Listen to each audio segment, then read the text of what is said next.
The Project Gutenberg ebook of Tough Yarns, Volume 1. This ebook is for the use of anyone anywhere in the United States and most other parts of the world at no cost and with almost no restrictions whatsoever. You may copy it, give it away or reuse it under the terms of the Project Gutenberg license included with this ebook or online at www.gutenberg.org.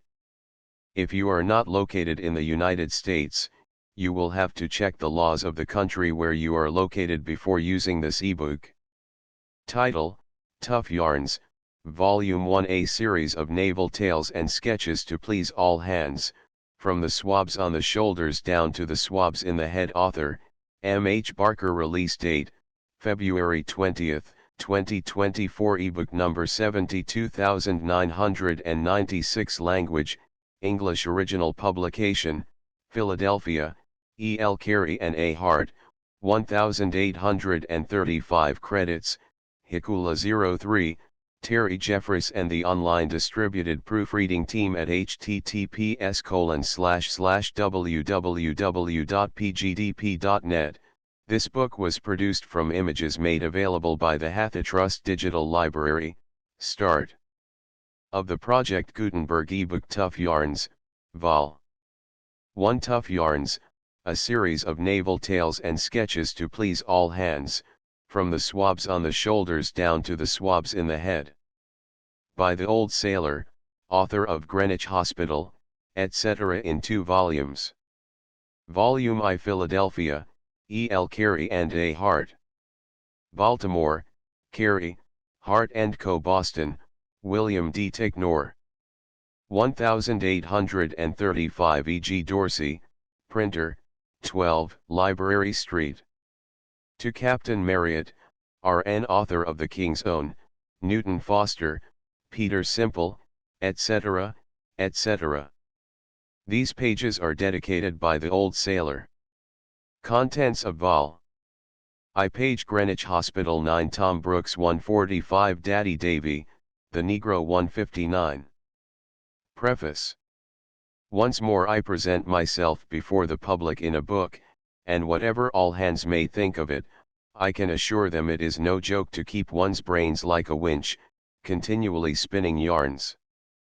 However, as my Greenwich Hospital met with a favorable reception, I have been induced to try another launch, and here I am at the service of my readers. The Old Sailor. Tough Yarns. Greenwich Hospital, the grand depository of human fragments, the snug harbor for docked remnants. Greenwich Hospital. Who is there that has stood upon that fine terrace, when the calm of evening has shed its influence on the spirit, and nature's pencil intermingling light and shade has graced the landscape with its various tints, without feeling delighted at the spectacle? No sound is heard to break the stillness of the hour, save when the sea-boy trills his plaintive ditty, studious to grace the turnings of his song, for it was his mother taught it him, and her he strives to imitate. To him the tide rolls on unheeded, he sees not the tall mast, the drooping sail, ah, no. His heart is in the cottage where he knew his first affection, when with a smile of infantile delight he drew his nourishment from that fond bosom lately bedewed with tears at parting. Who is there that has not exulted in the scene, when the proud ship has spread her canvas to the breeze to carry forth the produce of our country to distant lands? Or when returning to her own home shores, laden with the luxuries of foreign climes, the gallant tars have hailed each well-known object with delight? Aye, there they stand. The veterans of the ocean, bidding defiance to care and sorrow, full of mirth and jollity although they are moored in tears. They are critics too, deep critics, but they cannot fancy the steam vessel with a chimney for a mast, and 50 yards of smoke for a pendant. These are the men that Smollett pictured the Jack Ratlins and the Tom Pipes of former years. Aye, those were rattling days and piping times. There is no place upon earth, except Greenwich, in which we can now meet with them, or find the weather roll or lee lurch to perfection. They are all thoroughbred, and a thoroughbred seaman is one of the drollest compounds in existence, a mixture of all that is ludicrous and grave, of undaunted courage and silly fear. I do not mean the everyday sailor, but the bold, daring, intrepid man of war's man, he who in the heat of action primed his wit and his gun together, without a fear of either missing fire.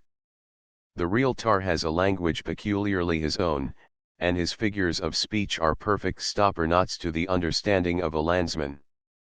If he speaks of his ship, his eloquence surpasses the orations of a Demosthenes, and he revels in the luxuriance of metaphor.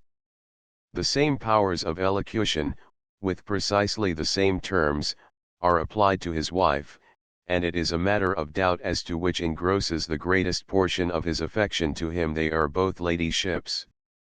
Hear him expatiate on his little barkie, as he calls his wooden island, though she may carry 150 guns and a crew of 1,000 men. Oh, she's the fleetest of the fleet, sits on the water like a duck, stands under her canvas as stiff as a crutch, and turns to windward like a witch. Of his wife he observes, what a clean run from stem to starn. She carries her tea-gall and tea-sails through every breeze, and in working hank for hank never misses stays. He will point to the bows of his ship, and swear she is as sharp as a wedge, never stops at a sea, but goes smack through all. He looks at his wife, admires her headgear, and outriggers, her braces and bowlines, compares her eyes to dolphin strikers, boasts of her fancy and fashion pieces, and declares that she darts along with all the grace of a Bonetta. When he parts with his wife to go on a cruise, no tear moistens his cheek, no tremulous agitation does discredit to his manhood, there is the honest pressure of the hand, the fervent kiss, and then he claps on the topsail halyards, or walks round at the capstan to the lively sounds of music. But when he quits his ship, the being he has rigged with his own fingers, that has stood under him in many a dark and trying hour, whilst the wild waves have dashed over them with relentless fury, then the scuppers of his heart are unplugged and overflow with the soft droppings of sensibility. How often has he stood upon that deck and eyed the swelling sails, lest the breezes of heaven should visit their face too roughly. How many hours has he stood at that helm and watched her coming up and falling off.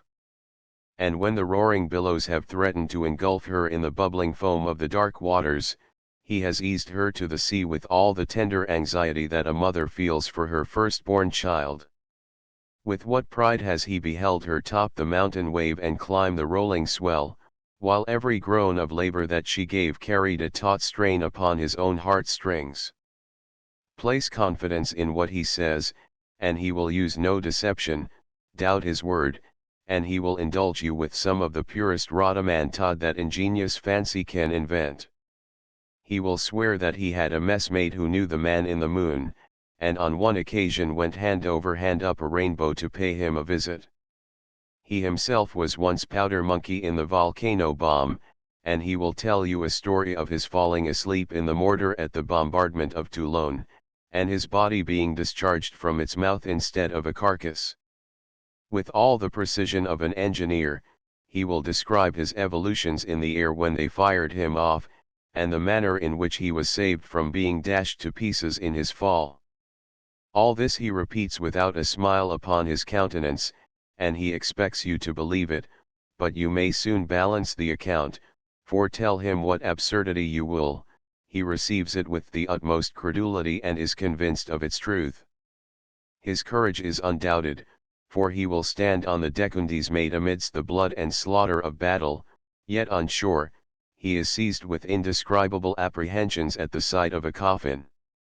The wailings of distress find a ready passport to his heart, but to disguise the real motives which prompt immediate aid, he swears that the object of his charity does not deserve a copper, yet gives a pound with only this provision that the individual relieved does not bother him about gratitude.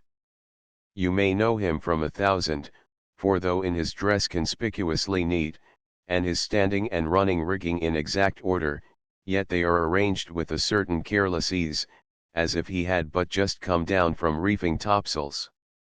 The truck at the masthead does not sit better than his tarpaulin hat, neither does the shoe upon the P of the anchor fit tighter than his long quartered pumps. Grog is his ambrosia, his nectar, and he takes it cold, without sugar, that he may have the full smack of the rum. And these are the characters at Greenwich Hospital, who after fighting the battles of their country are honored with a palace. Oh, it was a proud display of national gratitude to such brave defenders. England has been compared to a huge marine animal, whose ports were its mouths, and whose navy formed its claws. What then is Greenwich but a receptacle for superannuated claws? I dearly love to get amongst them nearly 2,000 shattered emblems of Britain's triumphs, the returned stores of our naval glory. Aye, there they are with their snug little cabins, like turtles under their shells. But let us enter the Painted Wall, formerly the refectory for the pensioners, but now devoted to the commemoration of their gallant achievements. There are the portraits of the heroes of the olden time, whose memorials cannot perish, and there too is old Van Tromp, the Dutchman, who is honored with a distinguished place amongst the brave of England's pride.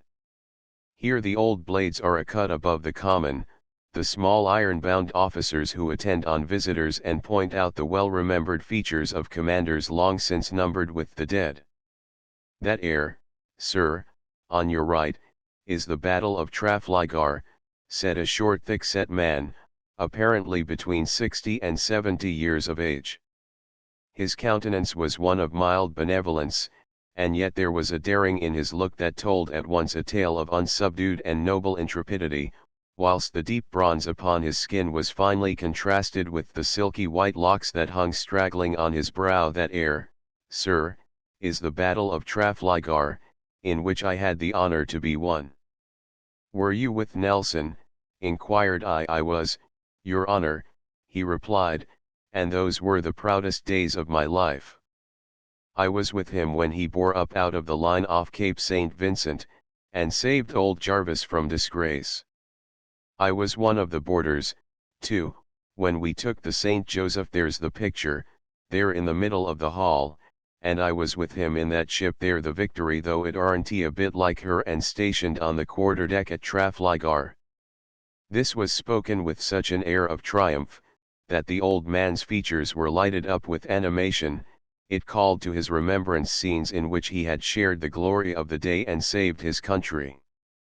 His eye sparkled with delight, as if he again saw the British ensign floating in the breeze as the proud signal for conquest, or was laboring at the oar with his darling chief, like a tutelar deity of old, guiding the boat through the yielding element, and leading on to some daring and desperate enterprise. I don't like the picture, said I, the perspective is bad, and the ship is too long and flat, besides the color is unnatural. Why, as for the matter of the perspective, sir, replied the veteran, that's just what His present Majesty, God bless him, observed when he came to look at it, and for the color, says the king, says he, why the painter must have thought he'd been cooking, for he's shoved the Victory into the hottest of the fire and done her brown. It was too bad, your honor, to singe her in that air fashion, like a goose. Mayhap, your honor aren't seen them their paintings of the battle at a place they call Exeter Hall, in the Strand. Now they are some ut ship-shape, and the heat of the engagement warms a fellow's heart to look at.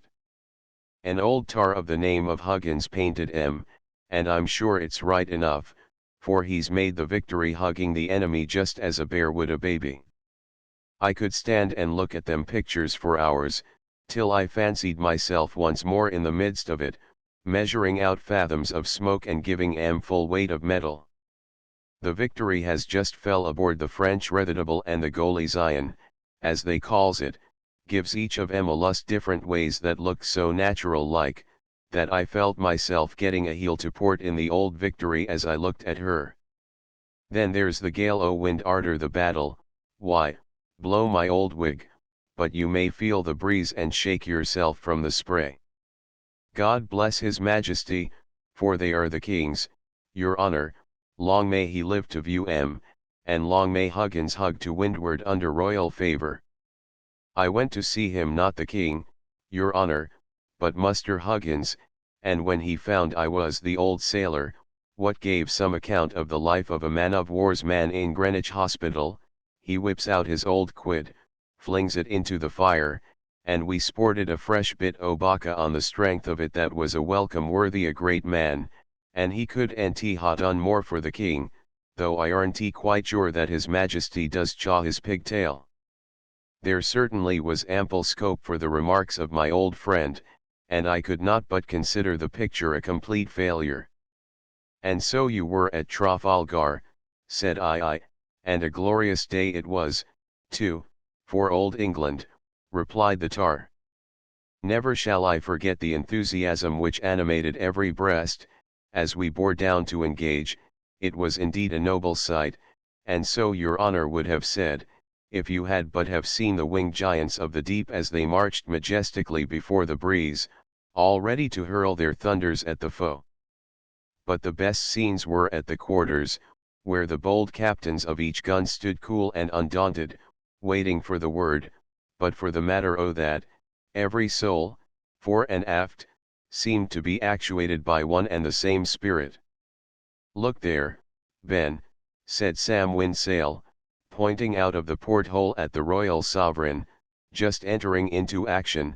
Look there, my Britain, see how she moves along, like a phoenix in the midst of fire. There's a sight would do anybody's heart good. I'd bet my grog, and that's the elixir of life, I say I'd bet my grog agin a marine's button, that old collie's having a desperate bows at his breeches, he's clapping on a taut hand, I'll be bound for him. Just then the Sovereign hauled up a little, and opened her fire. Didn't I say so, continued Sam, look at that, my eyes, but he makes sheer agin. Well behaved, my sons of thunder. The old gemman knows the French are fond of dancing, so he's giving them a few balls and routs. Aye, we shall be at it presently, never fear, our old chap aren't he the boy to be long idle, but then, d'ye mind, he never does things by halves, so he loves close quarters, and as he is rather near with his cartridges, why he doesn't like to throw a shot away. Howsoever, he'll go it directly, like a doctor's written orders, this powder and these pills to be taken immediately. Ben. Next comes funny section, or phlebotomy, as the surgeons call it. My eyes, there goes old Collie's breeches agin, he'll make a breach in the enemy's line directly. He's a right arnest salamander. By this time, your honor, we'd got within gunshot, and the enemy opened a tremendous fire upon the leading ships of our division, which played up Old Scratch upon the forecastle, poop, and main deck, for as we bore down nearly stem on, and there was but a light breeze, they raked us fore and aft. But I should have told you, sir, that just before going into action, the Admiral walked round the quarters attended by the captain and, I thinks, Mr. Quillam, the first lieutenant, but I won't be sure. The gunner, Mr. Rivers, was along with I know, and a worthy old gemman he was. His son, a midshipman, was stationed on the same deck with us, a fine-spirited youth, with his light hair flowing about his ears and his little laughing eyes up to all manner of mischief. Well, round they came, and the hero seemed proud of his men. He stopped occasionally to speak to one and to another, and his keen eye saw in a moment if anything wasn't ship-shape. His countenance was rather stern, but there was a look of confidence that told us at once the day was our own. Nay, for the matter o' that, Sam Winsail began to reckon what he should buy for Pole with his prize money. When they reached the quarters where young Rivers was stationed, Nelson looked at the son and then at the father, as much as to say, he's a fine youth, you ought to be proud of him, as no doubt the old gemman was, for he knew his gallant boy would do his duty. But still the tender solicitude of a parent's heart is not to be repressed, however it may be concealed, and as he followed the Admiral, his head was frequently turned back to take another look at his child, and perhaps he thought mayhap it may be the last. Well, as I was saying before, the enemy's balls began to rattle into us like hailstones through a gooseberry bush, and many a poor fellow was laid low. "Arrah, bad manners to 'em, what do they mean by that?" cried Tim Doyle, as a whole shoal of shot travelled in one another's wake, and swept the entire range of the deck. "Come, don't be skulking down there, Jack Noggin," continued Tim, "but lay hold of the tackle fall." Jack never moved. "Och bother, don't you mane to get up?" But poor Jack's glass was run, his cable was parted, so we launched his hull out at the port, stock and fluke. Mayhap you never saw a battle, sir. It is no child's play, take my word for it. But the worst time is just before engaging, when silence reigns fore and aft, and a poor fellow douses his jacket without knowing whether he shall ever clap his rigging on again. Then it is that home with all its sweet remembrances clings round the heart. Parents, or wife, or children, become doubly dear, and the fond ties of kindred are linked by stronger bonds. Howsoever, as soon as the first shot is fired, and we get within a sort of shake hands distance of the enemy, every other thought gives way to a steady discharge of duty. Well, d'ye close upon our quarter came the Trimmer 98, and as we hauled up a little, we brought our larboard broadside to bear upon the great Spanish four-decker, that's she in the picture showing her galleries, just by the Victory's starn. So we brought our broadside to bear, and oh, if you had but have seen the eager looks of the men as they pointed their guns, determined to make every shot tell, and a famous mark she was, too, looming out of the water like Beachy Head in a fog. "Stand by," says Sam Windsail, looking along the side with the match in his hand, "stand by, my boy, so elevate her breech a bit, that will do. Now, then, for the Santitzi Mama Trinidadi, and I lay my life I knocked daylight through his ribs." Fire, and the barking irons gave mouth with all their thunder. A few minutes afterward, and slap we poured another raking broadside into the Spaniard, and then fell aboard a French 74. Well, there, d'ye we lay, rubbing together with the muzzles of the lower deckers touching one another. When our guns were run in for loading, the ports were instantly occupied by the small arm men, and several attempts were made to board the enemy. At this time one of the Frenchmen kept thrusting at us with a boarding pike, and pricked Tim Doyle in the face. "Och, the devil's cure to you," bawled Tim, "what do you mean by poking at me in that way?" "A joke's a joke, but poking a stick in a fellow's eye is no joke, anyhow. Be easy then, darlint, and mind your civility." As soon as we had fired, in came the pike again, and Tim got another taste of it. "Och bother," said Tim, "if that's your treatment of a neighbor, the devil wouldn't live next door to yes. But faith, I'll make you come out o' that, and maybe you'll be after just paying me a visit." So he catches hold of a boat hook that was triced up in amidships, and watching his opportunity, he hooked Johnny Crapia by the collar and lugged him out of one porthole in at the other, without allowing him time to bid his shipmates goodbye. "Is it me you'd be poking at, ye blackguard?" said Tim, giving him a thump with his fist. "Is it Tim ye wanted to spit like a cock sparrow or a tomtit? Arrah, swat bad luck to ye, sit down and make your life easy, by the powers there'll be a pair o' ye presently."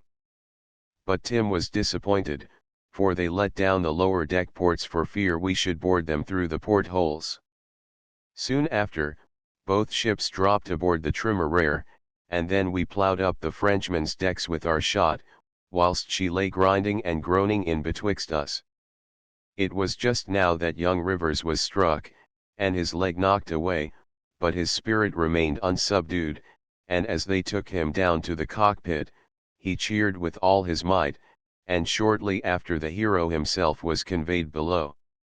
At first, the news of his being wounded seemed to stagnate all hands, and each stood looking at the other in fearful anxiety, but in a few minutes, resolution again returned, the shots were rammed home with redoubled strength, though at times the men would struggle with their feelings, and give vent to their grief and indignation.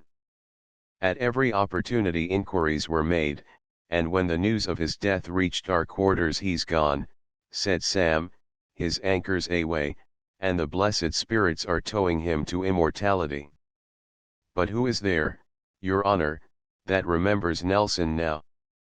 Even the car that carried his body to its last moorings has been broken up as useless lumber, though I did hear that a gemman offered 2,000 guineas for it. Some parts are down in the storerooms, and some has been burnt for firewood. There's his picture and his statue to be sure, but I think they should have spared the car. Nelson was strict to his duty, and made all hands perform theirs, and when he punished one man, it was that he might not have to punish 20, and every soul fore and aft knew what they had to do. The brave, the generous, the humane Collingwood too, there's his picture, your honor, he is almost forgotten." Collingwood detested flogging, and when any captain came to him with a complaint of being short-handed through desertion, he would stand and hitch up his breeches, saying, "Use your men better, sir, use your men better, and then they wouldn't leave you. My men, sir, never run, because they know they cannot get better treatment elsewhere." He was also an avowed enemy to impressment, being well convinced that the British Navy might be manned with volunteers, if Jack's peculiarities were only managed with kindness. But they are gone, sir, they are gone, and their authority is over, yet there are a few rough knots who can remember them and cherish the remembrance in their hearts. Mr. Rivers is still living, and there he is, your honor, said the veteran, pointing to an active man in lieutenant's uniform, who flourished his wooden pin as he descended the stone steps. "There he is, for he's now lieutenant of the college, and has a fine family just over the way there in the square. They ought to have made him a commander, at any rate, for I've seen him unbuckle his wooden leg and go aloft as quick as any topman in the ship, and there was but few could beat him at dancing, for it was quite delightful to see how he handled his timber support, and how the ladies and gemmen sheered out of his way for fear of their toes. Ah, there he goes again, all life and spirit, spinning his tough yarns and cracking his jokes, as full of fun as ever. He's much prized by the governors, because he takes all the trouble off their hands." "Is the portrait of Nelson considered a good likeness?" I inquired. "My sight gets rather dim, sir," replied the veteran, "but before they put it up, when I could see it closer, I did not think it very like. Lord Collingwood's is by far the best." At this moment I felt somewhat of a mischievous inclination to try the old man's temper, and therefore remarked, "He looks stern and scowling." Nelson was a brave man, no doubt, but then he was tyrannical and cruel. The hoary tar turned round and stared me full in the face. A storm was gathering in his heart, or rather, like a vessel taken aback in a sudden squall, he stood perplexed as to which tack he should stand on. But it was only for a moment, and as his features relaxed their sternness he replied, "No matter, your honor, no matter. You have been generous and kind, and I'm no dog to bite the hand that deals out bounty." This seemed to be uttered with the mingling emotions of defiance and melancholy, and to urge him further, I continued, "But, my friend, what can you say of the treatment poor Caraccioli experienced? You remember that, I suppose?" "I do, indeed," he replied. Poor old man, how earnestly he pleaded for the few short days which nature at the utmost would have allowed him. "But, sir," added he, grasping my arm, "do you know what it is to have a fiend at the helm, who when humanity cries port, will clap it hard a starboard in spite of you, one who in loveliness and fascination is like an angel of light, but whose heart resembles an infernal machine, ready to explode whenever passion touches the secret spring of vengeance. I had merely put the question to him by way of joke, little expecting the result, but I had to listen to a tale of horror. "You give a pretty picture, truly, old friend," said I, "and pray who may this fiend be?" "A woman, your honor," one full of smiles and sweetness, but she could gaze with indifference on a deed of blood, and exult over the victim her perfidy betrayed. "It is a long story, sir, but I must tell it you that you may not think Nelson was cruel or unjust. His generous heart was deceived, and brought a stain upon the British flag, which he afterwards washed out with his blood. Obedience is the test of a seaman's duty, to reverence his king, and to fight for his country. This I have done, and therefore speak without fear, though I know nothing of parliaments and politics. Well, your honor, it was at the time when there was a mutiny among the people at Naples, and Prince Caraxioli was compelled to join one of the parties against the court, but afterwards a sort of amnesty, or damnification I think they call it, was passed by way of pardon to the rebels, many of whom surrendered, but they were all made prisoners and numbers of them were executed. Well, one day I was standing at the gangway getting the barge's sails ready, when a shore boat came alongside full of people, who were making a terrible noise. At last they brought a venerable old man up the side. He was dressed as a peasant, and his arms were puny ones so tight behind that he seemed to be suffering considerable pain. As soon as they had all reached the deck, the rabble gathered round him, some cursing, others buffeting, and one wretch, unmindful of his grey hairs, spat upon him. This was too much to see and not to speak about. The man was their prisoner and they had him secure. The very nature of his situation should have been sufficient protection, so I gave the unmannerly fellow a tap with this little fist, holding up a hand like a sledge-hammer, and sent him flying into the boat again without the aid of a rope.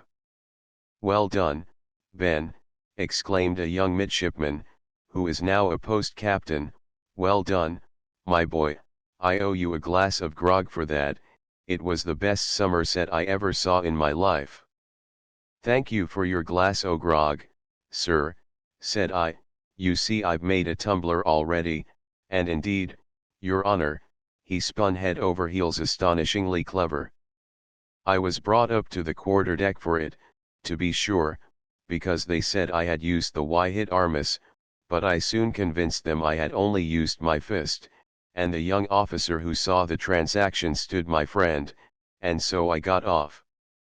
Well, there stood the old man as firm as the rock of Gibraltar, not a single feature betraying the anguish he must have felt. His face was turned away from the quarter-deck, and his head was uncovered in the presence of his enemies. The Neapolitans still kept up an incessant din, which brought the first lieutenant to the gangway. He advanced behind the prisoner, and pushing aside the abusive rabble, swore at them pretty fiercely for their inhumanity, although at the same time seizing the old man roughly, he brought him in his front. "What traitor have we here?" exclaimed the lieutenant, but checking himself on viewing the mild countenance of the prisoner, he gazed more intently upon him. No, it surely cannot be, and yet it is." His hat was instantly removed with every token of respect, as he continued, "It is the prince." The old man with calm dignity bowed his hoary head to the salute, and at this moment Nelson himself, who had been disturbed by the shouting of the captors, came from his cabin to the quarter-deck, and advancing quickly to the scene, he called out in his hasty way when vexed, "Am I to be eternally annoyed by the confusion these fellows create? What is the matter here?" But when his eye had caught the time and toil-worn features of the prisoner, he sprang forward, and with his own hands commenced unbinding the cords. "Monsters," said he, "is it thus that age should be treated? Cowards, do you fear a weak and unarmed old man? Honored prince, I grieve to see you degraded and injured by such baseness. And now," he added, as the last turn released his arms, "Dear Caraxioli, you are free."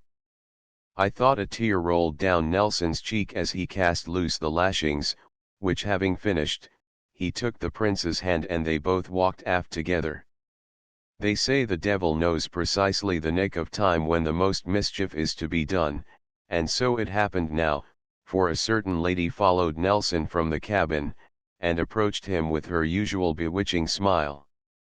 But oh, Your Honor, how was that smile changed to the black scowl of a demon when she pierced the disguise of the peasant, and recognized the prince, who on some particular occasion had thwarted her views and treated her with indignity. It had never been forgiven, and now he was in her power. Forcibly she grasped Nelson by the arm and led him from the deck. "His doom is sealed," said one of the lieutenants, conversing in an undertone with a brother officer, "no power on earth can save him." "On earth," rejoined the other, "no, nor in the air, nor in the ocean, for I suspect he will meet his death in the one, and find his grave in the other." "Yet surely," said the surgeon, who came up, "the admiral will remember his former friendship for the prince, who once served under him." "Every sympathetic feeling which is dear to a noble mind must operate to avert his death." "All the virtues in your medicine chest, doctor," rejoined the first, "would not preserve him many hours from destruction, unless you could pour an opiate on the deadly Molly Goodnighty of—" Here he put his finger upon his lip, and walked away. Well, Your Honor, the old man was given up to his bitter foes, who went through the mockery of a court-martial, for they condemned him first and tried him afterwards. In vain he implored for mercy, in vain he pleaded the proclamation, and pointed to his hoary head, in vain he solicited the mediation of Nelson, for a revengeful fury had possession of his better purposes, and dammed the rising tide of generosity in the hero's soul. In vain he implored the pardon and intercession of—but here I follow the example of my officer, and lay my finger on my lip. The president of the court-martial was Caraxioli's personal enemy, and the poor old man was not allowed time to make a defense. He was sentenced to be hung, and his body to be thrown into the sea. I was near him, Your Honor, when he entreated Mr. Parkinson, one of the lieutenants, to go to Nelson and implore that he might be shot. Oh, if you had but have seen him grasp the officer's hand as he said, "I am an old man, sir, and I have no family to leave behind to lament my death. Indeed I am not anxious to prolong my life, for at the utmost my days would be but few, but the disgrace of hanging to be exposed to the gaze of my enemies is really dreadful to me." But every attempt to obtain a mitigation or a change of the sentence was unavailing, and at 5 o'clock that afternoon the brave old man, the veteran prince, in his 80th year, hung suspended from the fore-yard arm of a Neapolitan frigate he had once commanded, for he was an admiral, Your Honor. Never shall I forget the burst of indignation with which the signal gun was heard by our crew, and a simultaneous execration was uttered fore and aft. Nelson walked the deck with unusual quickness, nay, he almost ran, and every limb seemed violently agitated. He heard the half-suppressed murmurs of the men, and a conviction of dishonor seemed to be awakening in his mind. But oh, sir, where was pity, where was feminine delicacy and feeling? The lady approached him in the most seducing manner and attracted his attention. He stopped short, looked at her for a moment with stern severity, and again walked on. "What ails you, Bronte?" said she. "You appear to be ill," and the witchery of her commanding look subdued the sternness of his features. He gazed upon her and was tranquil. "See," said she, pointing out at the port to where the body of Caraxioli was still writhing in convulsive agony, "see, his mortal struggles will soon be over. Poor prince! I grieve we could not save him. But come, Bronte, man the barge, and let us go and take a parting look at our old friend." I shuddered, Your Honor, and actually looked down at her feet to see if I could make out anything like a cloven hoof. "The devil!"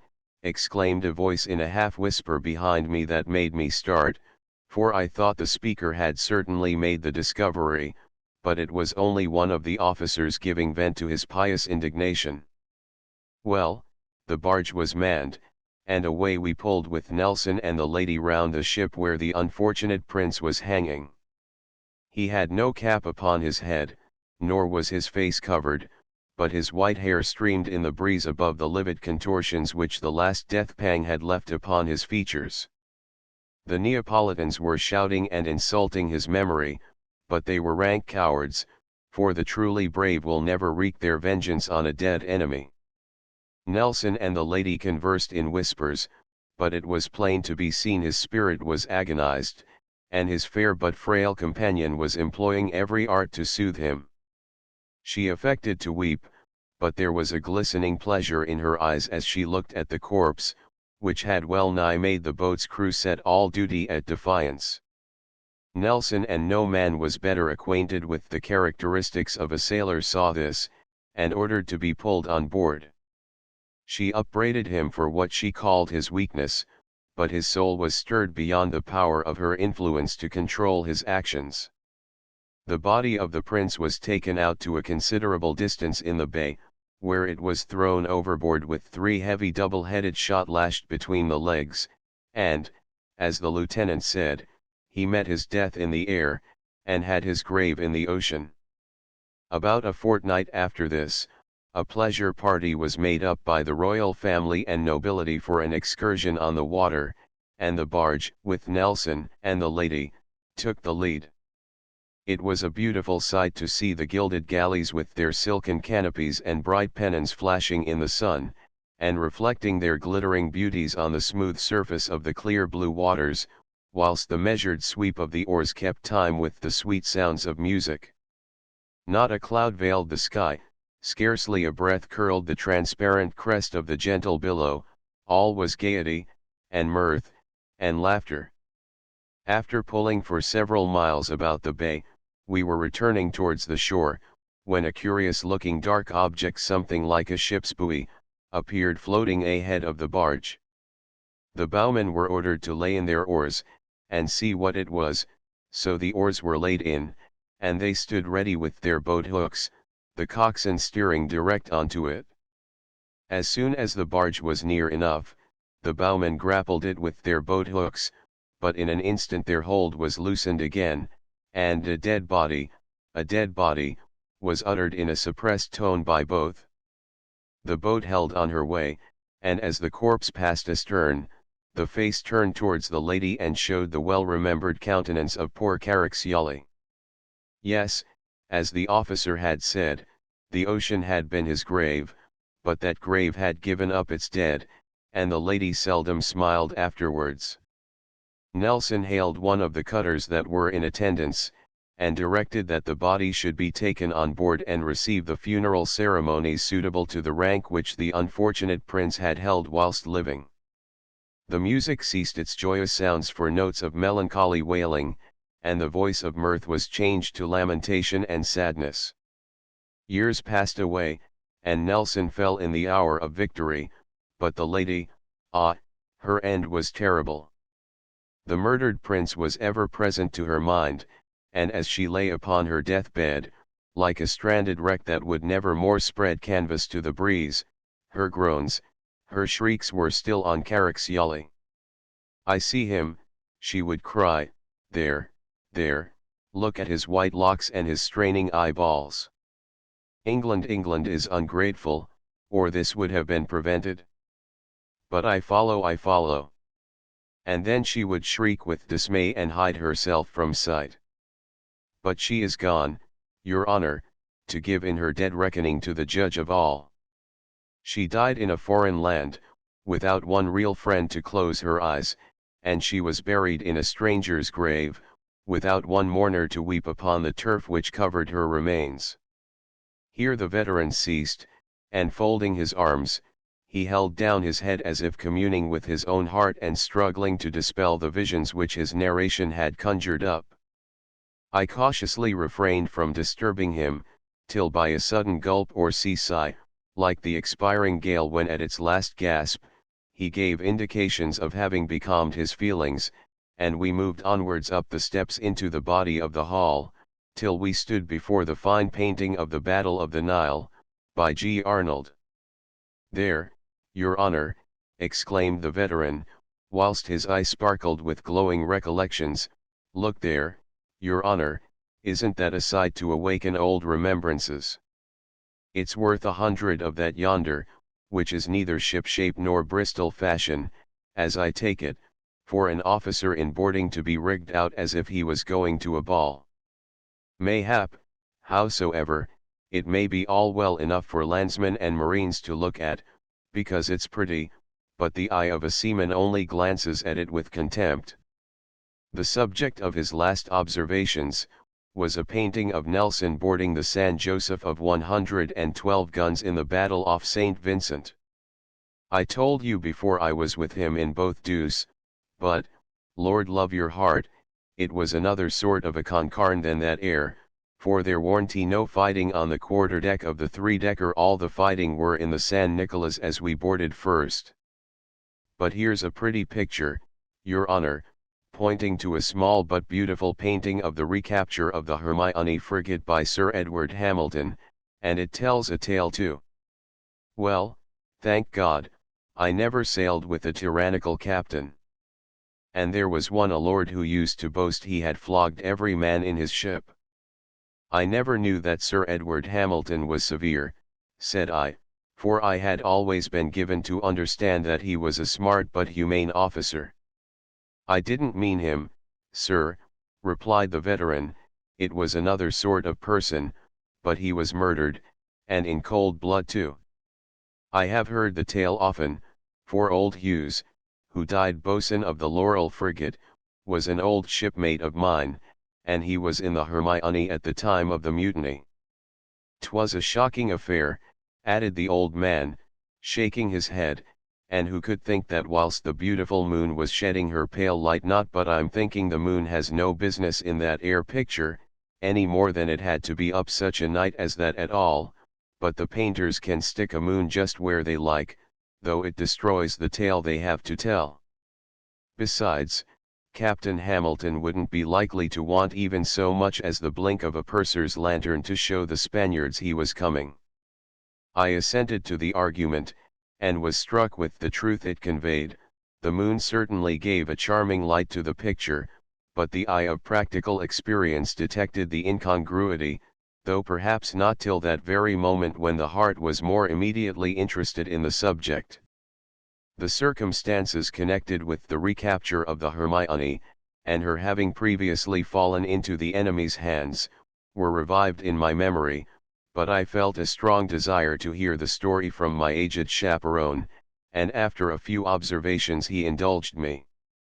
"Them as wishes to know what a seaman can do, sir," said the old man, "should study a little of their character.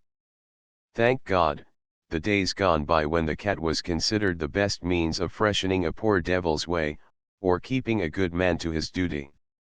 I can remember when I was a young top man, and the hands were turned up, there was always a boatswain's mate stationed at each hatchway to start the last man on the ladder, and sometimes half a dozen of the hindmost would get well started before they set foot on deck. It was harassing work and produced great discontent, because, d'ye mind, as there must always be somebody last, it stands to reason there was no escaping. Well, as I said, this, with many other grievances, occasioned the men to be dissatisfied, and brought about that toast which I am sorry to say was but too common between decks, though certainly there was a goodish scope of provocation when all the bearings of the thing is correctly worked. I mean the toast, a dark night, a sharp knife, and a bloody blanket. Now, your honor, 'tis impossible to tell which man saves his strength, when a gang is tailing on to a taut rope, but a lubber who skulks in the lee rigging when he ought to be shinning away aloft to take in a reef or toss up a sail is soon found out, and mayhap a cuff or two would make him quicker in turning to windward, but when the end of a rope flies about indiscriminately and every body is in constant dread of the gangway, it becomes grating to the feelings. Not, sir, that I hold with the attempts to make Jack Nastyface a gentleman, for if so be as they goes to destroy the peculiarities which mark a regular man-o'-war's man, they'll have to make a few curious entries in the logbook before they've done. But about the Hermione, said I, she has a beautiful appearance in the picture, her yards are nicely squared, and she looks all ready for sea. But, come, let's hear how the Spaniards captured her. Captured her, exclaimed the veteran, no, they didn't capture her, she was run away with by her own crew, and a horrible deed of blood they made of it. It was in the month of September, '97, the frigate was cruising off the west end of Puerto Rico, just jogging off and on, and now and then taking a peep into Port-au-Prince, and that way, to look arter the enemy. She was commanded by Captain P, whose very nature was that of a tyrant, and a cruel one too, for by all accounts, he scored the smallest offence upon the bare back of the offender, and very often punished, because the whim took him in the head, for no offence at all. The ship's company were none of the best, to be sure, there was a sprinkling of all nations, and not a few with CP alongside o' their names. CP, said I, what does CP mean? Why, your honor, it just means this here, replied the old man. You must understand that when some know-nothing rascal had been caught in a crowd, and suspected of dipping his grappling hooks here, the veteran crooked his fingers into a neighbor's pocket, if so be they couldn't bring it slap home to him, the magistrates sent him on board a man-o'-war to teach him honesty, and thus a pretty set of the scum and scrapings of villainy, a sort of devil's own, contaminated the sarvice, and the CP was a kind of curse o' Cromwell upon 'em, a mark of Cain, denoting they were shipped by the civil power, and the master-at-arms had special orders to watch their motions. And did this really take place, inquired I, was the Navy made a condemned service for convicts? It was, indeed, replied the old pensioner, till it got to be a kind of Solomon's proverb, that a king's ship and the gallows refused nobody, and the tars that had always done their duty in battle and in storm, felt it a great degradation to be mustered with felons and jailbirds, and rely upon it, your honor, it prevented many a brave lad from volunteering, for who would go for to enter the sarvice, when almost every ship had a black list as long as the maintop bowline. Besides, there was another concarn that bred evils as fast as barnacles grows on the bottom of a dull sailor. D'ye mind, the fellows didn't love work, and when there was a fresh breeze, they either skulked down below, or got kicked about upon deck like a Muscovy duck in the lee scuppers, and a captain was often obliged to flog even against his own inclination. In course of time, the lubberly sons of chafed his temper till the strands parted, and then he became severe, and from severity proceeded to cruelty, till discrimination was foundered, and the cat's tails were felt by the good man as well as the bad. Now this was very likely the case with Captain P, and I'm the more strengthened in the likelihoods of it by what followed, for though in the heat of passion reason is shriveled and scorched up like the fag end of an exploded cartridge, and a man may be driven to dye his hands in the blood of a countryman, yet when passion has grown cool and the beatings of the heart have become steady and true, like the droppings of the sand in the half-hour glass, none but a murderer, a detestable, cowardly, craven-breasted murderer would bury his knife in the body of youth. Shame! Shame! Exclaimed the veteran, as he shook his hoary head, and his cheeks assumed a flush of abhorrent indignation. Shame, shame, but I forget all this time I aren't telling you the story. Captain P, sir, always came out of his cabin arter dinner, you mind me, sir, arter dinner, and had the hands turned up to reef topsails, and if they were more than 2 minutes and a half about it, he flogged the last man who came off each yard. Well, on the day before the mutiny I think I told you there was a mutiny, but if not I tell you so now. On the day before the mutiny, the hands were turned up as usual and the mizzen-topmen were rather slack in stays, so he, that's the captain, your honor, swore he would flog the last man off the mizzen-topsail yard. Now you must understand, the smartest seamen are always at the yard arms to haul out the earrings, and consequently, unless they can spring over the heads of the other topmen, they must be the last to lie in. Well, so it happened this evening, and the two captains of the top, knowing that their commander would keep his word, made a spring for the topmast rigging. In their haste and fear they missed their grasp, and fell onto the quarter-deck. They were both young, active men, and were much beloved by the ship's company. They had gone aloft full of spirit and vigor, desirous to obey orders. The last beams of the sun, as it just touched the verge of the horizon, shone upon their light but manly frames stretching out to secure the leeches of the sail to the yard, and before the upper limb of the bright luminary had disappeared, they laid stretched on the deck, each a lifeless and mangled corpse. It's hard lines that, your honor, and the veteran held down his head in mournful cogitation. Hard lines indeed, old friend, said I, and really it seems surprising that men should so far forget the social ties, which in every station ought to bind together the brethren of the dust, as to commit deliberate acts of cruelty. Mayhap you're right, sir, answered the pensioner, though I can't say exactly as I understands it all. As for being dustmen, we aren't got no such great matter of dust at sea, because of the soakings we get, and sailors are apt to moisten their clay a bit when they can lay hold of the stuff. But with regard to the cruelty, there unfortunately was too much of it. But to return to my story. The poor lads were carried below, and many a half-stifled curse was muttered as their shipmates touched the shattered limbs, and stained their hands in the blood of innocence. A silent, but deep feeling of revenge passed from heart to heart. The face was calm and smooth, but there was a storm in the breast that raged with fury. Well, your honor, the surgeon reported to Mr. Spriggs, the first lieutenant, that the lads were both dead, and he, that's the first lieutenant, told the captain, who immediately said, "Throw the lubbers overboard." And this was done, for to have read any sarvice over them would have been insult and mockery, and thus were two human beings sent out of the world worse than dogs.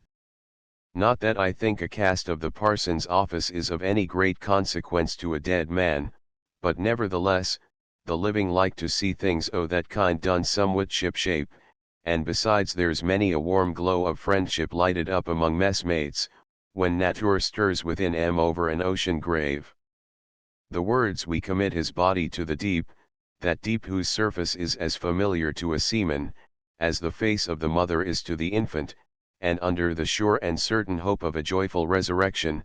Oh, your honor, I can't explain what I mean, but take an old tar's word that there's none so sensible of the power of the Almighty as them who are constantly hearing his voice upon the waters, and who so often witness the opening of his hands to loose the tempest. The veteran paused for a moment or two, gazing intently upon the picture, as if the scene he had described was present to his view. He then continued, "The hands were called on deck and very threatening language used to them, and some were particularly pointed out as the next to be seized up at the gangway. That night, when the watch below was turned in, there was a secret meeting of the petty officers, and a plan was arranged for taking possession of the ship. No one mentioned murder, but each one knew by the wolfish strugglings of vengeance in his breast, that blood must be shed before their purpose could be achieved. The ringleaders were French refugees, who were fighting against their own country and had no love for ours, fellows that it was dangerous to trust, and yet what is very remarkable, the captain does not appear to have suspected evil designs, so confident was he of his own supposed superiority in preserving discipline. But there was one whose eyes looked on with anxious apprehensions, for like the soundings to the pilot, Those eyes had studied the various changes in the features of man to fathom out the depths of the heart. It was woman, your honor.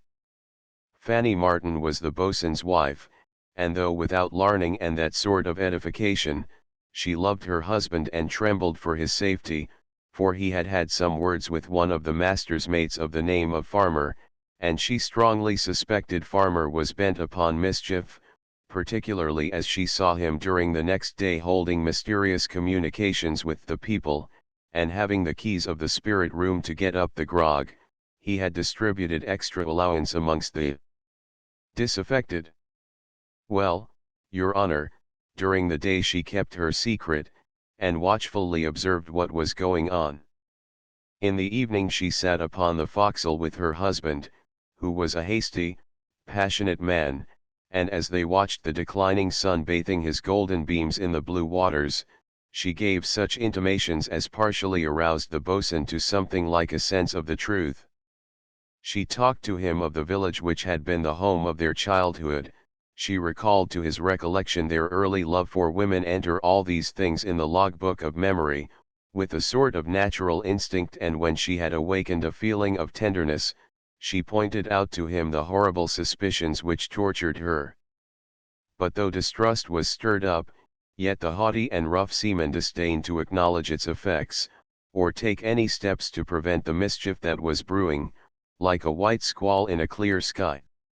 And who that looked upon the beautiful creature, for she was a sweet ship, your honor I say, who could look upon the beautiful creature as she lay gently rolling on the glassy surface of the light swell, like a handsome woman viewing her shapes in a clear mirror, who would have thought, in that still, calm evening hour, that the red eyes of murderous vengeance were glaring on the scene. But the sun set upon those who were never to see it rise again, and the mountain islands faded away in the gloom, never more to be gazed at by the doomed ones. Night came, the officer of the watch was walking the deck, and the lookouts were alone seen as they stood at their several posts. Suddenly there was a simultaneous shout came rolling up the fore hatchway, arousing the sleepers and alarming those who were awake.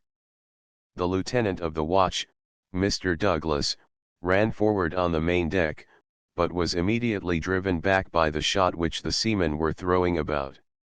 The first lieutenant hurried to the spot, but whilst descending the fore ladder, he received a severe wound in the arm from the blow of a tomahawk, and seeing there was no use in going down in the dark amongst them, he made a grab at the man next him, and dragged the fellow onto the main deck. But Farmer, the master's mate, rushed upon the lieutenant and rescued the prisoner, who joined his shipmates down below. Both lieutenants returned to the quarter-deck for arms, but the mutineers had taken care to remove the cutlasses and boarding pikes out of the way. The officers could find nothing but a handspike or two, and the first lieutenant, with no other means of defense than his dirk, again went forward among the men. By this time, the marines had mustered aft on the quarter-deck, and the captain, hearing the noise, ran up the companion and found the utmost confusion prevailing. The marines' muskets and side-arms had been seized, and the sodgers crowded together without knowing what to do, for their officer was hove down sick in his cot. Captain P called for the first lieutenant, and being told that he had gone forward, he immediately followed. The shot, however, drove him back for the moment, but he again advanced along the main deck with a pistol in each hand, and 3 or 4 marines with lights. But I must tell your honor the rest in Hughes's own words, for he witnessed the whole, and I'm thinking the horrors of that night never left his mind. Whether he took part or not in the transactions was never known, but he afterwards gave evidence in many of the mutineers, and was the chief cause of their being hung at the foreyard arm of the Old Gladiator, at Portsmouth. I sailed with him 3 years, and never saw him smile. Sometimes he would rave when darkness shut out every object from the sight, and the mind had nothing to rest on but the gloomy imaginings of a tortured spirit. They said he had been well educated, and I know he was always reading at every moment he was off deck, and could spare time from duty sometimes for hours together with the Bible in his hands, and at other times with a book he called Waltier. He used to swear a good round stick, too, but he always spliced a bit of a prayer to the fag end of his oaths, though occasionally he would turn end for end, and begin with the prayer first, knotting it with a double wall dam, which he afterwards crowned with an amen. He paused for a minute, and then he commenced with the following statement of the mutiny. I was standing 'tween the bits, says Hughes, when the first lieutenant came forward the second time, and his bare dirk was in his hand. Return to your duty, men, and don't disgrace your country, said Mr. Spriggs, but they again shouted, and Bill Oates threw a billet of wood at the officer, which knocked his legs from under him. At that instant the captain's coxswain rushed at the lieutenant, one of the forecastle men seized the dirk, and together they held him down. Villains, said the lieutenant, mutinous dogs, will you murder me? And he made a desperate struggle to rise, whilst his voice seemed to be getting more husky and thick, as if they were strangling him. All at once he gave a shriek, and I thought the running bowline had slipped. Then there was a low, moaning, gurgling sound, a convulsive throw of the body, and he lay quite still. The coxswain and his companion came away just as the captain ran from aft with the lights. The marines raised the poor lieutenant up by the arms, but, oh God! The lights gleamed upon a stream of blood, and a deep gash in the throat opened its yawning mouth. The head of the lieutenant fell backward between his shoulder blades, for it was nearly severed from the body. The captain gazed at the corpse for a moment, then raising his pistols, he snapped the triggers at Farmer, who laughed. No, it warn't a laugh, it was a yell of defiance. The charges had been drawn. The men led by Farmer on the starboard side, and the coxswain on the larboard side, moved in two compact bodies aft, driving the captain, the two lieutenants, the boatswain, and the midshipman of the watch afore em. By the main ladder the latter party faced about, and the captain, seeing the coxswain acting as a ringleader, upbraided him for his ingratitude, for he had always been a great favourite with Captain P, and had followed him from ship to ship, receiving many marks of kindness for upwards of 5 years. The coxswain cheered on the men, and darting at the captain, stabbed him severely with a bayonet. This was the signal for massacre. The captain retreated to his cabin, which was soon filled with the mutineers, and every one seemed anxious to have a cut at him. He staggered to his chair and sat down, whilst those who had been the victims of his cruelty and oppression, mangled him in the fleshy parts of his body, and every wound was accompanied by a bitter taunt, or a hellish imprecation. He implored for no mercy, for he saw it would be useless. He did not deprecate their vengeance, for the hand he had prized most was the first to stab, and therefore it was in vain to hope for life. He continued sternly silent, till he fell from his chair through weakness, caused by the outflowing of the tide of existence. A horrible shout shook the cabin when they saw him prostrate, and raising him in their arms, they sallied aft and launched the body out of the stern windows. I heard it splash as it fell upon the dark waters. I heard his shout of murder and revenge repeatedly as he went astern, but the waves closed over him, and he was seen no more. A short but ineffectual struggle took place upon the quarter-deck, where the marines still adhered to the officers, but they were soon subdued, and after being horribly mutilated, were thrown overboard. As soon as the mutineers had obtained possession, Farmer took command, and it was intended to haul in for St. Domingo, but fearing that daylight would bring them in with some of the British cruisers, it was agreed upon to uphelm and run down to the Spanish Main. The work of destruction was not, however, yet complete.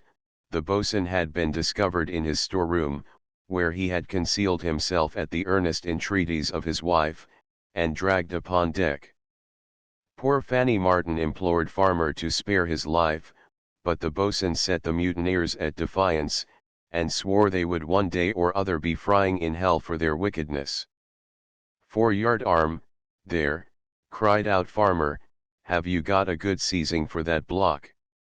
The boatswain turned pale, for he well knew the hint this was meant to convey, though his wife did not, and grasping Farmer by the arm, he exclaimed, "No, you never can mean that, Bill.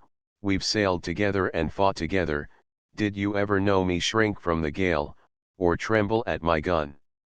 Here am I ready to live or die, just as your breath may turn the vein. Indeed I ax no mercy for myself." "Is the yard rope rove?" inquired Farmer, trying to free himself from the other's hold. "I," was the response from the forecastle. "Then," continued Farmer, "Martin, say any prayers you know, for by every fiend in, you swing up there in 10 minutes from this time." "Consider, Farmer," expostulated the boatswain, "we been messmates and have shared each other's dangers. You may take my life, but do not disgrace me in my death. Nay, you cannot hang me like a dog." Poor Fanny had remained silently clinging to her husband during this conversation, insensible to its true meaning, but when the last expression escaped the boatswain's lips, the truth flashed upon her, and wildly shrieking, she fell at Farmer's feet, embraced his knees, and in the most frantic and abject terms implored for her husband's life. "Force her away," commanded Farmer, in a voice of thunder to some of the seamen who had gathered round, "and, Martin, to your prayers. The sand is fast running through the glass. To your prayers, man, to your prayers, I say." And the wretch laughed like a demon. "Avast, Bill," said the boatswain, "I am yet an officer, and don't disgrace the cloth." "Stand back, you lubberly son of a!" he exclaimed, throwing from him with Herculean strength one of his own mates, who was attempting to put the noose over his head, and then addressing the people, he uttered in a clear voice, "Shipmates, I only ask to die like a man. If my death warrant is sealed, what matters it to you whether I go out of the world by a musket ball or in a sling? Nay, shipmates, you cannot do it, and in the presence of her, too." His voice faltered for a moment. "It would be a disgrace to a blue jacket forever, but, observing their unchanged countenances, I see my appeal is vain, and I must bear it as a brave man ought. Farmer, this will be a leak to sink your soul in that day when we come to pass our accounts. I know but little of prayers. I've served my country with faithfulness, and every action of my life is known to the Almighty. If I've done my duty to my king, to my fellow creatures, and to she who now witnesses my murder, God already knows it, so it's of no use overhauling them concerns now, and if I have not done it, then I take it 5 minutes will hardly mend the matter. Fanny," he continued, softening his voice, "you have been my friend, my companion, in fair weather and in foul. They will not, cannot injure you, girl, and when you go back to where I need not name, tell the old folks," here his voice again faltered and his lips quivered, which gave rise to an obscene jest from a bystander, "Be decent, fellow," he continued, "a brave man never insults his prisoner. My conscience is clear from having ever wilfully done wrong, will yours be so when the last death grapple comes?"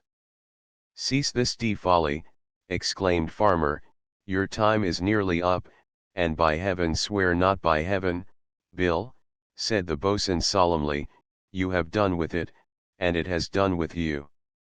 Come, Fanny, one clasp to my heart before we are separated," and he threw his arms round his sinking wife, who seemed scarce conscious of her existence.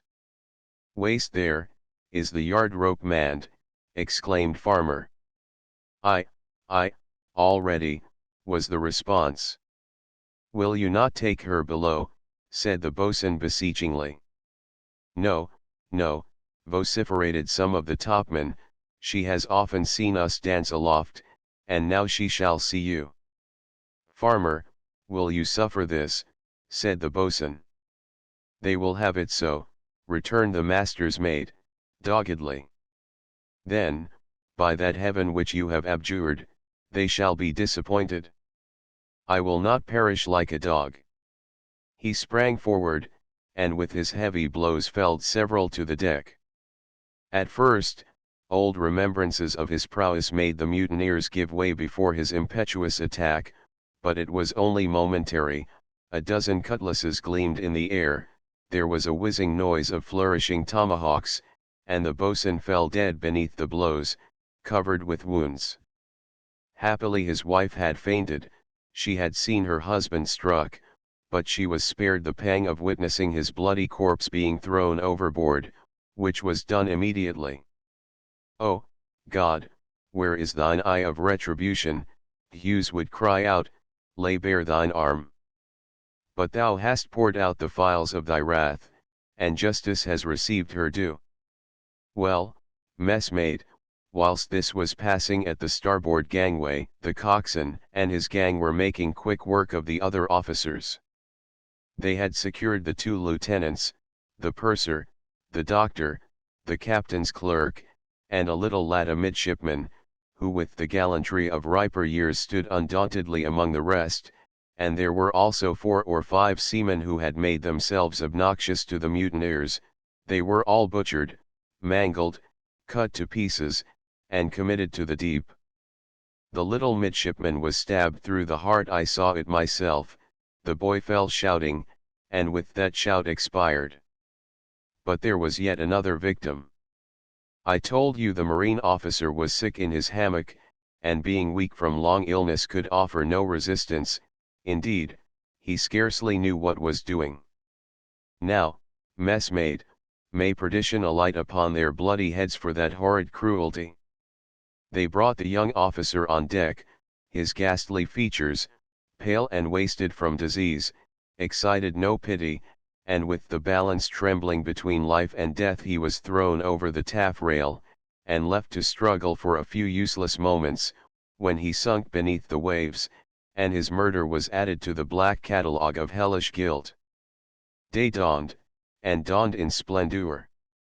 The sun upon the horizon shed his red light, rendering the gory deck more bloody in its aspect, and there stood the mutineers, contemplating the horrible deeds they had so lately perpetrated, and scanning each other with looks of silent mistrust, as if every man suspected that his shipmate would betray him. Farmer stood upon the aftergun on the starboard side, one elbow resting on the hammock rail and his head reclined upon his hand. The flush of intemperance was on his cheeks, and his restless eye wandered hither and thither, as if tracking the crimson stains of carnage that his villainy had caused. The horizon was now one flood of clear transparent light, the blue waters marking the line between the dark ocean and crystal sky. The gallant frigate danced merrily before the breeze, but excepting the squaring of the yards, no additional canvas had been spread to accelerate her way. Suddenly a man on the forecastle exclaimed, "Sail, oh!" Farmer started from his reverie, and every limb of his body was for an instant palsied, whilst the seaman, as if struck by an enchanter's wand, stood motionless and still. "Sail, oh!" repeated the man. It aroused them from their stupor, 1,000 sickly apprehensions rushed upon their minds, and all was instantly bustle and alarm. Farmer walked forward, and then hailed one of the quartermasters to bring him the glass out of the cabin. The glass was brought. It was the captain's, and as he took it in his hand, it was plainly seen by the quick changes of his countenance, that there was a tempest in his soul. The sail was now distinctly visible about 2 points on the larboard beam, her hull rising from the water, and her masts showing she was a ship, whilst their position indicated she was crossing the frigate's track. Farmer raised the glass to his eye. There was a breathless silence fore and aft. His look was long and earnest, not a muscle of his features moved, his very pulsation seemed to be suspended. At last, he gave a shivering gasp, and drew his breath convulsively. The coxswain approached, and took his spell at the glass, but his glance was only momentary. He returned it to Farmer. They looked in each other's face, but neither spoke his thoughts. "Bring Mr. Southcott on deck," exclaimed Farmer, "and see that he is well guarded." In a few minutes Mr. Southcott, the master, was brought onto the forecastle, between two seamen with naked cutlasses and loaded pistols. The undaunted officer, expecting that the hour of his death had arrived, stood firm and erect in front of the mutineer, and his steady gaze fixed so intently upon him, that Farmer shrunk from before it. At length the latter said, "No harm is meant you, Mr. Southcott, but have the goodness to take the glass, and tell me what you make out yon ship to be," pointing towards it. "Is there a sail?" exclaimed the master. I see it, thank heaven," and he took the glass. "Her yards show square," said Farmer. "They do," replied the master, "but the merchantman now spread a broadcloth in these seas." "She has a middle and a royal staysail set," continued Farmer. The master assented. "She is carrying everything that can draw a capful of wind," said Farmer. "She is so," replied the master, "but West Indiamen have many flying kites nowadays." "Mr. Southcott," exclaimed Farmer in his harsh hoarse voice, "you know that yon hooker is no West Indiaman. You would deceive me, sir. That new cloth in the main topsail, that milk-white flying jib, and the cloud of canvas that flutters from the main yard tell me that it is the what?" exclaimed the master, suddenly starting from the recumbent posture in which he had been looking at the ship, and again fixing his eyes upon his traitorous mate. "Sail, oh," shouted a man from the starboard cathead, "a brig under the land, and a ship inshore of her." "Yes, yes," said Farmer, "'tis the Favourite and the Drake, but their legs were never made to catch us. Come, Mr. Southcott, the name of the stranger yonder," pointing to the vessel first seen. "I wish the men to hear it from your lips, that they may think of running gantlines and hangman's knots, and know their doom if they surrender." He again applied the glass to his eye. "She has bore up a couple of points, and is setting her studding sails." "Speak, sir. Is it not the Mermaid? You are silent, but it matters not. Take him below." "Yes, Farmer," said the master, "thank God, it is the Mermaid, and therefore you cannot hope to escape. Your captain and officers are murdered by your orders. Nay, not by my orders, Mr. Southcott," said Farmer. "We have all been tarred with the same brush, but what would you propose?" "Resign the command you have assumed to me," replied the master, "and men," he shouted at the top of his voice, "mistaken men, return to your silence." "Sir," thundered Farmer, clapping his hand to the master's mouth, and then turning to the men who had crowded up from below and filled the forecastle and gangways, he said, "Shipmates, yon sail is our old consort, the Mermaid. Mr. Southcott proposes you should surrender, and of course all of us know our doom.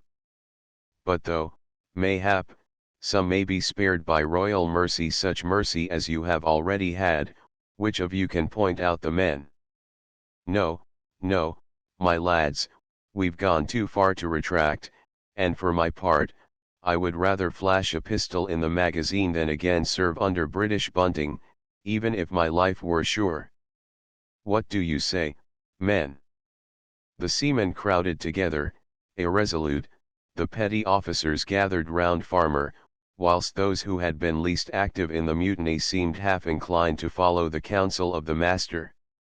"Shipmates," said Farmer, "I wish to try your mettle. Think of a public execution. The yard rope rove, the signal gun, and a death of infamy. Most of you have had your noble bravery and gallant daring already rewarded with the cat, but what is a dozen or two at the gangway, compared with flogging through the fleet? And with left-handed boatswain's mates to cross the lashes. But our case is far from desperate. We have handled the gun tackles before today, even if it should come to the worst."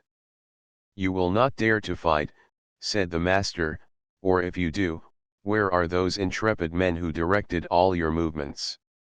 "Farmer, I am told it was your hand that struck down my poor messmate, Douglas. It was a damnable deed, for you must have remembered that he saved your life last April, when cutting out at Jean Rabble. Take him below, roared Farmer. This is no time to think or talk of the past, and d'ye mind me, Mr. Southcott, clap a stopper on your tongue, or else, you understand me, sir. I do, replied the master, and defy you. What? Have I been playing at ducks and drakes with death so many years, and fear to meet him now? My king, my country demand my services, and when I disgrace my colors, then brand me traitor, and away with him, again shouted Farmer, and if he offers to speak, gag him with a wet nipper. Away with him, I say, and the master was dragged off the deck. Farmer then turned to the petty officers. Shipmates, we must speedily decide. What say you, Oates? She is yet 4 or 5 miles off, let us crack on studding sails alow and aloft, and my life for it we run her hull down by dark. The Mermaid has the heels of us, going free, replied Farmer, and could spare us the T-gallant sails. Should we make sail, 'twill only arouse suspicion. Your advice, Jennings. We could always forereach and weather upon the Mermaid on a bowline, answered the man addressed, so why not haul to the wind on the starboard tack, go between the islands, and make for the first port? Yes, said Farmer with a sneer, and there are 2 cruisers now in sight inshore of us.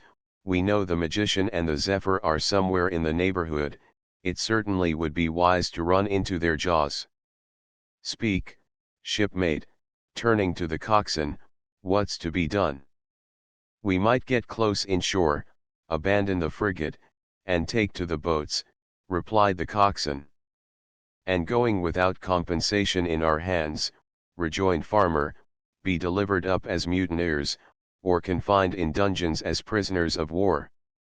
We have no further time for argument. Men, will you obey my orders, or shall I here abandon you to your fate? Every man will obey, was shouted by the crew, either to fight or fly. 'Tis well, replied Farmer. Brace the yards up, and let her come to the wind on the larboard tack. After guard, rig the whip and wash the decks down. Topman, away aloft, keep snugly to leeward. See that all your studding sail gear is properly rove, and have everything ready for shaking out a reef and setting the royals. Boatswain's mates, send a gang below to bring the hammocks up, and, quartermasters, to your stations in stowing them. Call the gunner's crew, and tell them to go round the quarters and see everything in its place. Signalman, bend the colors at the peak, and have our number ready to show at the maintop there. Stand by to hoist the pennant, and mind it blows out clear. Be smart, my lads. One lubberly act would make them suspect that Captain P was not on board, or that his cat had lost its tails. In a few minutes every man was at his appointed station, and the duty was carrying on with as much alacrity and attention as if nothing had happened. The Mermaid, a 32-gun frigate, was nearing them fast, and the cruisers inshore were stretching out from the land to join her. The frigate is speaking to us with his bunting, sir, exclaimed the signalman. She is showing her distinguishing pennants. Farmer clapped his hands in ecstasy. By heaven, it never struck me Captain P was the senior captain. Hoist the ensign and pennant, bear a hand with the number, and see that the flags blow clear. He directed his glass to the Mermaid, and looked intently for a minute or two. She sees it haul down. And now, my lad, make the Mermaid signal to make all sail in chase to the northeast, bend on the preparatory flag at the main and her pennants at the mizzen, and have all ready abaft to telegraph. It will amuse the fools and keep them from being too familiar. Is the signal hoisted? Aye, sir, replied the signalman, there it flies in as many colors as a dying dolphin, and there goes the answering pennant at the frigate's main, haul down, my boys. The moody gloom left Farmer's brow, as he saw by the mermaid's manoeuvring that his signal had been obeyed.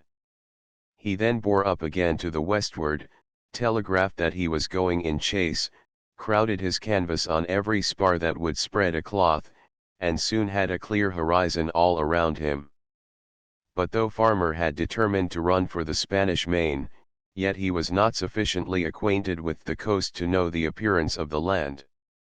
Mr. Southcott, therefore, was brought on deck, and partly through compulsion and partly through a desire of getting clear of the mutineers, he carried the ship off La Guaira, where she was ultimately surrendered to the Spanish authorities, Farmer declaring that they had turned their officers adrift in the jolly boat, though the real fact was very soon afterwards explained to the Spaniards. The master, the gunner, the carpenter, and 2 midshipmen of those saved were sent to prison, but the mutineers received $25 a man. A great many of them became double traitors by entering for the frigate under the Spanish flag, and Farmer was appointed second captain. The first captain's name, I'm told, was Gallows One, so that his junior must have been pretty often reminded of it.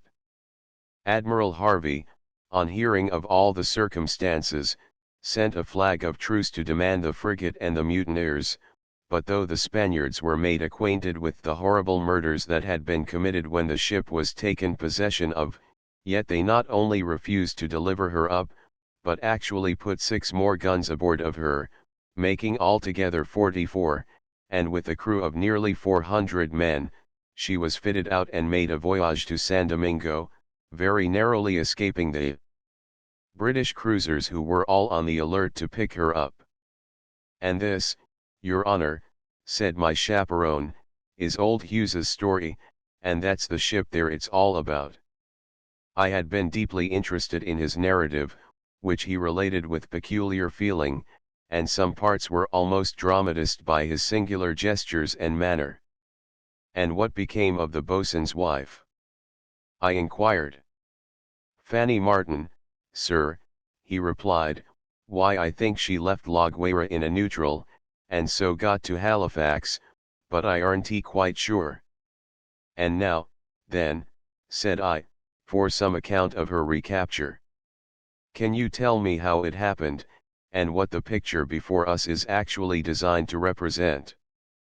Why no, Your Honor, I can't do that exactly, rejoined he, seeing as I knows but little about it, but there's a messmate of mine yonder who was on that station at the time, and can give you the particulars, but he's a dry soul, Your Honor, and mayhap would like a taste of the spirit room. If Your Honor has no objections, 'twill loose his tongue a bit, and give it freer play. 1 word for my friend and 2 for myself, thought I, but sensible that freshening the nip would prevent too much chafing, I readily consented, and the old blades piped to grog with a gusto that can only be acquired by long habit. We were soon seated in a comfortable room overlooking the Thames. It was nearly high water, and the middle of summer, a delightful breeze tempered the heat, the green fields looked beautifully below and opposite to us, whilst the vessels were rapidly passing and checkering the scene with their white sails.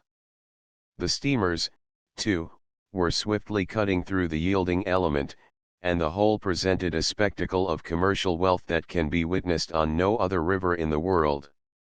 I own I feel a very great pride in contemplating the glory and the gratitude of my country, and when I see her gallant tars who have braved the war of elements and battled the enemies of England, snugly enjoying their old age in their berths, chewing their pigtail with a knowing quid pro quo, and occasionally cheering the heart with the balsam that maketh it glad, I cannot help exclaiming, nobly should a grateful country be served, and thus be rewarded her brave defenders.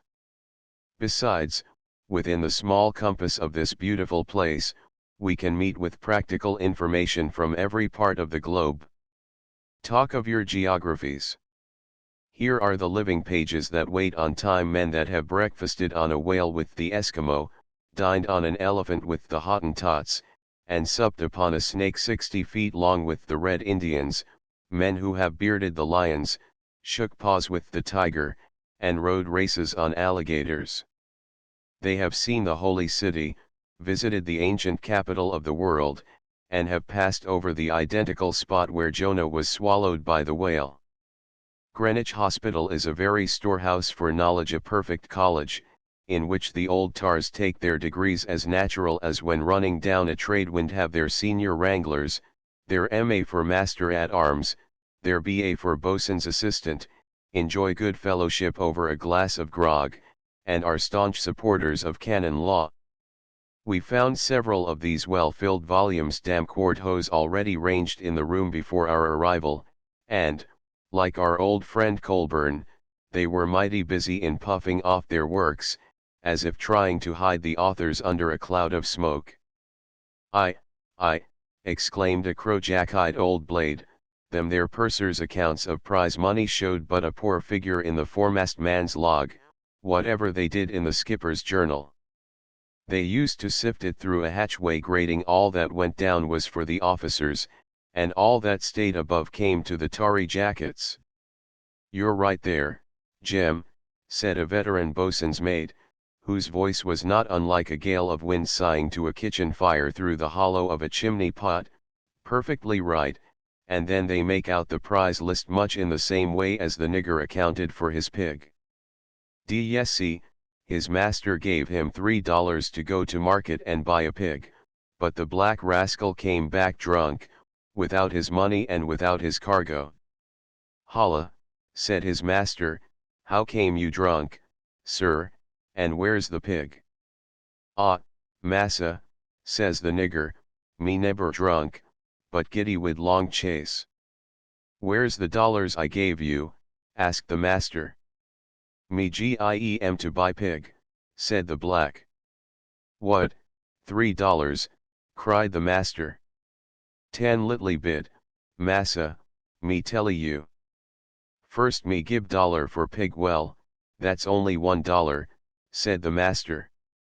10 litly bid, puzzled the nigger, den me have pig for dollar dat $2, massa, den the pig run away, and give dollar for catch a pig dat $3, massa. Den him damn pig run in a bush like a double, and never see him no more noter time. So it was with the prize money, there was dollar for Jack, and Jack for dollar, and if Jack ran away, he lost all, and was made to look dolorous into the bargain, if ever they cocked him again. My best sarvice to your honor, and hope no offence. He lifted his pewter to his lips, and took a most persevering draught to qualify the toast. Jack Maberly, said my worthy conductor, addressing the last speaker, the gentleman wants to hear a little about the recapture of the Harmoine, and Bill Jennings is just a-going to tell his honor the long and the short of it, if you'll be good enough to keep silence fore and aft. I wool, messmate, replied the old boatswain's mate. Bill Jennings, the very beau ideal of a maintopman in long togs, applied his muzzle to the grog, as he said, to clear his throat of scupper nails, and having swallowed almost enough to float a jolly boat, after sundry hems and divers slewings to make sure of his stowage, gave the following account of the recapture of the Hermione. As for them their cutting outs, he began, why I've had a pretty good share on 'em in my time, seeing as how I been with some of them there fire-eating chaps as would cut out the devil himself from under a heavy fire, if so be as his reverence warnty moored with chains. To my thinking, there's more to rouse the natural spirit of man in boarding than in laying at long shots and hitting each other spitefully, for if a fellow does work an eyelet hole in your canvas where it aren't wanted, you have the chance of damaging some of his spars in return, and that's what I calls fair play. Becase, messmates, setting a case as this here it's cut for cut, and damn all favors. Now at long shot you never can tell who hits you, and that's what I call a sort of incendiary act, but at close quarters you can always tell who lends you a rap, and you can pay him agin, and if he falls, then you can stand his friend and take care of him.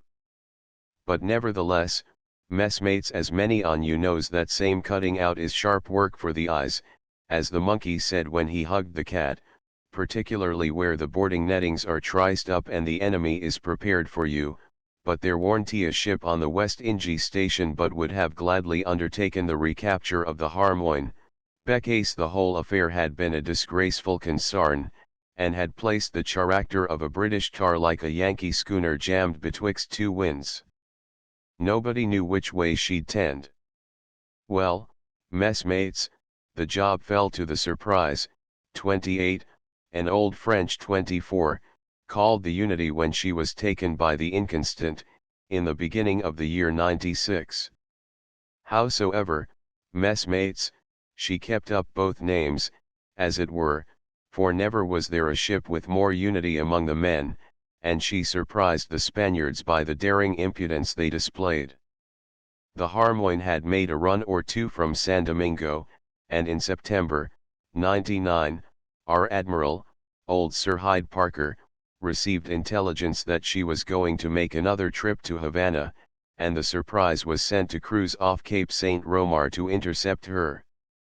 The whole of the little frigate's complement was 197, men and boys, but there warn't so many as that on board, and with this force Captain Hamilton was to attack a ship carrying 44 guns, and having nearly 400 men, but they didn't calculate odds in them days. Well, d'ye, she got upon her station about the middle of October, and kept a sharp lookout, dodging off and on, but keeping at a fair distance, so that the prize might not be afraid of leaving port. Well, day after day they watched, but nothing hove in sight bigger than a land crab, so what does the captain do, but being tired of waiting, he cuts out some vessels from under the island of Amber, to keep the men from getting idle, and then runs off of Porto Cabello, and there sure enough lay the Harmoine all a-tonto, every stick on end, sails bent, t-gallant yards crossed, and a whacking large Spanish ensign and pennant flying, but mark me, messmates, she was moored head and starn betwixt two heavy batteries, the smallest of which could have blowed the little frigate out of the water, and cut her up like junk. It was a beautiful evening, when the saucy Surprise stood close in to reconnoiter. There was a fine breeze and smooth water, and the craft worked like a top. They could see the sodgers at the batteries and the men on board the enemy all at their quarters, and the gunboats were pulling out to take up convenient positions, though there warn't a man among 'em believed the ship could be taken, yet they knew damned well the Englishmen would try. Well, next day Captain Hamilton hove to, just without range of shot, and challenged the Harmoine to come out, but she took no notice of it, and so the Surprise made sail, stood into the mouth of the harbor, and fired at her. The batteries opened their palaver, but the little ship hauled off without a shot touching her, and the lazy lubberly Spaniards, more than 2 to 1 in men and metal, didn't dare to show their yellow rag outside the port. So the ship's company, fore and aft, wondered what the captain would be at, and they grinned like so many catheads to think they couldn't get a fair slap at her. But the captain was up in the maintop with the round jacket on, stretched out at full length with his glass resting on the top brim, and most earnestly overhauling their cons-arms inshore, so that an old woman couldn't stir out of doors, nor a rat move on the Harmoine's decks without his seeing it. The master was up in the foretop upon the same lay, and they kept hailing each other about different cons-arms till they made everything out as plain as the grog blossoms on Darby's nose there. The individual alluded to gave a chuckle, something between a grunt and a laugh, and applied his fingers to an enormous red proboscis, that certainly seemed the telltale of a besetting sin. Well, d'ye mind, they kept at this all day long, dodging about and in and out, like a dog in a fair, till the men got quite tantalized and jaundiced at seeing so much of the yellow bunting, for the enemy had hoisted it everywhere out of bravado. Now, messmates, when I was a youngster, I used to could read a bit, and I remembers reading some ut about the congeniality of minds, that is, suppose setting a case, messmates, just this here. Darby there and I, without speaking to each other, both lifts the quart pots to drink his honour's health for surveying out the stuff. He raised the quart pot, which by the by was empty, and looking into it, conveyed a hint that it required replenishing. Why then, messmates, he continued, we should both have the same thoughts arising from the same feelings. Darby's mug was empty too, so I ordered them to be filled again. So, DSC, messmates, the crews of the boats got busy about their gear and placed the oars and boat hooks, the rudders and tillers all in their proper places, ready for a moment's service. The captain twigged at it, but he never said nothing till the next day but one, when he orders the hammocks to be opened to air and spread out over the boats, and he stands off and on till about noon, when he makes a long stretch out from the land, and the men thought he was going to give it up. So, DSC, they pipes to dinner, and after that they serve as the grog out, of course, your honour's health, and, messmates, yours, all of you. He took a long draught, but at 2 bells, instead of calling the watch, the hands were turned up and all ordered aft onto the quarter deck, where the captain was standing as upright as a fathom of smoke in a calm, and the master was bent down like a yard of pumped water measured from the spout, and looking over a chart of the harbour, as busy as the devil in a gale of wind. Well, every soul fore and aft mustered in the twinkling of a handspike, and they all crowded together as if they'd been stowed with a jack-screw for a long voyage, and then the captain up and tells 'em that he meant to head the boats himself and cut the harmoin out, if they would do their duty like men and back him. My eyes, if there warn't a cheer then, there never was one before nor since, and the lads, to seal the bargain, gived one another a grip of the fist that would have squeezed a lemon as dry as a biscuit. So, you see, the murder was out, and every man betwixt the cabin windows and the figurehead volunteered to the duty, but the captain said he wouldn't take more than 100, including officers and marines. He was sorry to leave any behind, as he believed them to be all brave fellows, but some must stay to work the ship, and, if necessary, bring her into action.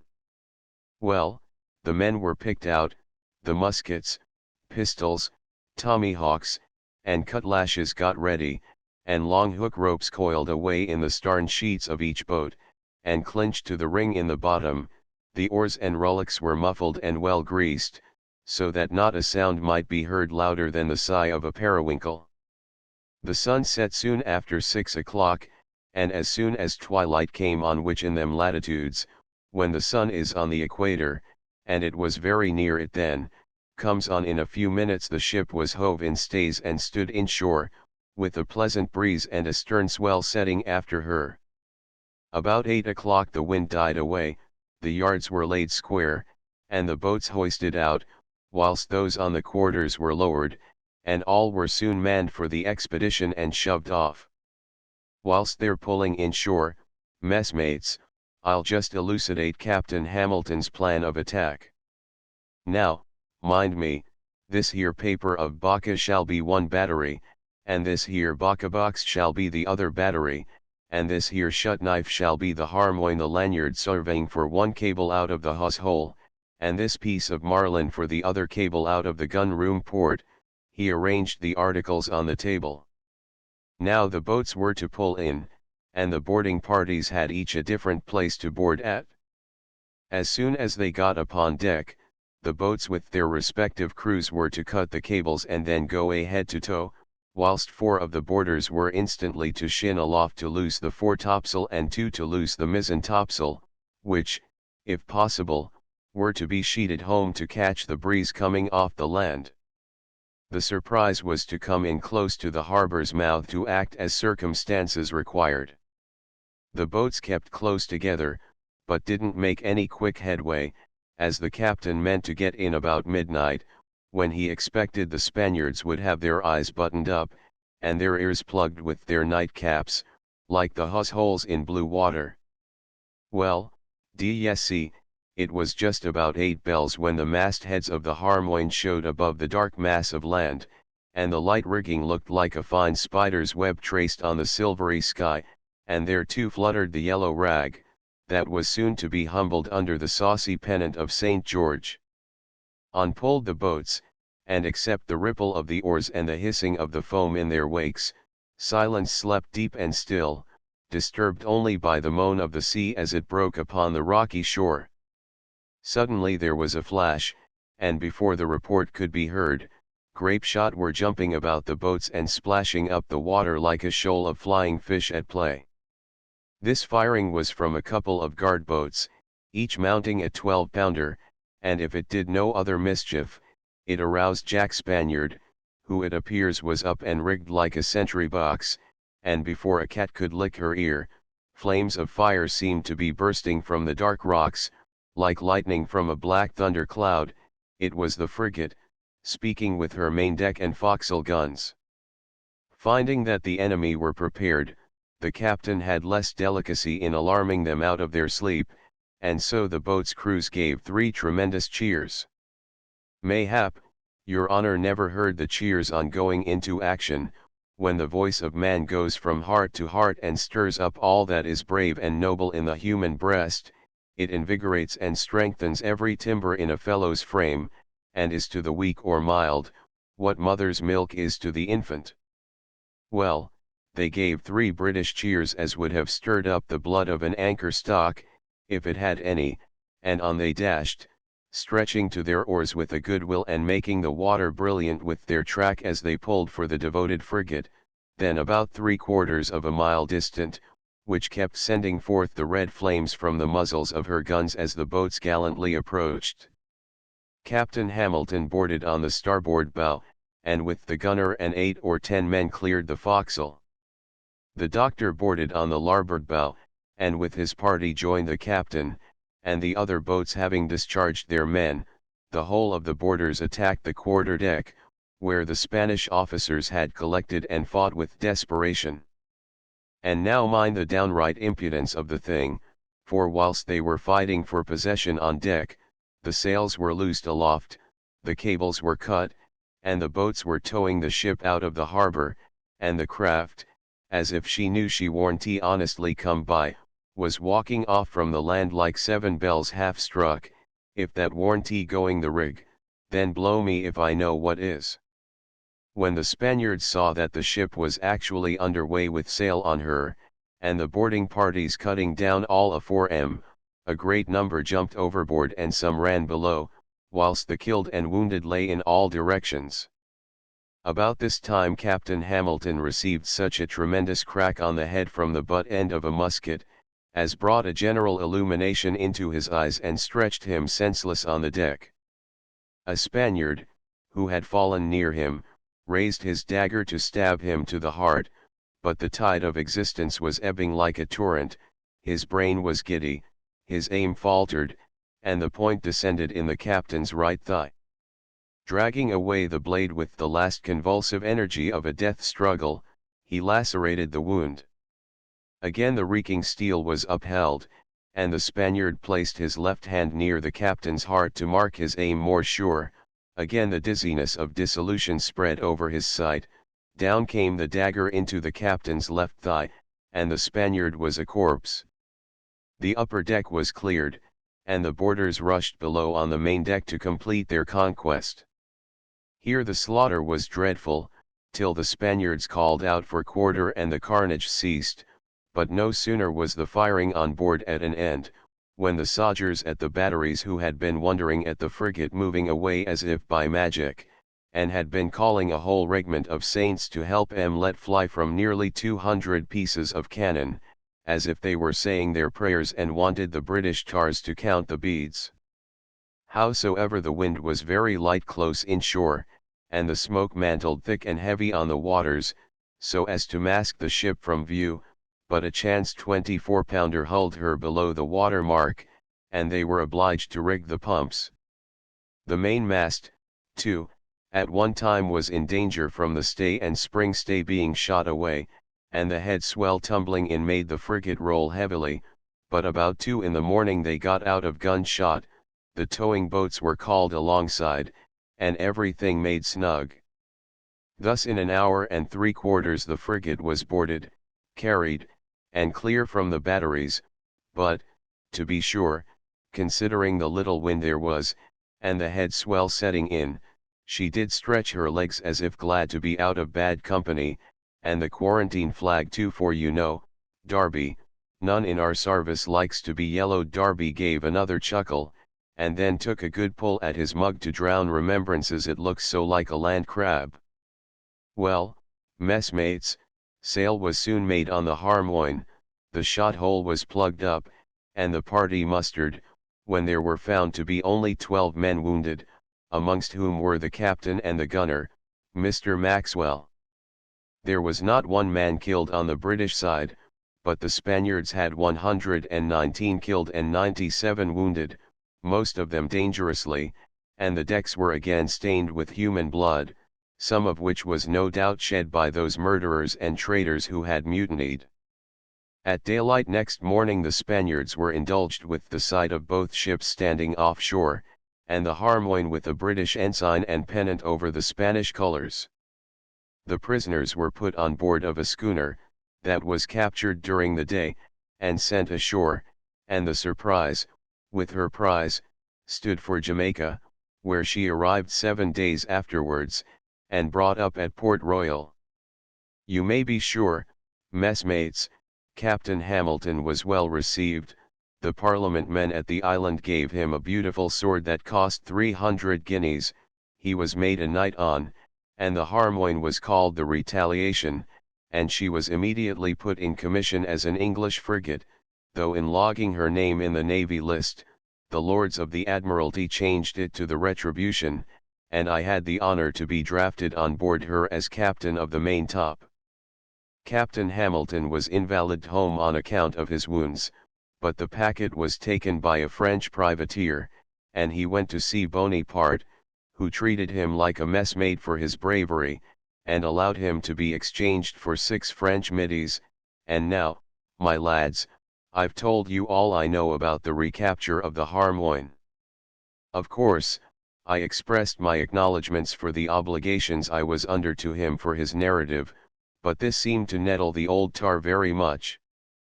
How far his account is correct I must leave others to determine, and only regret that I have not been able to do the worthy soul more justice, but it would be impossible for any written description to give an adequate idea of his mode of recital. Our glasses were replenished, for I saw that the old blades, like cutters on a wind, were determined to have a taut leech to their jibs by taking a long and strong pull at the purchase, and expecting to gather a fund of anecdote, I.e. made the most of it, and determined to gladden their hearts. Well, it's of no manner of use to go to argify the matter, said the old boatswain's mate, and all I've got to say is this here. Bill has spun that yarn like a patent winch, and I'm sartain, sooner or later, murder will always meet with its punishment. Many of them mutineers were hung, and I'm thinking that there was 1 or 2 jewel blocked that never set foot on the Harmoine's deck in their born days, but their lives were sworn away, and arter that they went aloft without touching a rattlin. I knew one on 'em, but I'll not rip up old grievances like a piece of tarred parsailing. I was at Port Royal when the ships came in, and well remember seeing 'em both. There's one thing however, messmate, you forgot to tell us, and in the regard of a generous spirit, which I take to be consort with bravery, it ought not to go untold, and that is this here, that Sir Edward divided £500 of his own prize money amongst the bold fellows who shared the victory with him. That was nobly and generously done, said I, such a man deserves to be immortalized. Well, your honor, he was mortalized, replied the old man, for on that station of mosquitoes and grog blossoms, there warn't a blue jacket nor yet a jolly but would have followed him into the devil's kitchen at cooking time. And it's a rum place that West Ingas, too. I remembers being ashore at one of the resurrections among the niggers, and the ship's corporal stuck his spoon in the wall, because, I'm thinking, it warn't very likely that a fellow would ever sup burgoo again, when his head and his body had parted company.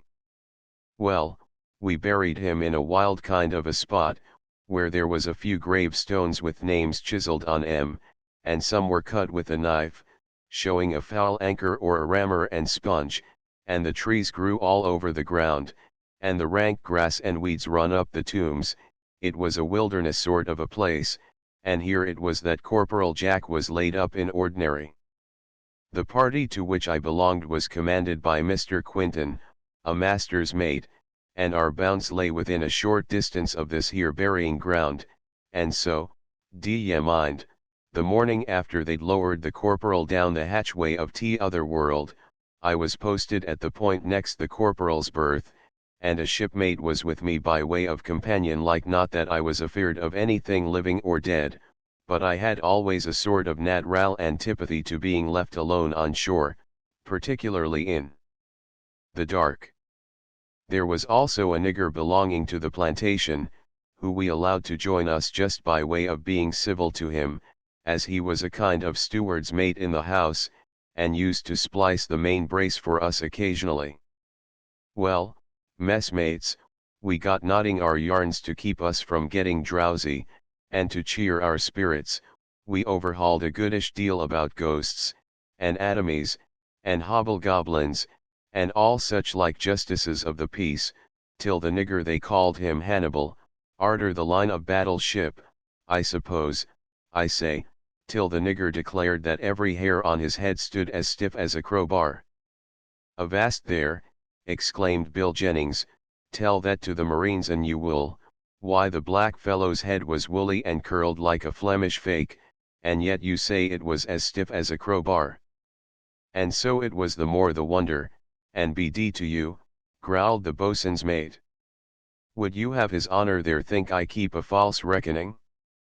Well, as I was a-saying, his head looked like a black porcupine with his quills up."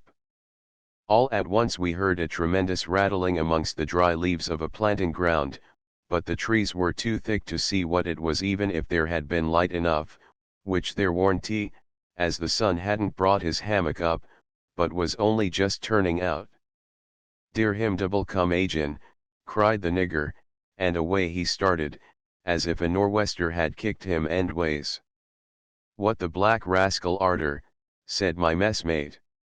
"Nay," says I, "that's more nor I can tell, but not being a Christian and only a poor ignoramus of a nigger, I suppose he's afeard that the noise yonder is Davy Jones playing at single stick, and mayhap he may think the old gemman is hauling his wind upon this tack, and may take his black muzzle for one of his imps. But that's a pretty bobbery they're kicking up, at all events, and now it's going in the direction of the burying ground.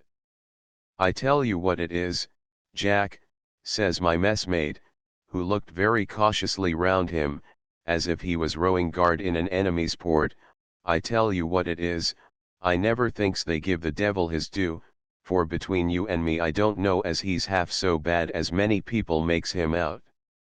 Our parsons say he's black, but the niggers paints him white, but for my part, I'm thinking that the color of a ship's paint goes for nothing. Then as for his horns, why they're ugly looking to be sure." Here the noise was right away in the burying ground, and my messmate laid me fairly alongside. "But though they are ugly looking, I never heard of his doing any mischief by running stem on with them. And arter all, shipmate," he continued, "you must own there's a great deal in fancy. Look at your ingy grab vessels, that run their noses out to the heel of the jib boom, and carry all their bowsprit inboard. Now I call that sort o' rig neither ship-shape nor Bristol fashion, for a ship's head is a ship's head, and a ship's bowsprit is a ship's bowsprit, but if they go for to make a standing bowsprit of a ship's head, then, I'm thinking, they are but lubberly rigged." Now, messmates, you must own that his arguments was a bit of a poser, but I warn't altogether satisfied with his backing and filling like a grenadier in a squall, and so, says I, "But what do you think of his tale, eh?" Why, as for the matter of his tail, says he, I'm thinking it's a fundamental mistake altogether. The parsons say, and mayhap they're right, that he cruises about privateering, because he's got a roving commission, and every now and then he falls in with a heavenly convoy, and nips off with a prize, which he carries to his own dark place.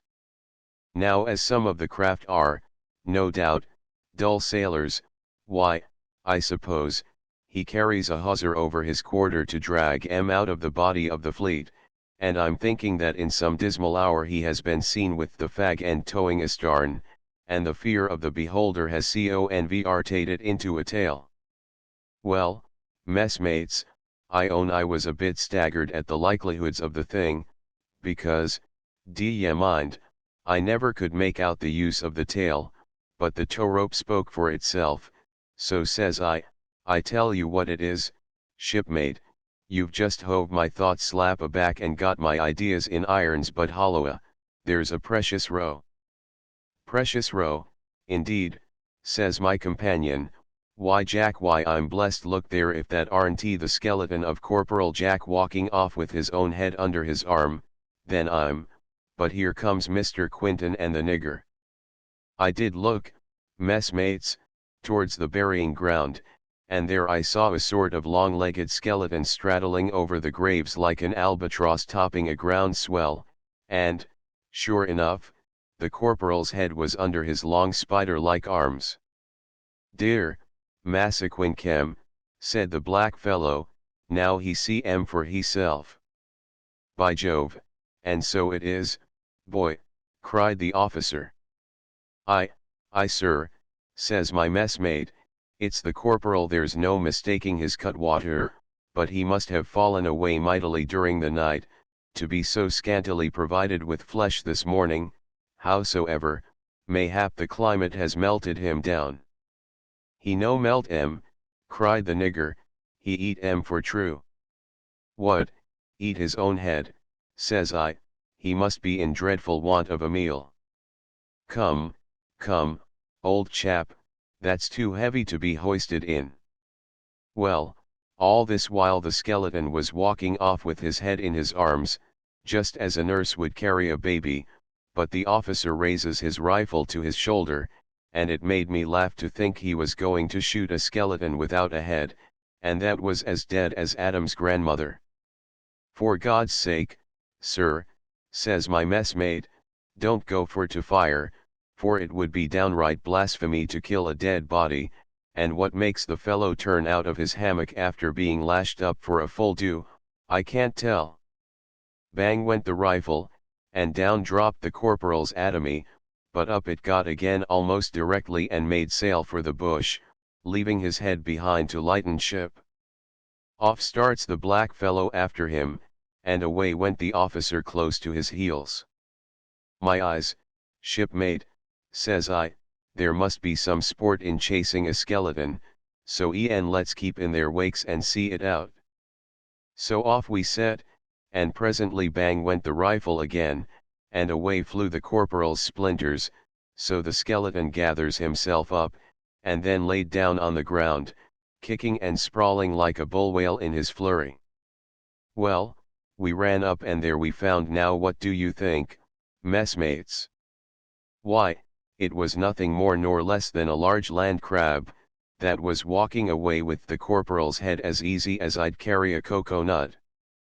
The old tar ceased, and I naturally expected that some part of his story would be contradicted, but no one seemed to raise a doubt as to the veracity of his statement, and of course politeness would not allow me to differ from the rest.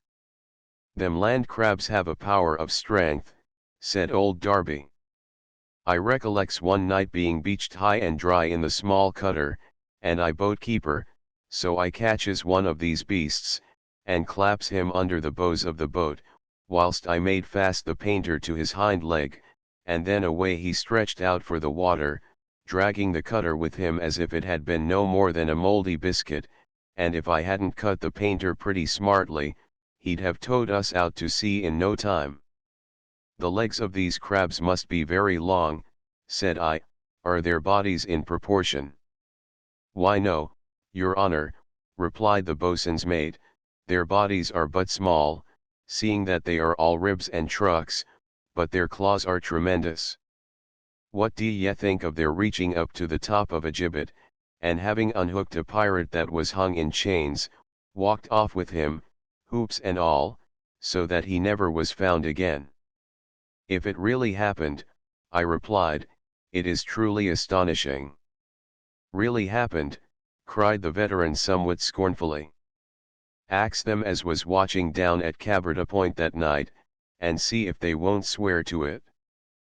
Perhaps it was some of the friends of the pirate who removed the body, I ventured to suggest. Now that comes of your honour's not knowing nothing of the country, he rejoined, for, d'ye mind, all the rogue's friends were thieves, and if it had been any of them, they'd not only have carried off the body, but would have stole the gibbet for firewood, which a land crab has no manner of use for. This certainly was unanswerable, and I forbore asking any more questions on that subject. I remember, when I was a boy, said, I sailed out of Dover in a by-boat under Captain Hammond over to Calais and Boulogne and Ostend, and there was an old woman who they used to call Mother Mount, lived at the back of the York Hotel, and she constantly placed herself on the steps of her door observationing the people that passed up and down the street. Captain Hammond never went past the house but he jeered her for a witch, and everybody said she was one, till one day, just as we were going across with a good freight of passengers, the old Jezebel spoke some hard words to the skipper, as he was coming down to the craft to sail out of the harbour. He made no more to do but to spit at her. The curse of the defenceless and childless widow be upon you, she cried out. You are bound across the channel, but there are those will be there before you. You will think yourself secure, but woe, and danger, and wreck, shall come at a time when you think not of it, for my curse is upon you. The captain came on board in no very gentle humour, and away we went with a flowing sheet for Calais. Our passage was short, but we struck very heavily in crossing the bar, though the water was as smooth as a mill pond, and every timber in the craft sneered again. The mate, fearing she would gripe to and run upon the pier head, was going to ease the throat halyards, but the captain hollered out, hold on till all's blue, it's only Mother Mount at her tricks. Well, at last we got safe in and hauled alongside the quay in the outer harbour, where we made fast stem and starn and cleared decks. Upon my word, that's a tough yarn, said I, and so you really think it was Mother Mount that bumped you ashore in that fashion? It isn't for men without larning or education such as me to say their say positively, answered the pensioner, but giving his quid a severe turn, if I am to speak my mind, I think it was.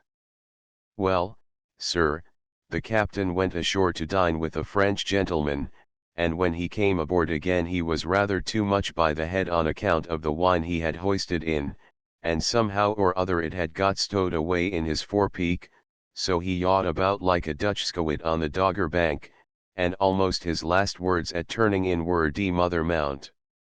Well, we all went to our hammocks, and the mate left word for one of the hands to turn out and tend her at tide time, as it looked breezy away to the sou-west.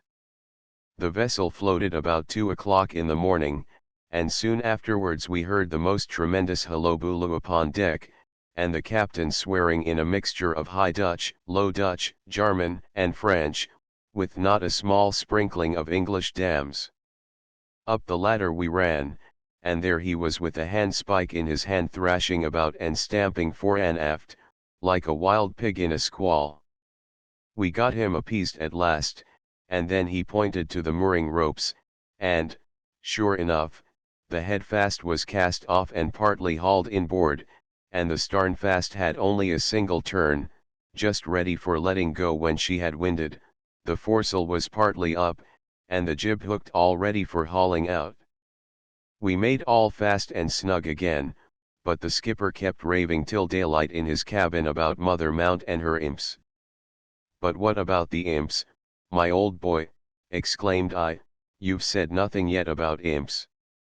Did they have tails too?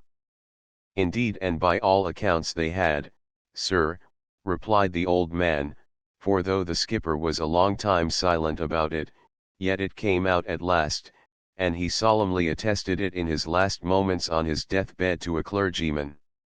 He declared that whilst he was sleeping something struck his temples so hard that it made the vessel shake again. Why, he was dreaming to be sure, said I. The thump was caused by the vessel just beginning to lift, and the swell rolling in made her strike against the piles.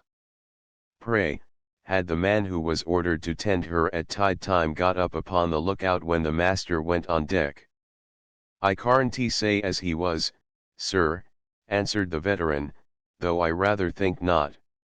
Well, go on, my old friend, requested I, let's get to the imps. After receiving one or two heavy blows, continued the pensioner, the skipper woke, and he thought he heard a shrill squeaking voice above say, bear a hand with that foresail and jib, and haul in the head rope, and then there was a sort of a scrambling noise afore the windlass, and another chock aft by the starn lockers.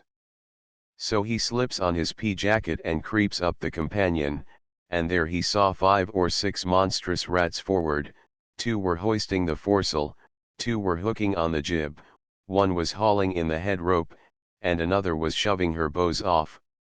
Abaft was a rat bigger than all the rest, standing at the tiller and giving orders, and another had got hold of the quarter rope and was singling the turns.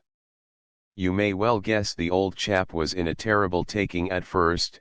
His teeth chattered like the pawls of a windlass when they shorten in a slack cable, his knees knocked together, then he was knock-kneed, said I, laughing heartily. Really this is a clever tale. First, the old woman makes a threat, then she plays you a mountebank trick, and lastly ratifies her promise by I have not got to that yet, sir, replied the old man, interrupting in his turn, but you shall hear all about it, if you will only give me time. He then continued, notwithstanding the tremblification the skipper was in at first, he wasn't a man as was easily to be daunted in the long run, and seeing he was part owner of the craft as well as master, I'm thinking he was afraid they wouldn't carry her out safely, and mayhap he thought they might turn out to be pirates. That's half a pun, old boy, said I. Why, your pirates would have made a splendid rat pie, upon short allowance. By all accounts one of 'em would have been meal for half a dozen messes, replied the matter-of-fact old man. But as I was a-saying, sir, old Hammond determined that at least he'd be master of his own cutter, for in those days the by-boats had running bowsprits, though they generally carried them over the stem to make most room, and also, that his own crew knew her trim and could work her best.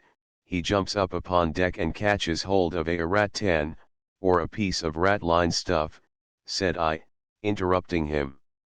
No, sir, answered the veteran rather testily, he catches hold of a handspick, and began to hammer away like a fellow beating saltpetre bags in an Ingeman's hold at Diamond Harbour, and by the time we got upon deck, there wasn't a rat to be seen nigh hand, though I must say I saw 2 or 3 dark objects in the distance running down towards the pier head, and there was something like a man on his hands and knees slowly crawling after them.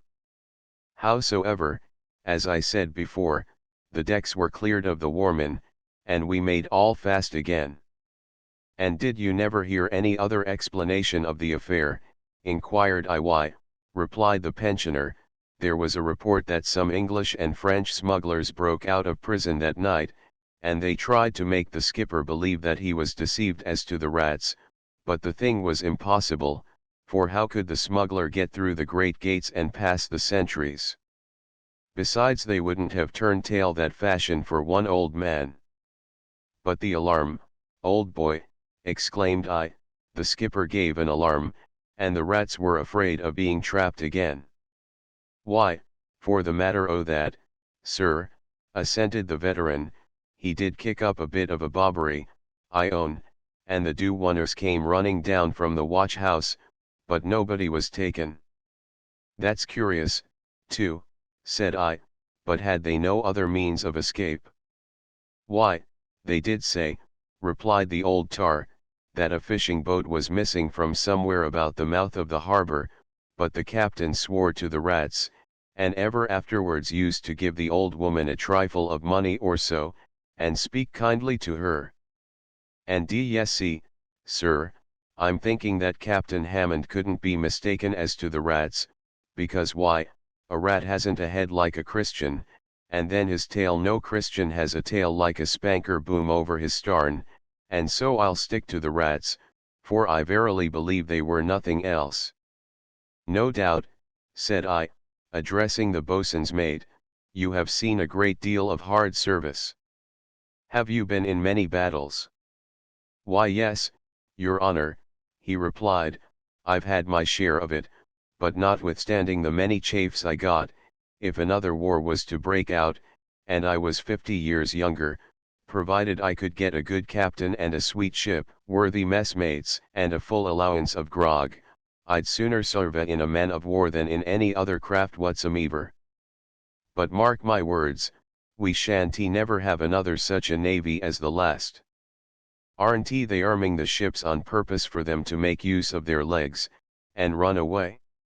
What would old Benbow or Duncan have said to this, with their round starns and chase batteries? Aren't the fleet got the dry rot with Fundungus, and don't the new regulations bid fair to give the men the dry rot too? Who the deuce could weather a storm or engage an enemy upon a pint of grog a day? But as long as there's a shot in the locker, it shall go hard but we'll queer the purser somehow or other, after all. I remember Jack Traverse once, and a worthy soul Jack was too, going off at Spithead to join the old Gorgon. Well, yes see, as the wherry came from the starboard side to pull up to the larboard gangway, Jack, who had been bowsing his jib up, caught sight of the name painted in gold upon the starn, and so he endeavoured to see what he could make of it, but being crow-jack-eyed, and his brains all becalmed, he began, like a dull skull-hard, to spell it backward. "No, no," says Jack, "that's as plain as Beachy Head in a fog, so this aren't the ship, d'ye mind? Howsoever, let us see what her name is." "No, no, that's right, grog, grog. Yes, I'm blessed if it aren't, and both together makes no grog. About ship, waterman, she won't do for me, why, I should be waterlogged in a week, so bear up for the next ship, d'ye hear? The navy, your honor, is the pillars of the state, but if the props are unsound, the whole edifice must tumble to the dust, and oh, to see the flag under which I fought and bled, that flag, whose influence caused such signal exertions in the fleet when Nelson gained the day, humbled before the white rag of a Frenchman, or pecked at by the double-headed eagle, nay, what is worse, degraded in the sight of the stripes and stars. My fervent prayer is, that before the day arrives, these old bones may be hove down for a full dew, and buried in the hollow wave. 'Twould break my heart. Howsoever, all this comes of trying to make Jack a gentleman, a title he once despised, but what with the quibble hums of lawyers, and the conflobjustications of parsons, his head gets filled with proclamations, and his brains whirl round like the dog vane in a calm. I beg your honor's pardon, though, for troubling you with so many of my remarks upon the subject, but it must be evident to everybody that tars have arrived at a bad pitch, and though I'm no croaker, I don't mean him as was at the Admiralty, yet my spirit is stirred up and must have vent. I sees they have tried to put a stop to smuggling, by taking off the duties. That is as it should be, but there's another thing I wish, and that is, to get a petition to Parliament for all the old hard-a-weathers at Greenwich to have their bacca duty-free. Why, sir, it would be an act of piety, and the worthy old quidnuncs when they take their chaw, or blow a cloud, would bless 'em for it. Talking about smuggling, reminds me of a circumstance that happened off Dungeness, when I was in that gallant ship, The Triumph, 74. We were running up channel for the Downs with Dungeness light on our larboard beam, and it was about 6 bells in the middle watch, when the lookout on the forecastle reported, that there was a lugger close under our bows. "Give him a gun," cried the officer of the watch. The shot was fired and the lugger instantly let fly her foresheet, and rounded to. "From whence came you?" hailed the lieutenant. "Wavav," replied the lugger. "What the devil place is that?" said the officer, and again raising the speaking trumpet, "Where are you bound to?" "Wavav," was once more returned. "The fellow's making game of us, sir," said the officer to the captain, who, hearing the report of the gun, had come out of his cabin. "Shall I board him, sir?" "Yes, mister, lower the quarter boat down, and see what he is." Well, away we went, and as we pulled towards him, the lieutenant would have it the lugger was a French privateer, but the coxswain, an old hand at the trade, replied, "No, sir, she's no privateer, and I thinks I can smell a secret at this distance. There's no guns, sir, and but few hands." Eh, we shall see presently." "What are you laden with?" inquired the officer as soon as we got alongside, and he had jumped upon the deck. "What is your cargo?"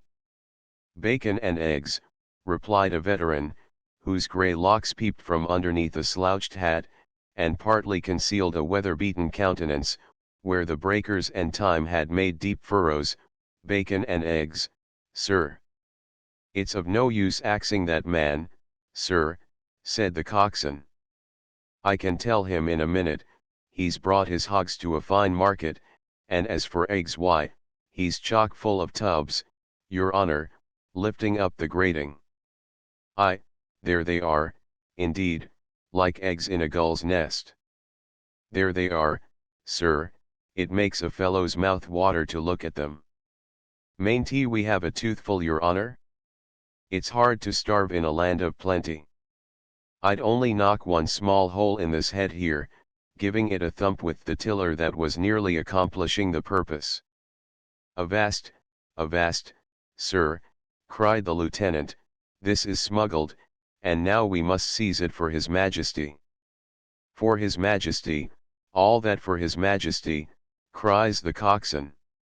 "Why, God bless your honor, he'll never be able to get through the half of it, even though the Prince of Wales should lend him a hand, and I hear he's no flincher from the gravy. I'm sure, sir, none of the royal family would miss the want of as much as would comfort the heart of a tar in such a raw morning as this, especially as we would drink their healths in a bumper, and that would do 'em more good than swallowing all this here stuff." "Not another word," said the officer. "Jump into your boat, and, turning to the old man, do you follow him, for I must take you with me." The poor fellow was obliged to comply, though he made a good many wry faces, and begged hard, but all to no purpose. So the cutter shoved off, sadly deploring that all hands were so nigh Hollands, and yet without being able to moisten their clay with a sup before breakfast. "What is she?" inquired Captain E, as the lieutenant came up the side. "A smuggler, sir," was the answer. "A smuggler, eh?" cried the captain, "and so, addressing the old man, you are one of those lawless characters who run all hazards to run your goods and beach your tubs, bidding defiance to danger and death? What have you to say for yourself?" "Sir," replied the hoary seaman, uncovering his head, and displaying a face where cool determination was struggling with painful sensations, "sir, whatever I can say will, perhaps, avail me nothing. The necessities of a large family and numerous distresses have driven me to my present state. All I possess in the world is now in your power, and you are able in one moment, not only to deprive me of liberty, but also to reduce me and mine to utter misery and beggary. For myself, I care but little, but for my fatherless grandchildren, he wrung a tear from his eye, and dashed it off in agony, but his countenance almost instantly resumed the stern serenity which appeared to mark his character. Captain E and the lieutenant took a turn or two aft in deep conversation. At last, 8 bells came and the morning watch was turned out.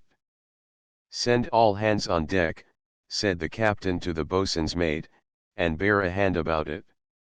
Well, we all mustered aft on the quarter deck, and the captain, standing on the gratings of the after hatchway, exclaimed, "My lads, this old rascal's a smuggler, and there's his vessel, your prize. He says our detaining him will be the ruin of himself and family, and how much shall we obtain for plunging a fellow creature and a countryman into hopeless misery? Why, our gin will be transmogrified into port for the agents and lawyers, and perhaps you would share about 9 pence a man. Mine and the officers would amount to about £20, which we are ready to forego, nay more, I am ready to give you that sum out of my own pocket. So what do ye say, lads? Shall we make him splice the main brace, and let the old rogue go?" A simultaneous "Aye, sir," resounded from all hands. "Well, then, my men, we'll have 6 tubs out of him for that purpose, so jump into the boat again, and you old blowhard must swear through thick and thin that you have never set eyes upon us." The old man turned round, fell upon his knees, and, laying his hand upon his heart, poured forth a volley of thanks, but just as he was going over the side avast, cried the captain, "You must swear upon the binnacle never to divulge what has taken place." This was done, and the smuggler returned to the boat with a lighter heart than when he entered it at first. Away we pulled alongside the lugger, but, when their master told them they were clear, my eyes, the men were like wild fellows, and would have swamped us with tubs. "Only 6, Mr. E," cried the captain from the gangway, "if you bring more, I shall send you back with them." But we had plenty to drink, and then stood for our ship again. Well, d'ye see, the 6 tubs were placed under the poop awning, and as soon as the captain had turned in, the lieutenant sent 2 of them to the captain's cabin, 1 to the wardroom, 1 to the midshipman's berth, and another to the warrant officer's mess, leaving only a solitary tub for the whole of the ship's company. Well, d'ye see, at daylight out came the captain again and looked for the stuff. "Why, mister, where what have you done with the grog?" The officer told him how it had been disposed of. No, says the skipper, "fair play's a jewel, sir, have it all on deck directly, and let every man fore and aft share alike. I shall only take my allowance with the rest, that all hands may be tarred by the same brush." So the stuff was started into the wash-deck tub, and equally divided among officers and crew. Here the boatswain's mate ceased, and took a determined pull from his pewter, whilst the various groups assembled, for our numbers had increased, were all unanimous in voting Captain E to be a generous soul, what you'd always see a poor fellow righted in the long run, and each had some anecdote to relate respecting him, but as all were talking at the same moment, it was impossible to collect them. "I was with him," exclaimed an old pensioner, "off Scamperdown, when Duncan fought the Dutch fleet, and we engaged and took the Worcester, and after she struck, we stood on and attacked the Fryhard, that carried old Winter's flag blue at the main. It was just arter the mutiny too, and some of our hands went from the bilboes to their guns. But Captain E knew the stuff a blue jacket was made on, and was glad of the opportunity of rubbing off old scores with the gunner's sponge." "Talking about smuggling," said Bill Jennings, "puts me in mind of the way we used to get dollars off at Buenos Aires 3 when I was in the mutant sloop of war along with Captain Fabian, and we had 3 fine deal-built boats that you'd walk along like race horses. Well, all the boats' crews had belts round their waists with pockets to 'em, each just big enough to hold a roll of $50, so that every man could carry 300 and a tolerably good cargo. 2. Considering he had to walk as steady as a pump bolt on shore for fear of the custom house officers, and to stretch out pretty smartly at his oar when he got into the boat supposing the wind warn't fair. Well, one day says the marchant to our coxswain, as we was standing in his store, says he, "My lad, do you see this here cask?"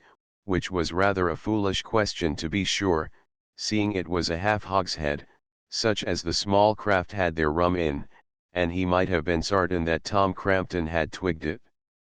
Howsoever, the marchant says to him, "My lad," says he, "do you see this here cask?"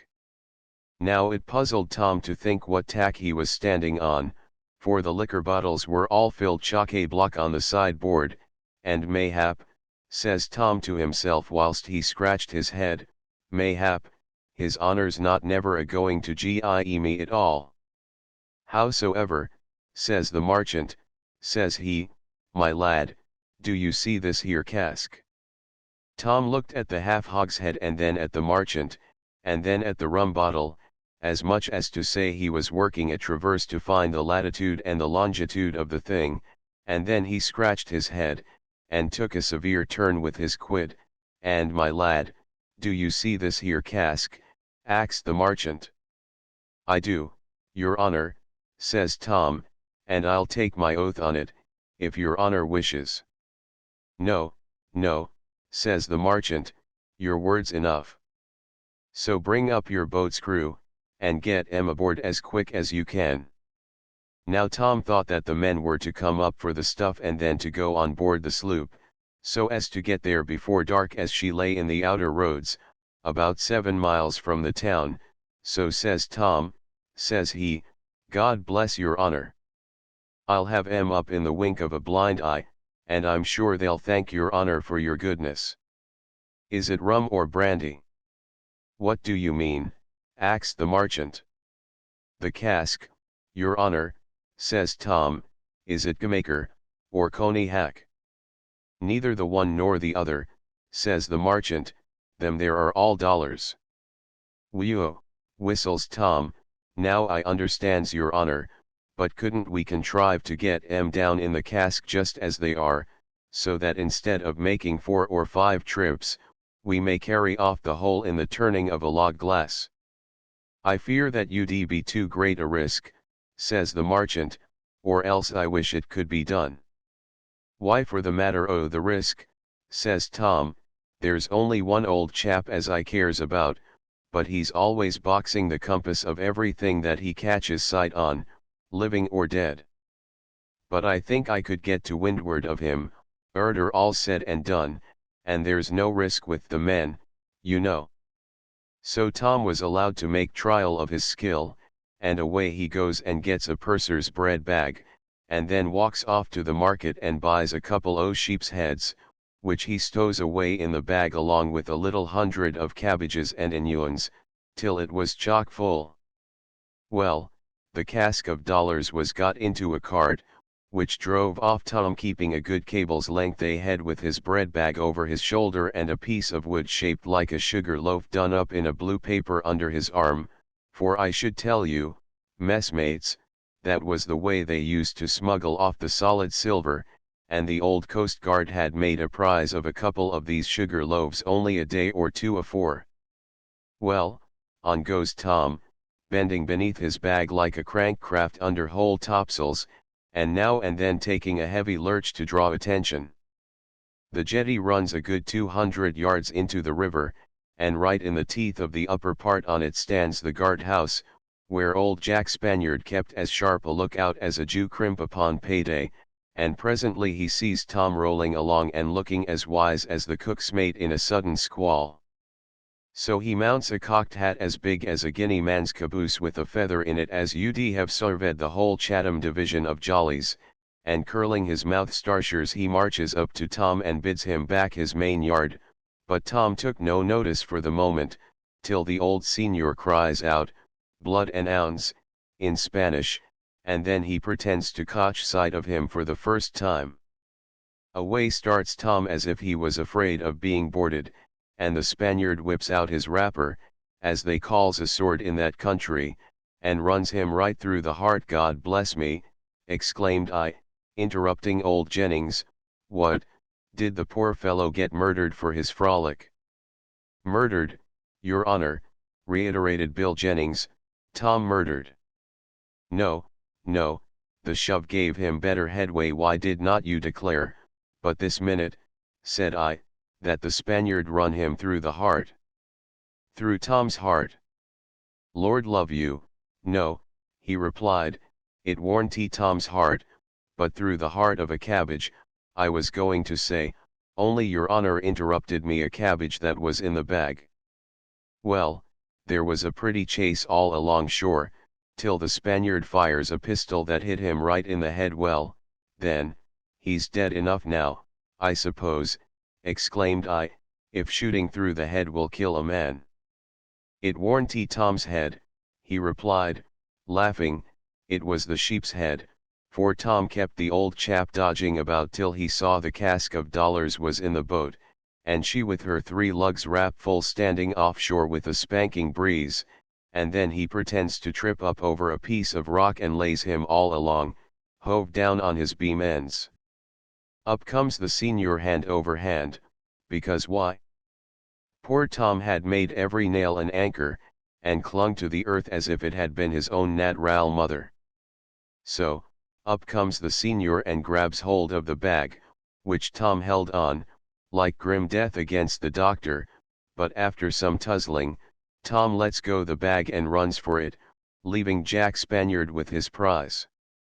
Well, Tom gets down to the captain's gig and shoves off to the Muscato schooner, what was lying inshore, and the senior hoists the bag on his shoulders, fully sartain from the weight that he'd made a rich seizure, and back he marches to the guardhouse, where every soul had turned out to enjoy a sight of the chase, so that the cart with the cask passed by without being examined, and now remained grouped together to see what the senior had got.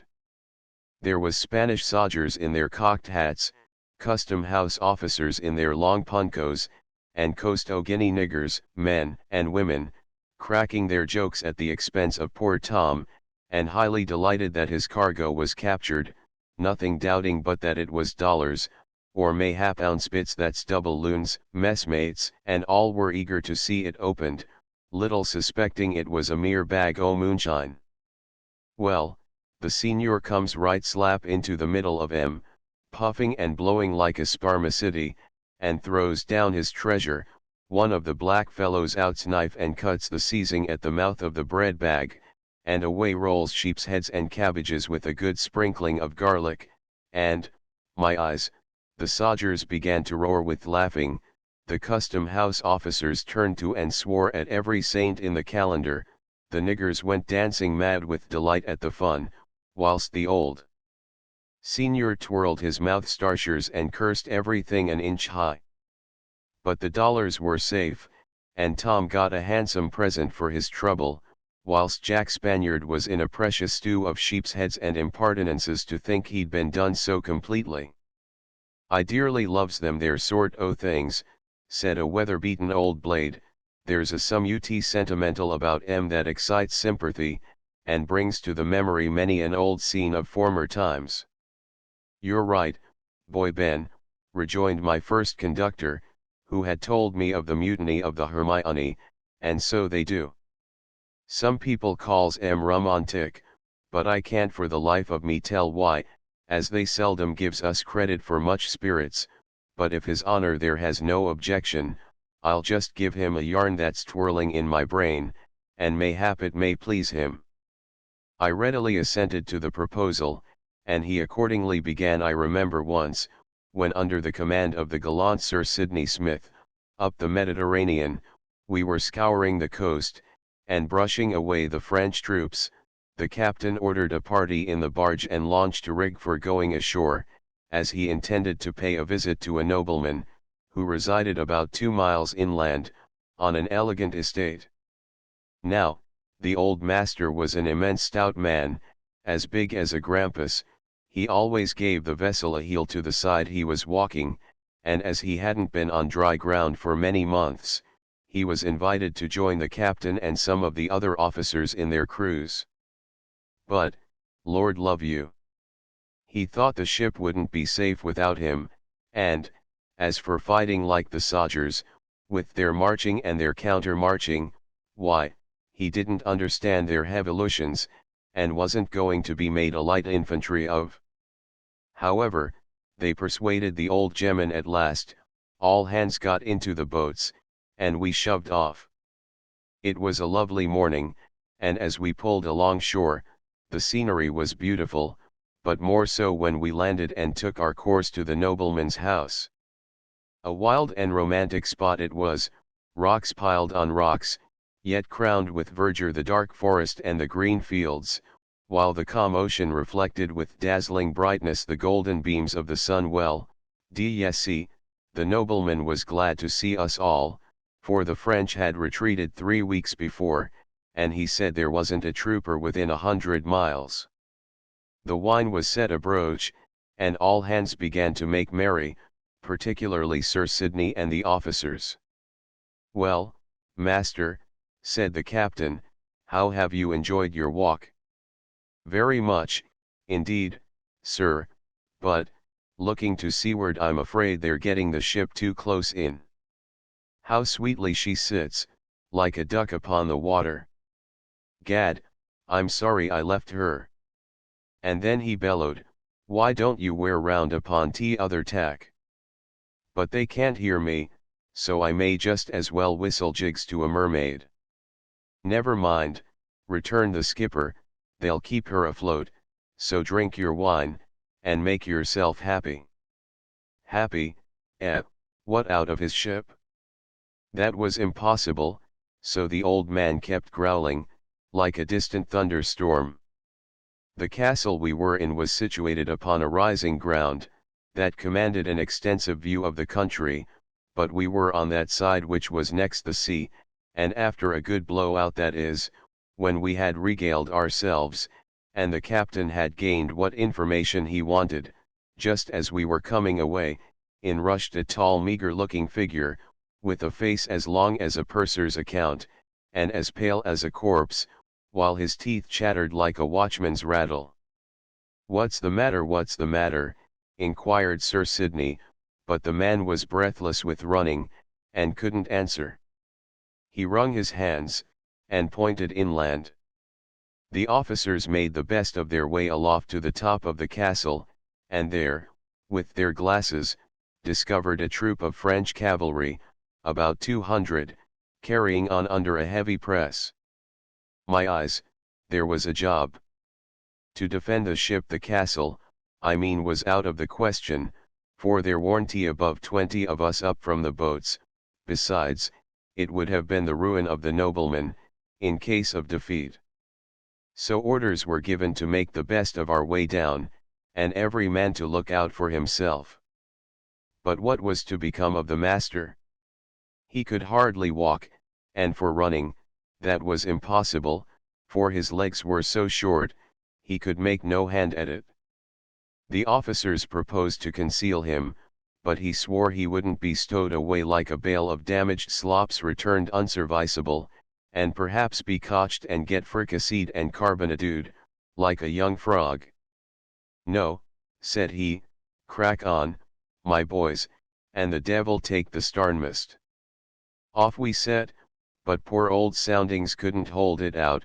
He puffed and blowed and waddled along, till he tripped over a mound of earth, and there he lay, like an island of flesh amidst an ocean of grass. Sir Sidney hove to, and laughed till his sides shook. However, he ordered a couple of hands to raise the old Gemmen on their shoulders, and run with all their might. By this time, the troops had advanced within musket shot, and they sent us a few peppercorns to freshen our way. The firing made the men in the boats alert, for they were out of sight, the landing place being just over the brow of a hill, and so they prepared for our reception. The sodgers were coming up with us hand over hand, and their shots flew pretty thick. The old master, as soon as he recovered breath, did nothing but growl at being obliged to run away from the enemy, and kept his pistols ready to salute them in case of their coming alongside. There was now only a cornfield between us and the descent to the boats, when the men, finding themselves considerably in the rear, made a desperate push with their cargo and capsized altogether. Up they sprung again. It was, however, too late to mount the master afresh. Besides, he had got a little rest in the carriage, so all hands took to their heels, but just as they arrived in the middle of the corn, the French poured in a smart volley, and the old gemman fell. The rest of the party had reached the boats, and put off upon their oars, all ready to give the troopers a warm reception. The 2 guns in the launch and 1 in the barge were loaded with musket balls, and every man had his musket or pistols ready cocked for the attack. The cavalry appeared on the brow of the hill, as fine a mark as you'd wish to shoot at. Whiz whiz we let fly, and they seemed to be struck comical.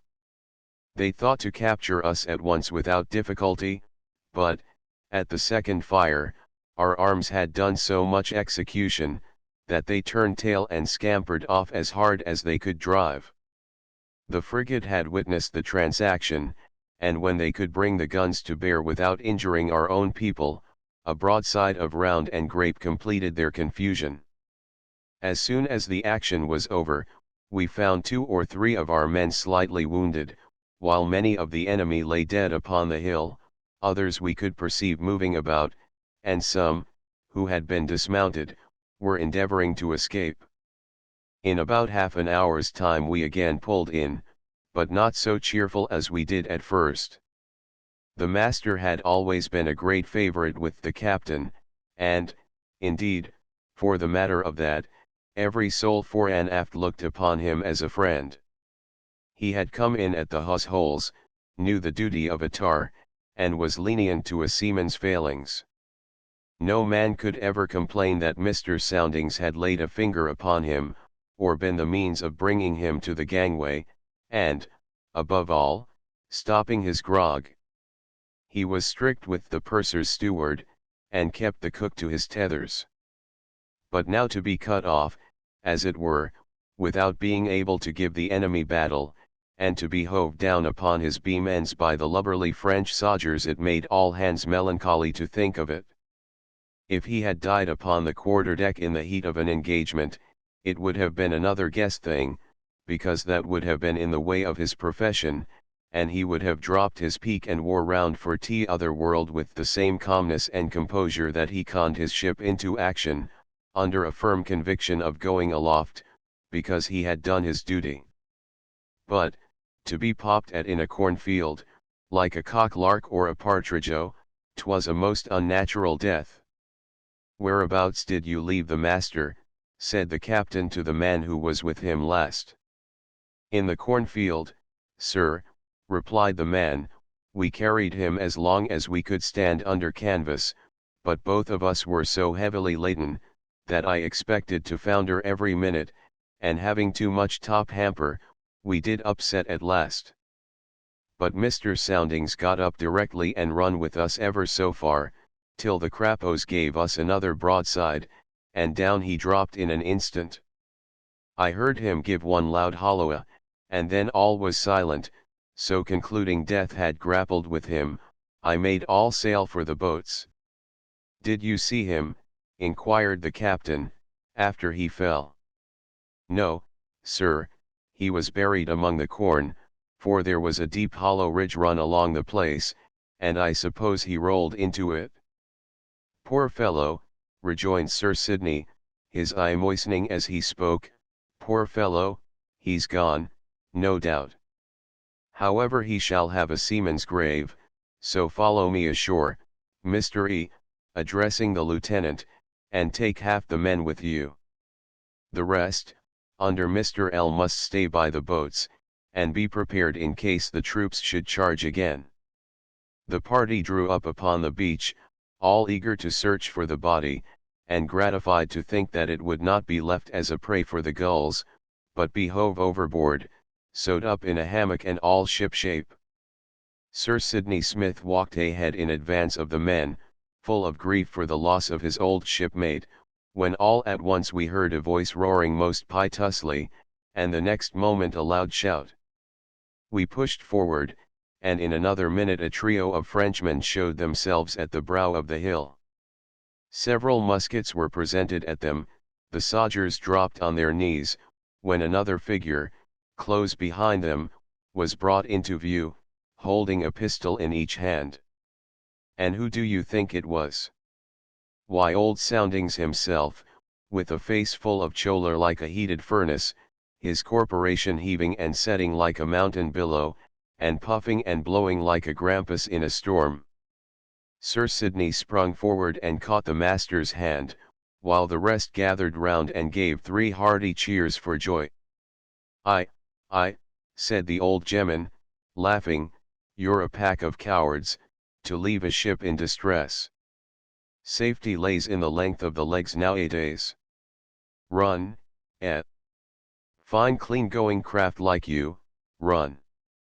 And suffer a crazy, weather-beaten, old hulk to battle the watch with a whole fleet. But there, d'ye mind, I have taken 3 prisoners, and now lend me a hand down to the boat. The fact was, the old boy had tumbled into a hollow, the troops had passed over him, and some time after their retreat, finding all quiet, he crawled out, when meeting suddenly with 3 Frenchmen dismounted, he presented his pistols and compelled them to go ahead just as we hove in sight. With light hearts the boats were once more shoved off from the beach, and, notwithstanding the old gemman boasted highly of his prowess, he swore it should be a long day before he'd trust his precious limbs out of the ship again, to go bush fighting like a land privateer. Arter all, exclaimed the old boatswain's mate, them there were spirit-stirring times, but the Neapolitans and Italians were scarcely worth fighting for. I was aboard the old Culloden, 74, along with Troubridge up the Mediterranean, and one day a boat comes alongside and up mounts a Neapolitan officer, his rigging dressed out in gold lace and stars, so that he looked like a man-cake of gilt gingerbread. So he goes aft into the cabin, and tells the captain the Neapolitan troops were going to attack the French in a small fortified town on the coast, and Captain Troubridge being commodore, he had made bold to ax him for one of the sloop of war brigs to cannonade by sea whilst the soldiers stormed by land, and he talked so big of the bravery of his men, that it was enough to make a fellow believe that they cared no more for a bayonet than they did for a sail needle, and no more for a 2-and-30-pound shot than they did for a ball of spun yarn, and it puzzled me to think how the captain could hoist it all in, for he bowed very politely, and told the officer he made no doubt that they would eat all they killed, and the officer bowed again almost to the deck, and he kept bending and bending like a ship heeling over to sudden gusts from the land. Howsoever, the skipper grants him the 18-gun brig, and then they began to overhaul a goodish deal about the plan of attack, and the Neapolitan observed, that if the captain would let him have a frigate instead of the brig, it would be much better and must ensure success.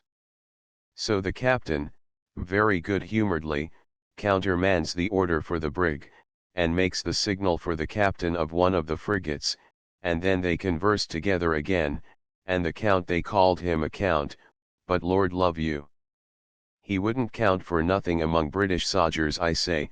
The count danced about the cabin as if he was charging the French garrison, and cutting 'em up into 4-pound pieces. Well, ashore he goes, and the frigate's signal was made to unmoor and prepare for sea, when aboard comes the count again to say the commander-in-chief requested a line of battleship might be sent instead of the frigate, as it would place the Victory beyond a doubt, and after some backing and filling about the matter, Troubridge consented, and the brig was ordered to get under way and direct one of the 74s outside to proceed to the place appointed. So away goes the count, though it was plain to see the skipper warned over and above pleased with the shuffling, but still he hoped the French would be beat, and ill as he could spare the 74, the sloop was soon walking away under her canvas and had got to some distance, when alongside comes the count again and goes into the cabin, but he hadn't been long there before out he comes again holus bolus through the doorway, and the skipper in his wake with a face like scarlet, kicking the count under his counter and starting him endways like 7 bells half struck. The count scratched his inchenches and run along the quarter deck, with old Troubridge bellaboring him, and hollowing out, D his eyes, first a brig, then a frigate, and next a line of battle ship, and now he won't fight arter all. So the count jumped into his boat, the brig was recalled, and the French kept possession till the army retreated, and then they capitulated. "Aye, that was a sweet ship," said an aged pensioner, "that old Culloden. Did you know Bill Buntlin, as was captain of her foretop?" "Why, to be sure I do," replied the other, "we were messmates for 3 years, and a worthy soul Bill was, too. He could spin a yarn that would last the whole lookout, and then, like some of your magazines, he continued it in the next. He was brave, too, but I fear we shall never muster many such as he again." "'Cause why," said my old chaperone, "they don't steer the right course to gain the point, who'd lie burning under the line with only half allowance of grog, or in regard of the matter o' that, what heart could go boldly into action that was swamped in tea water? The parsons may say what they please, but they aren't more fond of the kettle nor other folks, unless they takes it warm with a couple o' lumps o' sugar. But most of our tars are now in foreign sarvices, and teaching their art to our enemies."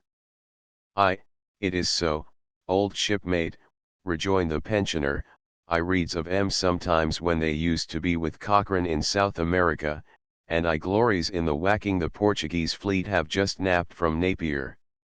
It makes my old heart bound with joy when I thinks of it. But, mayhap," said the boatswain's mate, "there'll be some whistling to get 'em back again, in case of another war, but I hardly think a British tar would battle the watch against his country." "Tell that to the Marines," exclaimed the old man. "Why, warn't he the Yankee frigates principally manned with British tars, many of 'em who had fought under Nelson, and hailed with 3 cheers his last memorable signal? Did not the United States have 2 of her guns, one named Nelson and the other Victory, worked solely by men who had fought at Trafalgar, and in most of the general actions? Nay, more, all of them had been bargemen to the undaunted hero, had shared his dangers, and revenged his death. Oh, what could have wrought such ruinous principles in their hearts, as to make them not only desert from, but strive to crush the proud flag for which they had shed their richest blood? And yet we are to be told, that this is not a fit subject for inquiry among the gemmen at the head of affairs, and that, in the event of another war, seamen are again to be dragged into the service, and compelled to toil under the dread of the cat. As for me, I always served my king and my country, God bless 'em, and mean to stick to my stuff as long as my timbers will hold together. But, nevertheless, I am a seaman, have a seaman's feelings, and cannot bear to see a seaman injured. They are my messmates, my brothers, and I long to see them once more under the Union, gallantly asserting their country's rights, and maintaining her naval glory. But to return to Bill, poor fellow, the last time I saw him he was on board an East India, outward bound. The frost of years was on his head, and age had ploughed deep furrows on his brow, but his heart was as light as ever. I can remember him, the finest looking fellow in the fleet, full of life and spirit, and, one day, when we were all, that is the boarders, exercising our cutlasses on the quarter deck by the by, Mr. Kendall, who went out with Captain Franklin, was midshipman of our division, and a worthy little officer he was. His father was a captain in the navy, and both his grandfathers died admirals. I knew 'em well, and brave officers they were. Well, as I was a-saying, there we stood, cutting and slashing right and left, while the officers watched our motions, and practiced among themselves. "That's a bonny lad there," said the captain's lady, leaning on the arm of the marine officer, and pointing to Bill, "a bonny lad, in good truth, Mr. M." "Yes, ma'am," replied the officer, "a fine muddle for a Polly. But, Lord love you. As for being muddled, why he was as sober as a judge, and warn't he no more like a Polly than this pewter pot's like a wooden platter."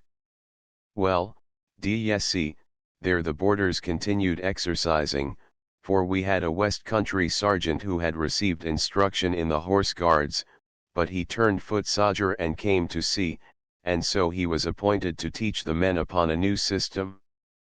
A tyrannical upstart fellow he was, too, and nobody liked him.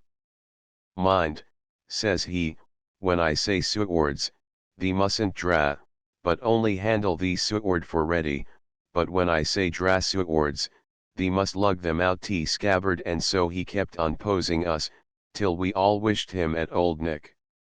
At last we came to the Cuts and Guards.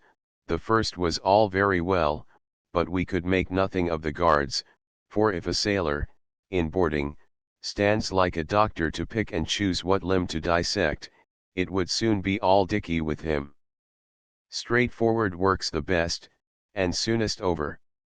"Now," says he, "if the enemy should cut at thee leg, thee must draw it back, and then thee wilt be able to strike him down by the head," thus, showing the position. Howsoever, we could not scrape as he did, and so he got into a terrible passion. "Thee be a pack of fools," said he. "Now mind, as soon as I draw my leg back, I strike thus, and the enemy will fall."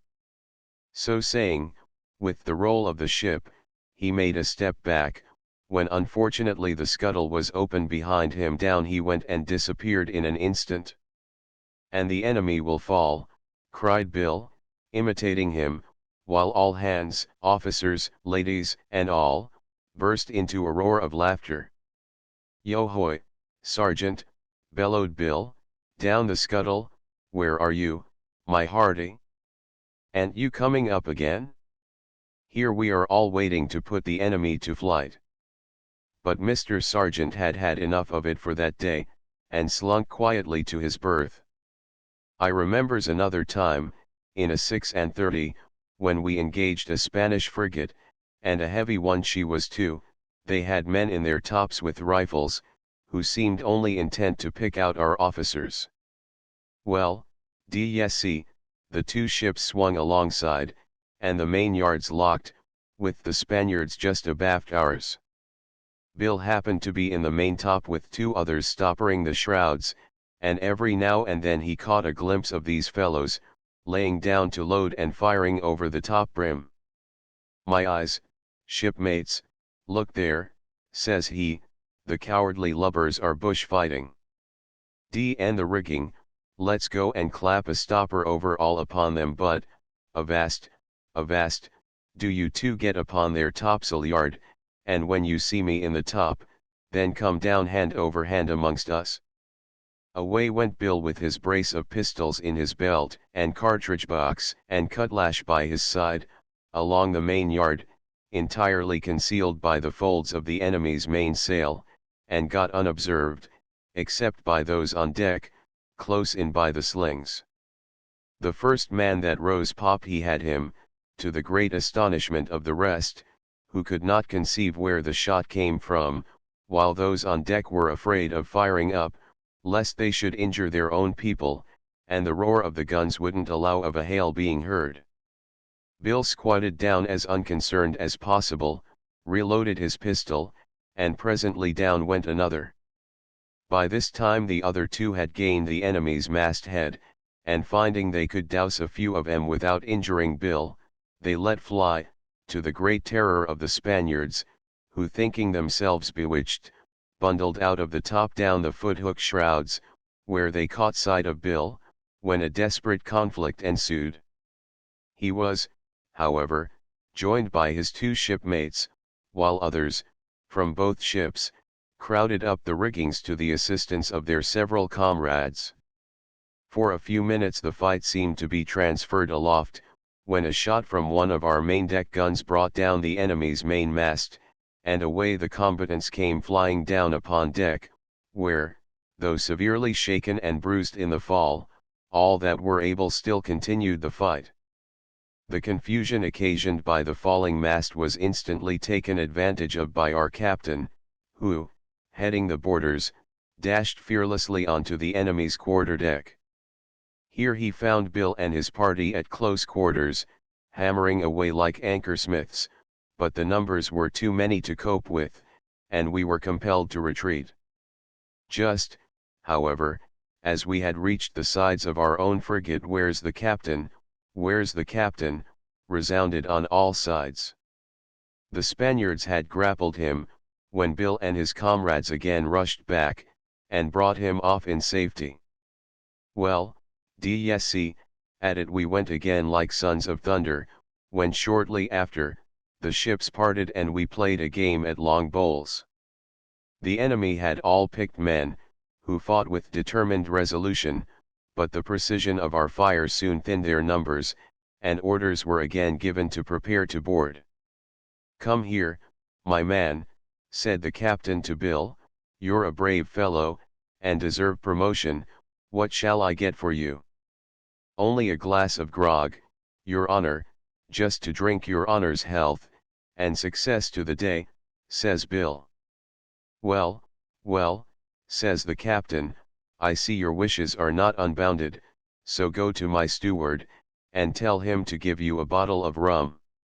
"Ey, sir," answered Bill, "but if your honor would just let me speak a word, maybe your honor would not be angry if I axed for a toothful for all hands. The purser can afford it, your honor, and the people have had cobwebs in their throats these 2 hours. It would give 'em a little more spirit just before boarding." "I scarce know what to say to it, my man," replies the skipper. "However, send the purser's steward here." The steward came, and a tub of grog was soon mixed upon the main deck, and equally as soon dispatched. "Already," was now heard fore and aft, when the helm was put up. "Stand by, my boys, as we pass under his stern," cried the captain, "point your guns well, pour it into him, and then follow me." The Spaniards seemed to be aware of our intention, for they immediately hove all aback, but they could not accomplish their object, while we came easily round upon his quarter, and gave him a hole-raking broadside double-shotted. All hands rushed from below, and, in less than 2 minutes, scoured the enemy's decks, while Bill and a party broke in the cabin windows, and dashed forward on the main deck, bearing down all before them. The two captains met, and science was instantly called into play, while for a few minutes both parties seemed to pause, as if the victory depended on the conqueror, but a Spaniard, unnoticed, levelled his musket at our captain, and the ball lodged in his hand. The sword instantly dropped, but the gallant Spaniard scorned to take advantage. He lowered the point of his weapon, and flew to another part of the deck. Again the battle closed, and each fought with a determination to conquer or die. At last, 3 British cheers resounded from abaft, and there, upon the taffrail, stood Bill, hoisting the English colours over the Spanish at the peak. Several Spaniards flew to resent the insult, and the poor fellow would, no doubt, have fallen, had he not caught hold of a little French officer in the Spanish service, and held him up as a shield against their thrusts, till timely assistance rescued him. This affair, however, had divided the attention of the enemy, while it cheered up our men to fresh exertion. With one desperate rush they cut down all before them, and in a few minutes more, the frigate was our own. The slaughter ceased, and we were all good friends. The two captains dined together, and ever after lived like brothers, while the prisoners shared in our messes and partook of our grog. In overhauling our prize, we found she was from Buenos Aires, with a freight of money. So away we went into port with gold candlesticks at each yard arm, and at each masthead, and as long as it lasted, fiddles, girls, coaches all were in motion, till by dint of hard labor we got rid of it, and then tossed up the anchor for more. I was highly entertained with these characteristic sketches of the man-of-war's man, and the old boys seemed delighted with the opportunity of relating their former achievements. I was also much pleased with the deference they seemed to pay to each other, and the attachment which appeared to exist amongst them. The grog, however, began to operate a little, and the question was put, whether his honor would like to hear a song. Of course I acceded to anything that was calculated to increase their enjoyments, and one of the younger men of the party, a marine, but blind, gave us the following song, which my old chaperone whispered to me was one of his own making. Ned Splice was a tar as devoid of all fear as Eeyore swabbed a deck from the spray of a sea. He knew every rope, and could hand, reef, and steer book larning. Why, Lord, 'twas all dicky to he. Our chaplain could spin out a very fine yarn, and bother each man in his mess. Says Ned, my brave boys, if your duty you'd larn, 'tis succour a friend in distress. Ne'er get drunk, says the priest, with a wave of his fist, never swear, never covet another man's prog, but see him next day, when he's cheating at whist. My eyes, 'tis a storm in an ocean of grog. Says Ned, them air maxims I don't understand. We should practice the thing we profess, while the prey are from his heart, and the gold from his hand, he gives to a friend in distress. This song was sung with no small degree of feeling and taste.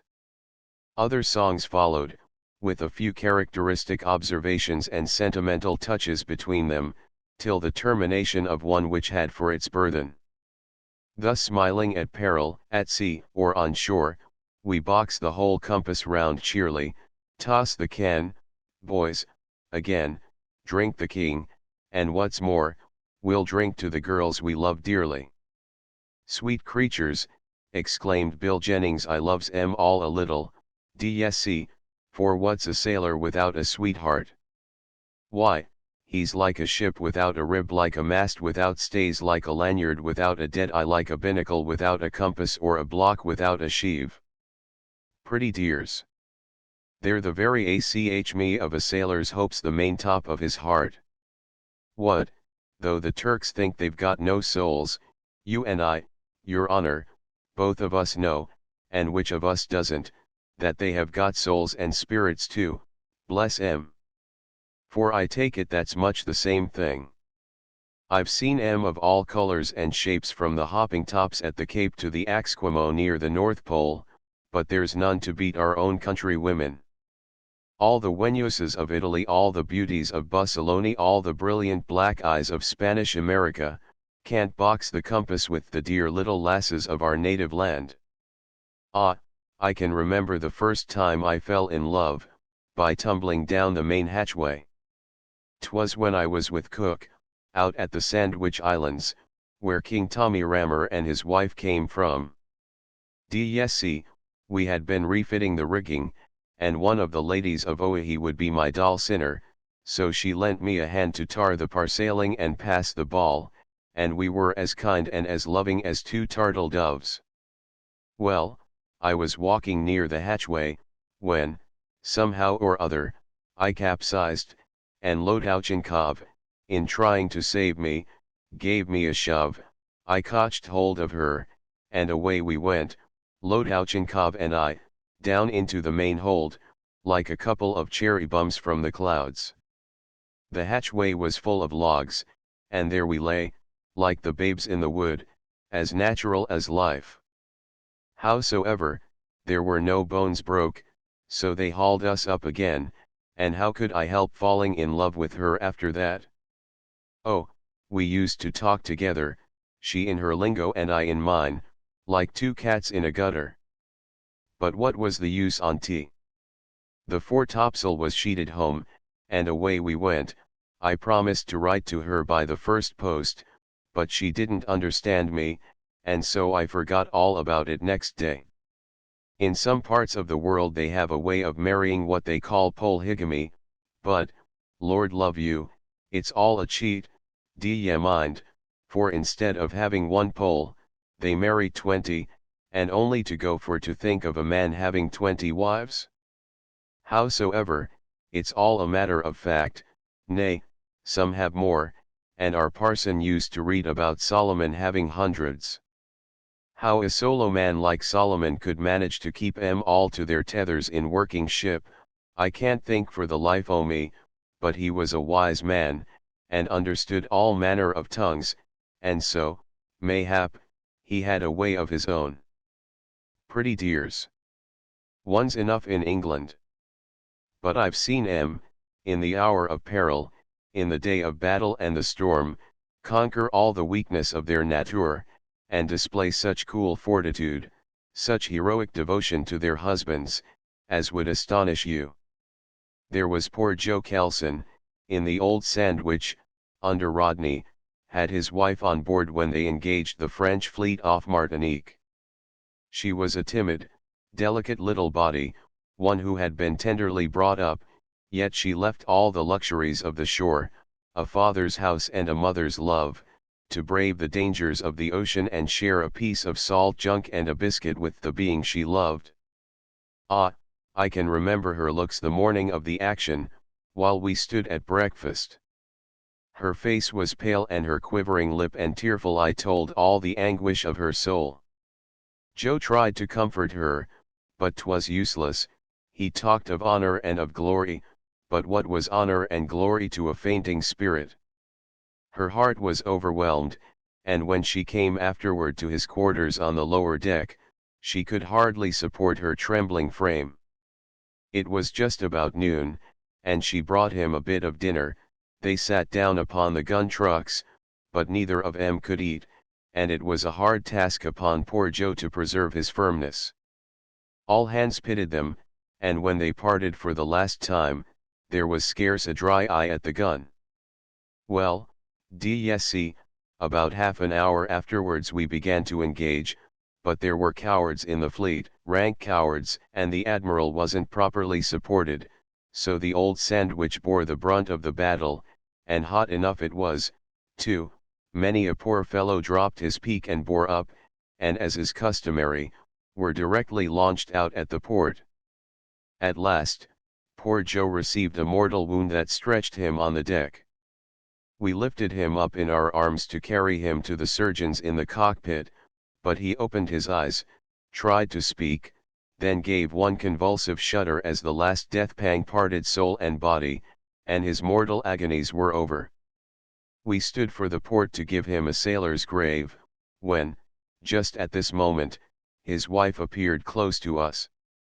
She had suffered all the tortures of suspense, till apprehension and anxiety for her husband's safety overcame every fear, and she stood at our sides.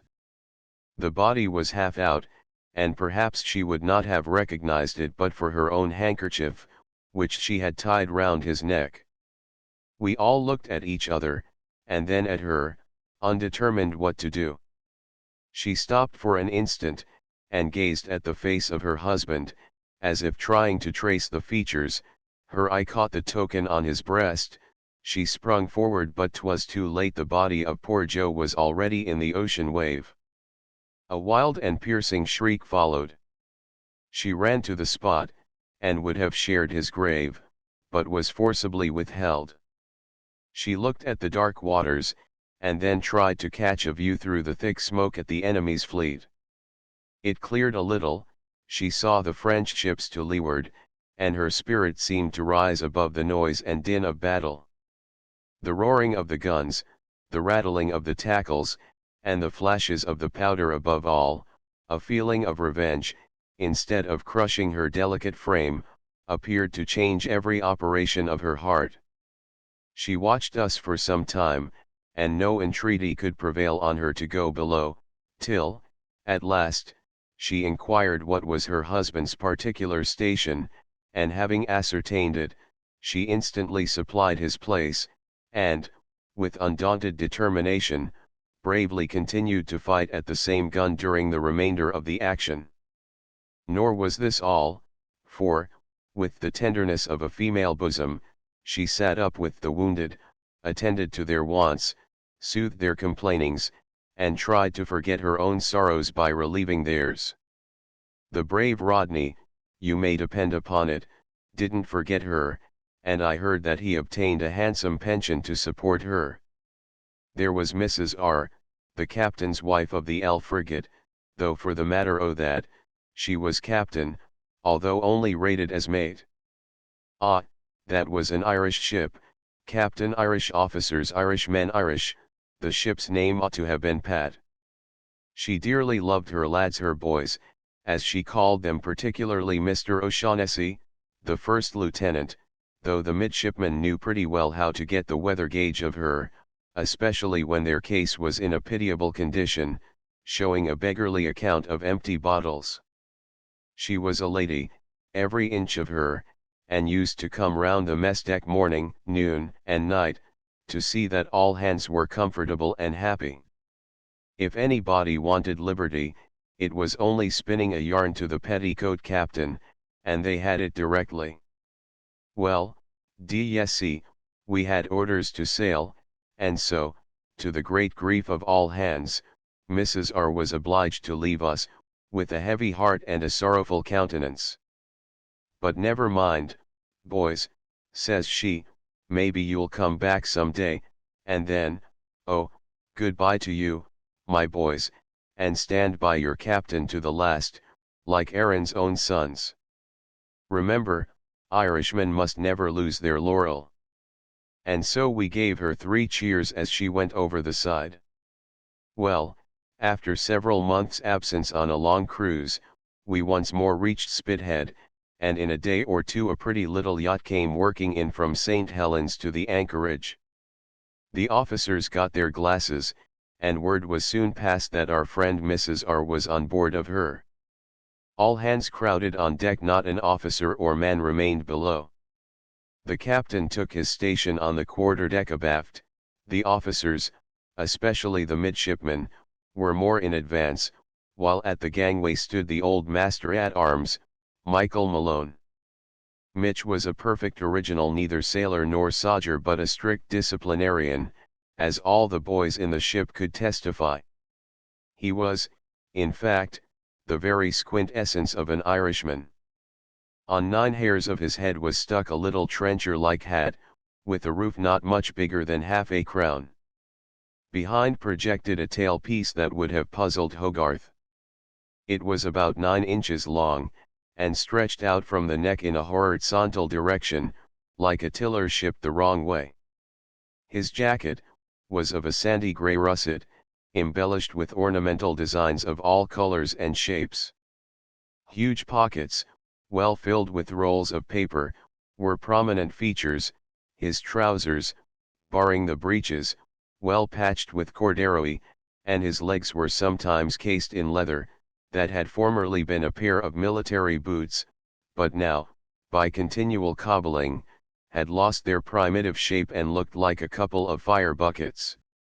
His countenance was open, for he had a marvelous mouth, that stretched as wide as a turnpike gate, and his nose hung dangling down, as if to see that nothing passed through without paying toll. But for his eyes, he had a pair of odd ones, that gave you the most agreeable squint in the world, and made him see 2 ways at once. Many a poor boy has got thrashed for quizzing him, thinking he was looking another way. Well, there old Mitch stood, adjusting his cravat with the utmost gravity, when Mrs. R. came over the side.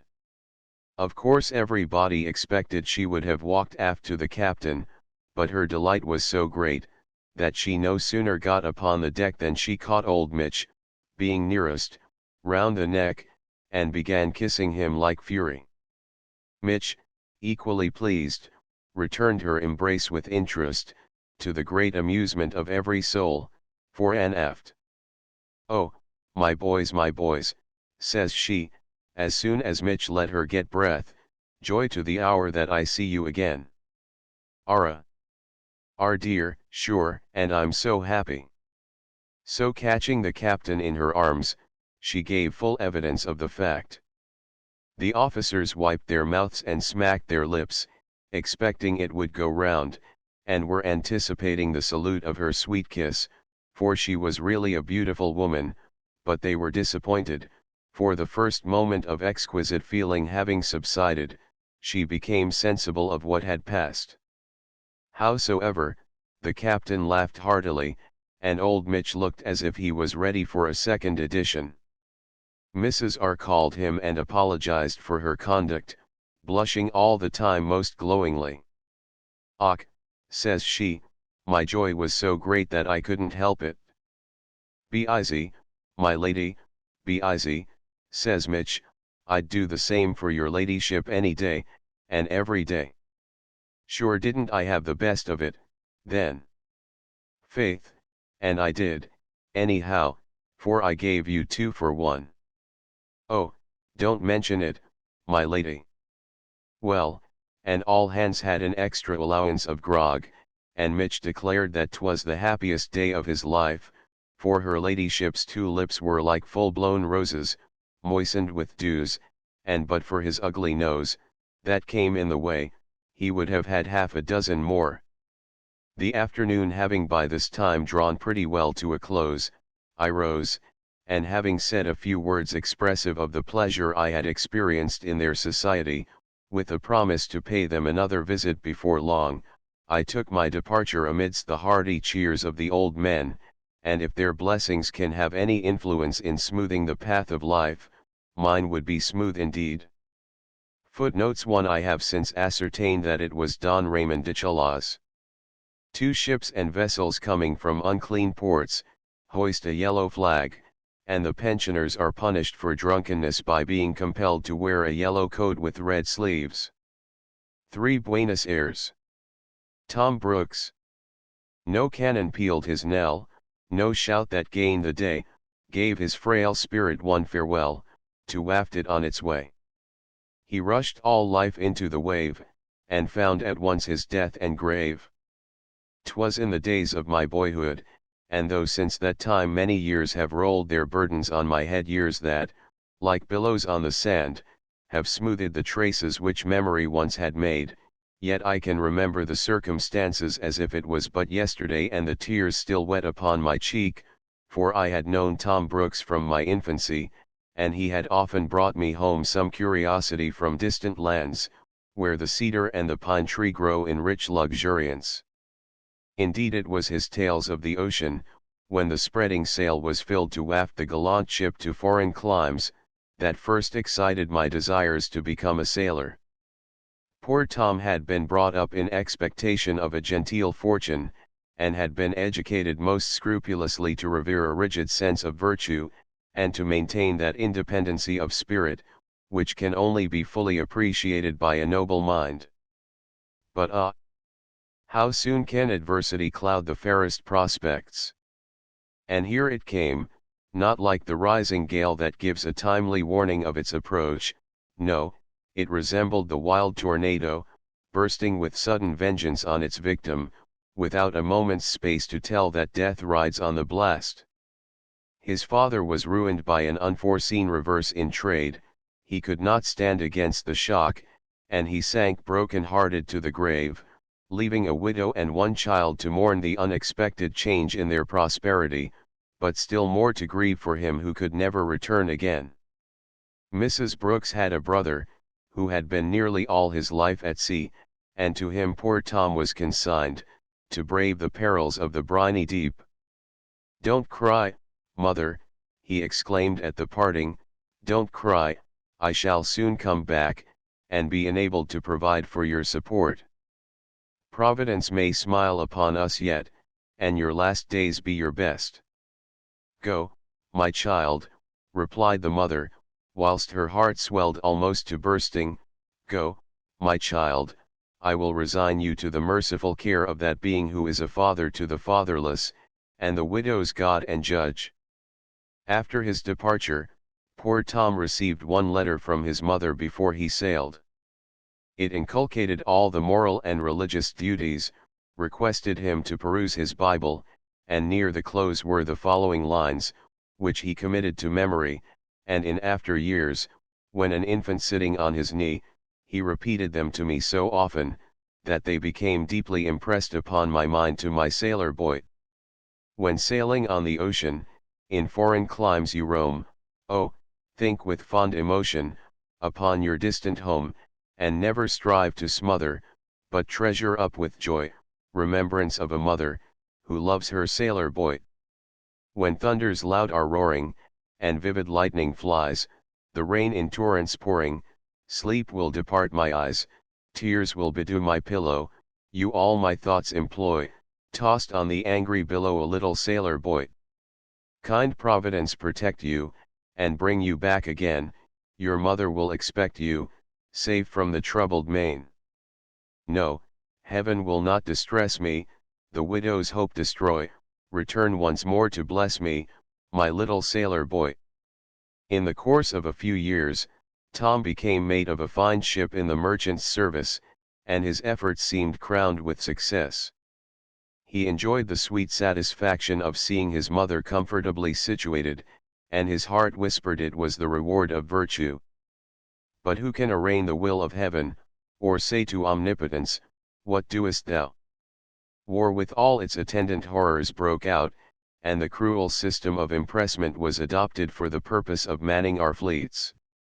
At this critical juncture, Tom received information that his parent was rapidly hastening to the mansions of immortality where the wicked cease from troubling, and the weary are at rest. He had recently arrived in England full of joyous anticipation, but he found the silver cord of existence was loosened, and the golden bowl dashed from his lips. He reached his home just time enough to receive the last farewell benediction of his dying mother. Before the earth had closed over the remains of his parent, before she had become mingled with the clods of the valley, the press gangs were actively on the alert, and poor Tom fell into their hands. No time was allowed to lay his mother in the silent grave. He kissed the clay-cold bosom on which he had hung in infancy, and with stern serenity yielded himself a prisoner. He loved his country, and would not have shrunk from its service in the hour of battle, but at such a moment to be forced away, it was draining the cup of anguish to the very dregs. At this period I had commenced my career as a sailor, and was then lying in a ship of war at Plymouth under sailing orders for a foreign station, but waiting for a full complement of hands. Indeed, men were so scarce, that some of the ablest felons had been selected from the jails to make up the crews. I was walking the deck, when a party of these convicts came alongside with a draft of seamen from the flagship, and among the latter I recognized Tom Brooks. He was dressed in deep black, and his fine and manly countenance betrayed the indignation and agony that struggled in his heart.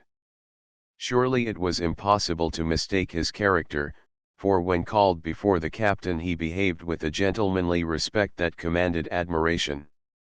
But Captain S4 was one of those, happily there were but very few in the service, who were tyrannical and brutal by nature, and when poor Tom approached, he exclaimed, "Well, fellow, whose pocket have you been picking?" Surely this might have been spared, for Tom's countenance was an index to an honest and an upright mind, his attire was most respectable, and every action bespoke the experienced seaman. Never shall I forget his look. It showed the conflicting struggles of a proud spirit, but it was only for a moment. He fixed his steady gaze upon the inquirer, who shrank before it. Captain S seemed to read his thoughts, and he was a man that never forgave. A boatswain's mate was directed to cut off the tails of his coat 5 so as to render it more like a seaman's jacket. The man approached, but this coat was the mourning he wore for his mother, and bitter recollections crossing his mind, he threw the boatswain's mate from him to the opposite side of the deck. This was considered an act of mutiny, and poor Tom was put in irons, with his legs stapled to the deck. Being, however, a good seaman, his services were required, so that he was shortly afterwards released, and sent to do his duty on the forecastle.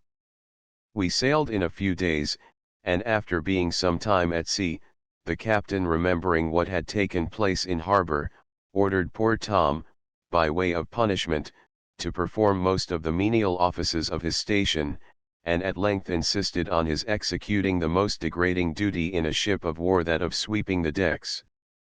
This he refused with a respectful firmness, and in that he certainly was wrong, for obedience is the first test of duty no matter from what motive the order proceeds, and in refusing to obey, Tom acted improperly as a seaman, but who can condemn him, having the feelings of a man? His refusal, however, was of no avail. The broom was lashed by small cords to his hands, and a boatswain's mate stood ready with the rope's end to enforce command. Tom obstinately declared that he would die rather than submit to unmerit oppression. The blows fell heavy on his back, but they could not change the purpose of the heart. In the moment of his anguish, whilst smarting from the stripes, but writhing still more with inward torture that bowed his spirit, he uttered some severe invectives upon the tyranny of his commander. The hands were immediately turned up, the gratings were seized to the gangway, and poor Tom was ordered to strip for flogging.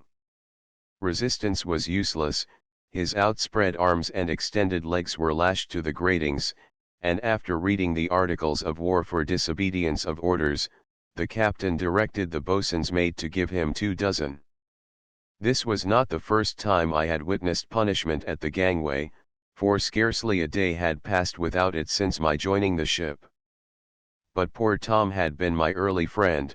I called to mind the happy hours we had passed together, and now to see him with his back lacerated and bleeding, the cat o' nine tails cutting deep into his flesh, oh, it was too much for me to endure, and I fell at the captain's feet. He spurned me from him, and the first dozen having been given, a fresh boatswain's mate was called to give the second. Tom never flinched, he remained immovable as a rock, and the only indication of bodily pain, was occasionally a contraction of the muscles of his face. A deeper, and all-absorbing agony seemed to have triumphed over mere corporeal suffering, an agony arising from the desperate struggles of his soul. I looked at the countenances of the men, but the generality seemed to have sunk into a settled apathy, and only a few, who had recently joined us from the Barfleur, displayed the workings of determined minds. They gazed at each other and tried to catch the sentiments of the crew, and it was plain, that had a corresponding feeling animated the whole, consequences the most fatal and desperate must have ensued. But the ship's company had not been long together, and mutual distrust prevented an open declaration of discontent. The flogging ceased, and poor Tom was consigned to the master-at-arms, and his legs once more fixed in the shackles. I tried to approach him, but was prevented by the marine who stood sentinel over him. My attempt was not however unnoticed, and the unfortunate victim gave me a look, and even a smile of grateful acknowledgment. Ah! Then my heart sunk within me. I retired to the dark recess of the cable tier 6 and gave vent to my tears, for what could a child in his 12th year do to save the sufferer from the strong arm of power? I consoled myself with the idea that Tom would soon be released, but in this too I was mistaken, for on the following morning he persisted in his refusal to sweep the decks, was again seized up to the gangway, and 2 dozen lashes more were inflicted upon his already scored and mangled back. The torture was beyond human endurance, and though no shriek betrayed the anguish of the smart, yet a convulsive spasm too clearly indicated the rending of the wounds. Still his firmness did not forsake him, and whilst the cat fell heavy on his shoulders, he remonstrated with his persecutor, and appealed to the officers whether he had not always performed his duty. No voice was raised in his behalf, though looks spoke, as forcibly as looks could speak, the detestation of every one for such merciless cruelty. At this moment, Will Scott stepped from among the assembled crew.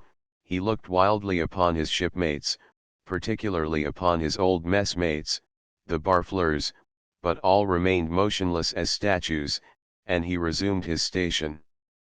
Again the lash descended, and again the instrument of punishment was stained with the blood of the wretched man. Imprecations on the captain burst from his lips, and madness seemed to dictate his wild incoherent ravings. He was no longer passive, his mind gave way, and at the last stroke he hung senseless by the cords which bound his wrists to the gratings. He was cast loose, and on his reviving, was again shackled in the irons, with the promise of a renewal of punishment on the morrow if he still disobeyed. In fact, the captain found his authority was at stake.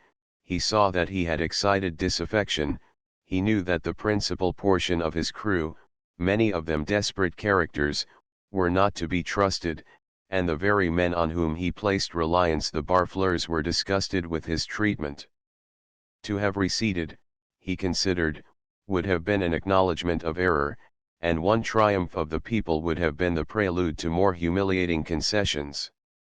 Thus he argued, and his very existence seemed to depend upon the issue. It was one of those beautiful evenings in June, when the setting sun upon the verge of the horizon tinges the whole expanse of ocean with its golden brightness, that I stood upon the forecastle contemplating the glories of creation, and presumptuously arraigning divine providence for what I foolishly deemed an unequal distribution of good and ill.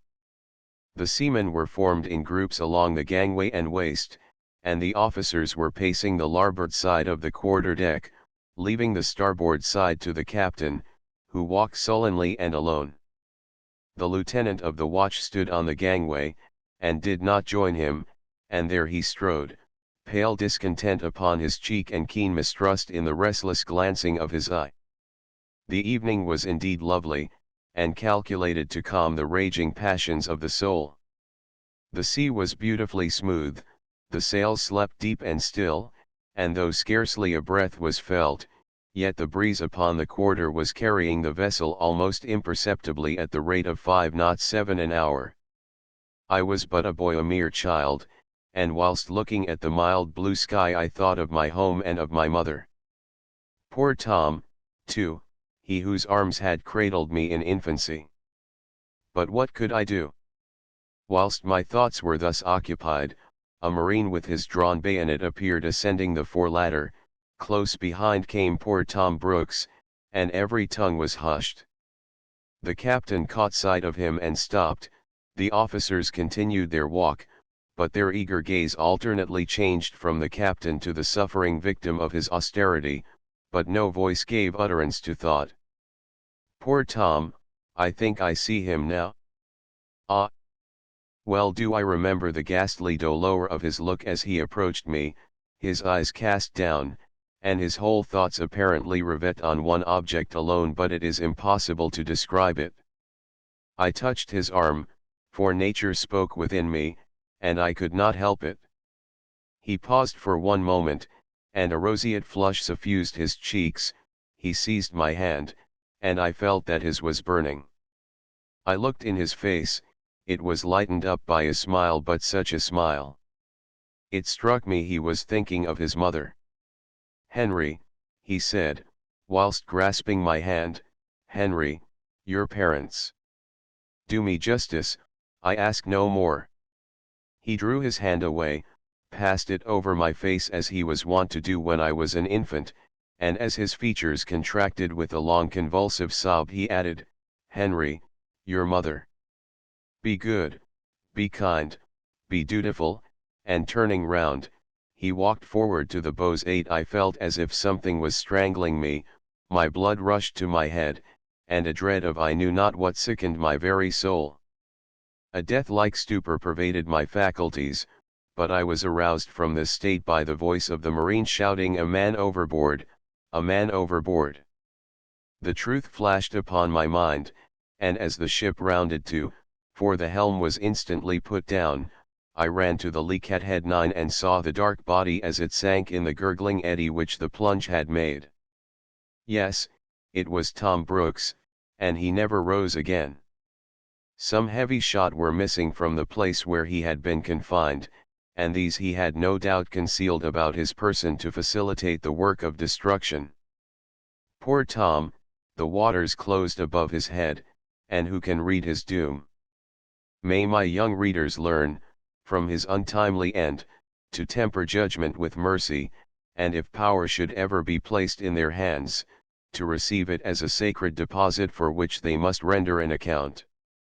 May they use, but not abuse it, for a day is coming when the oppressor and the oppressed will meet before the same tribunal, when the individuals of whom I have been writing will stand with them at the bar of omnipotence, and hear the sentence of that judge from whose tribunal there is no appeal. Footnotes 4 He was afterwards dismissed by the Navy for cruelty. 5 This was a common practice in the service when men were first impressed. 6 The place where the cables are coiled away. 7 5 miles. 8 The head of a ship. 9 A piece of timber projecting from the bows, by which the anchor is hoisted up for security. Daddy Davy, the Negro. A Negro has a soul, and please your honor, said the corporal, doubtingly. I am not much versed, corporal, said my uncle Toby, in things of that kind, but I suppose God would not leave him without one, any more than thee or me. Stern. I have now no written memorandums of the storms, the battles, the scenes which I have witnessed, no description of the beautiful shores of the Mediterranean, the icebound rocks of Greenland, the burning regions of the torrid zone, or the mild and salubrious climate of the Rio de la Plata. In my youth I trusted to a retentive memory, little thinking that time and the cares of the world would obliterate the recollection of past events. Such was the apostrophe of my worthy grandfather, a veteran captain in His Majesty's Navy, one winter evening, when a little orphan in my 7th year I climbed upon his knee, which he always called one of his timbers, and begged very hard that he would tell me some pretty story. The candles were not yet lighted in the parlor, but the glowing fire sent forth its red blaze, and its cheering heat seemed 10 times more grateful from a heavy fall of snow, which was rapidly collecting in piles of fleecy whiteness on the lawn. My grandfather was a man of a kindly and compassionate heart, and though I used to play him many a sly trick and sometimes grieve his spirit, yet he was always lenient to my failings, and now that he lies in yonder village churchyard, this often causes me a pang of unfeigned contrition for the past. It was my chief delight to hear him tell of the roaring of the guns when ships met in deadly strife, or the howling of the winds when the bitter tempest and the raging sea threatened destruction to the mariner, and he would so mingle his stories with the generous sympathies of his nature, that many a night has sleep dried the tears from my eyes as I lay on my pillow after retiring to bed. I had taken my favorite seat on the evening I have mentioned, just as a poor negro with scarcely any covering appeared at the window and supplicated charity. His dark skin was deeply contrasted with the unblemished purity of the falling snow, whilst his trembling limbs seemed hardly able to support his shivering frame, and there he stood, the child of an injured race, perishing in the land of boasted hospitality and freedom. With all the active benevolence which my grandfather possessed, he still retained the usual characteristics of the hardy seaman. He discouraged everything that bore the smallest resemblance to indolence. The idle vagrant dared not approach his residence, but he prized the man of industrious habits, however lowly his station, and his influence was ever extended to aid the destitute and to right the injured. On his first going to sea, he had been cabin boy on board a Liverpool ship, which was engaged in that horrible traffic the slave trade, and towards the poor anathematized descendants of Ham he had already imbibed erroneous prejudices, which after years could not wholly eradicate though they were chiefly manifested in the unmeaning jokes so common among British sailors. He had also held an official appointment for several years in the island of Trinidad, where the Negroes were more rigorously treated than in any other part of the West Indies, and where their debased condition rendered them more depraved in their habits and more treacherous in their actions. In England, however, the very color of the skin is a passport to commiseration, and my grandfather no sooner saw the dark countenance of the perishing creature than he hastily rang the bell, and a footman entering, "Robert," said he, "go and bring yon pale face here directly." "Pale face, did you say, sir?" inquired the man. "Yes, yes," replied my grandfather, yon black fellow, fetch him hither to me. The servant quitted the room, and it was not without some feelings of fear, as well as hopes of amusement, that a few minutes afterwards I saw the poor African stand bowing at the parlor door.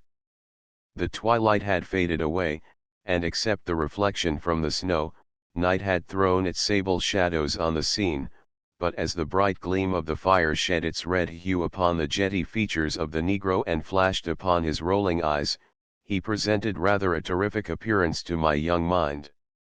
"Come in," exclaimed my grandfather in a shrill voice, but the poor fellow stood hesitatingly on the borders of the carpet till the command was repeated with more sternness than before, and then the trembling African advanced a few steps towards the easy chair in which the veteran was sitting. Never shall I forget the abject figure which the poor black displayed. He was a tall large-boned man, but was evidently bent down under the pressure of sickness and of want rather than age. A pair of old canvas trousers hung loosely on his legs, but his feet were quite naked. On the upper part of his body was a striped flannel shirt, one of the sleeves of which was torn away. He had no covering for his head, and the snow which had fallen on it having melted in the warmth of the room, large transparent drops of clear water hung glistening on his thick woolly hair. His look was inclined downwards, as if fearful of meeting the stern gaze of my grandfather, who scanned him with the most minute attention not unmingled with agitation.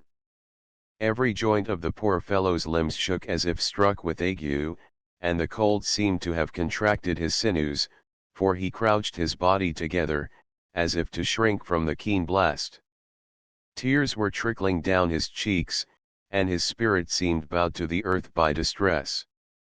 "Don't stand showing your ivories there," said my grandfather, "but tell me, sir, what brought you to England, and what you mean by strolling about the country here as a beggar. I have a great mind to order you to be put in the stocks." "Ah, massa," replied the negro, "Buckra 11 never have stocks for nigger man in dis country, yet nigger man die, if massa never give him something for fill hungry belly." Whilst he was speaking, my grandfather was restless and impatient. He removed me from his knee and looked with more intense eagerness at the black, who never raised his head. "But we have beggars enough of our own nation," said the veteran, "without having a swarm of black beetles to eat up the produce of our industry."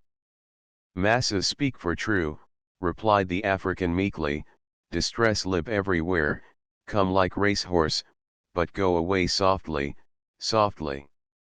Again my grandfather scanned the dark features of the negro, and showed signs of agitation in his own. "Softly, softly," said he, imitating the black, "that's just your negro cant. I know the whole gang of you, but you are not going to deceive me." "Why, sirrah? I know you would sacrifice me and all I am worth for a bunch of plantains." "12 massa hab eat de plantains den," responded the black, "and yet massa tink hard of poor nigger who work for make em grow. Goramighty send rain, Goramighty send sun, but Goramighty send poor nigger too." "Well, well," said my grandfather, softening his voice to its accustomed tone of mildness, "the Omnipotent is no respecter of colors, and we must not let you be put in the stocks till the morning. Daddy 13. So Robert, tell the cook to get some warm broth for this shivering piece of ebony, and bid her bear a hand about it." "Goramighty forever bless massa," exclaimed the negro, and his countenance underwent an instantaneous change, as he listened to the order, and keenly directed his eye towards the person who had issued it, but my grandfather had turned his head towards me, so that his face was concealed from the grateful black. "So, I suppose you are some runaway slave," said my grandfather harshly. "No, massa," rejoined the African, more assured, "no massa, me never run away, I free man. Good Buckra give freedom, but den I lose kind massa, and I, replied my grandfather, interrupting him. "I think you said something about Plantation Joseph, in Trinidad." "KY," responded the negro as his eyes were bent upon his interrogator, who again concealed his face. "De Buckra Sabi knows everything, him like angel of light for know de secret of de heart." "Come nearer the fire, Daddy Davy," said my grandfather, as he extended his hand to the poker and bent down his body to stir the burning coals. Never shall I forget the look of the African. Joy, wonder, and admiration were pictured on his countenance as he exclaimed, whilst advancing forward, "De Buckra know my name too. How dis?" My grandfather, having rekindled a bright flame that illuminated the whole room, turned his face carelessly towards the black, but no sooner had the poor fellow caught sight of his features, than throwing himself at his feet, he clasped the old man's knees, exclaiming, "My own massa, what for you give Davy him life, what for you give Davy him freedom, and now de poor nigger die for want. But no," checking himself, "neber see de day for go dead, now me find my massa." "Confound the cold," said my grandfather, thrusting his thumb and forefinger to his eyes, "how it makes one's eyes run. William, my boy," turning to me, "fetch that pocket handkerchief off the sofa." I immediately obeyed, and felt as if the cold had affected me too, for I employed my grandfather's handkerchief 2 or 3 times to wipe the trickling drops from my face, before I delivered it into his hands. At this moment the footman opened the door to say that the broth was ready, but stood transfixed with amazement at seeing the half-naked black at his master's feet. "Go, Davy," said my grandfather, "go, and get some food, and Robert, tell the cook to have a warm bath ready, and the housemaid must run a pan of coals over the little bed in the blue room, and put some extra blankets on. You can sleep without a nightcap, I dare say, Davy, and, Robert, tell the butler to give you a bottle of Madeira, simmer half of it over the fire, and when heated beat up an egg in it. It will be better than cold sangaree, Davy, and d'ye hear, Robert, grate a little nutmeg on the top, and carry it to the pale face as soon as he gets into bed. There, go along, Davy, go along," and the gratified negro left the room with unfeigned ejaculations of "Goramighty forever bless kind massa." As soon as the door was closed, and I was once more seated on my grandfather's knee, he commenced his usual practice of holding converse with himself. "What can have brought him here?" said he. "I gave him his freedom and a piece of land to cultivate. There was a pretty hut upon it, too, with a double row of cocoa-nut trees in front, and a garden of plantains behind, and a nice plot of guinea grass for a cow, and another of buckwheat. What has become of it all, I wonder? Bless me, how time flies! It seems but the other day that I saved the fellow from a couple of bullets, and he repaid the debt by rescuing my Betsy. Ah, poor dear! She was your mother, William, and he snatched her from a dreadful and terrific fate. How these things crowd upon my mind! The earthquake shook every building to its foundation, the ground yawned in horrible deformity, and your poor mother, we can see her gravestone from the drawing-room window, you know, for she died since we have been here, and left her old father's heart a dreary blank. Yet not so, either, my child," pressing me to his breast and laying his hoary head on mine, "not so, either, for she bequeathed you to my guardian care, and you are now the solace of my grey hairs." "But the earthquake, grandpapa," said I, "the earthquake. And your poor father," continued he, absorbed in his subject, "as brave a lad as ever broke a king's biscuit, to become a prey to the sharks, with the ocean for his grave. But there, don't cry, my boy, don't cry, you shall never be wrecked upon a lee shore whilst I can keep you afloat, and when this old hull is stowed away in the ground tier, I shall leave you to the protection of him, who gives the fleecy coat to the tender lamb and feeds the young ravens when they cry. But it puzzles me a little to think how this black rogue got to England, and what he can have come for. he was a faithful servant, that Davy, and I picked him up in a strange way, to a very strange way, for in another half hour he would have been food for the fishes. It was in '98 I commanded the Zephyr sloop of war. We were cruising off the River Plate, when a schooner hove in sight and showed American colors, so I bore up to speak to her, and just as we got within hail we heard the report of firearms, and saw a negro fall from the schooner side into the water. At first I thought it was some poor wretch relieved from his earthly misery whom they were burying. As he sank in the ocean, the billow closed over his dark form, but the next instant he rose struggling on the surface of the wave, and the white foam around him assumed a red and gory tinge. Again he sank, and again the sea rolled smoothly on, but that poor murdered wretch arose no more. We were now close to the schooner, and I commanded her crew to heave to for a boat, which after some hesitation they obeyed. Curiosity, and perhaps a little compassion, induced me to visit the schooner, but oh, what a scene of horror presented itself! I have witnessed in my youth enough to make my heart callous, if anything could, but this exceeded all I had ever seen.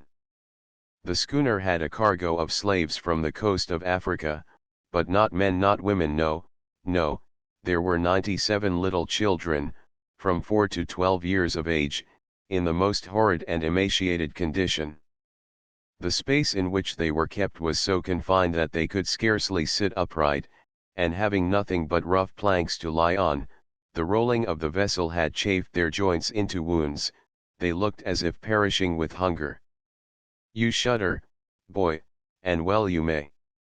The helpless creatures were ranged upon the deck, and close by the gangway lay 4 young men, wounded and in fetters, but who did not seem otherwise much the worse for the voyage. Another was placed astride the gunwale, with his arms pinioned behind him. Seated on the companion abaft, appeared a stout tall man in a white shirt deeply stained with blood, his head was bandaged with new cotton, through which the blood was still oozing, his left arm was bound up, and he seemed to have suffered in some desperate conflict. This was the captain, and the crew, more or less hurt, showing visible marks of a recent fight, stood near, and every one displayed strong indications of intemperance. On the hencoop, by the captain's side, lay a long-barreled pistol, the fellow to it was grasped in his right hand, and with the rolling eye of intoxication he first glanced at the instrument of death, and then at the poor wretch who sat with an unmoved countenance on the gunwale. "You are just come in time, sir," said the captain, "to witness an act of justice, for I guess, though you have got the British bunting 14 at the peak, you come from the land of the stripes and stars 15, but you shall see, sir, how cleverly I'll put a brace of balls through that mutinous rascal." He raised the pistol to a level with his eye, his forefinger was on the trigger, when I hastily struck it up with my hand, and the bullets whistled over the Negro's head without doing him any injury.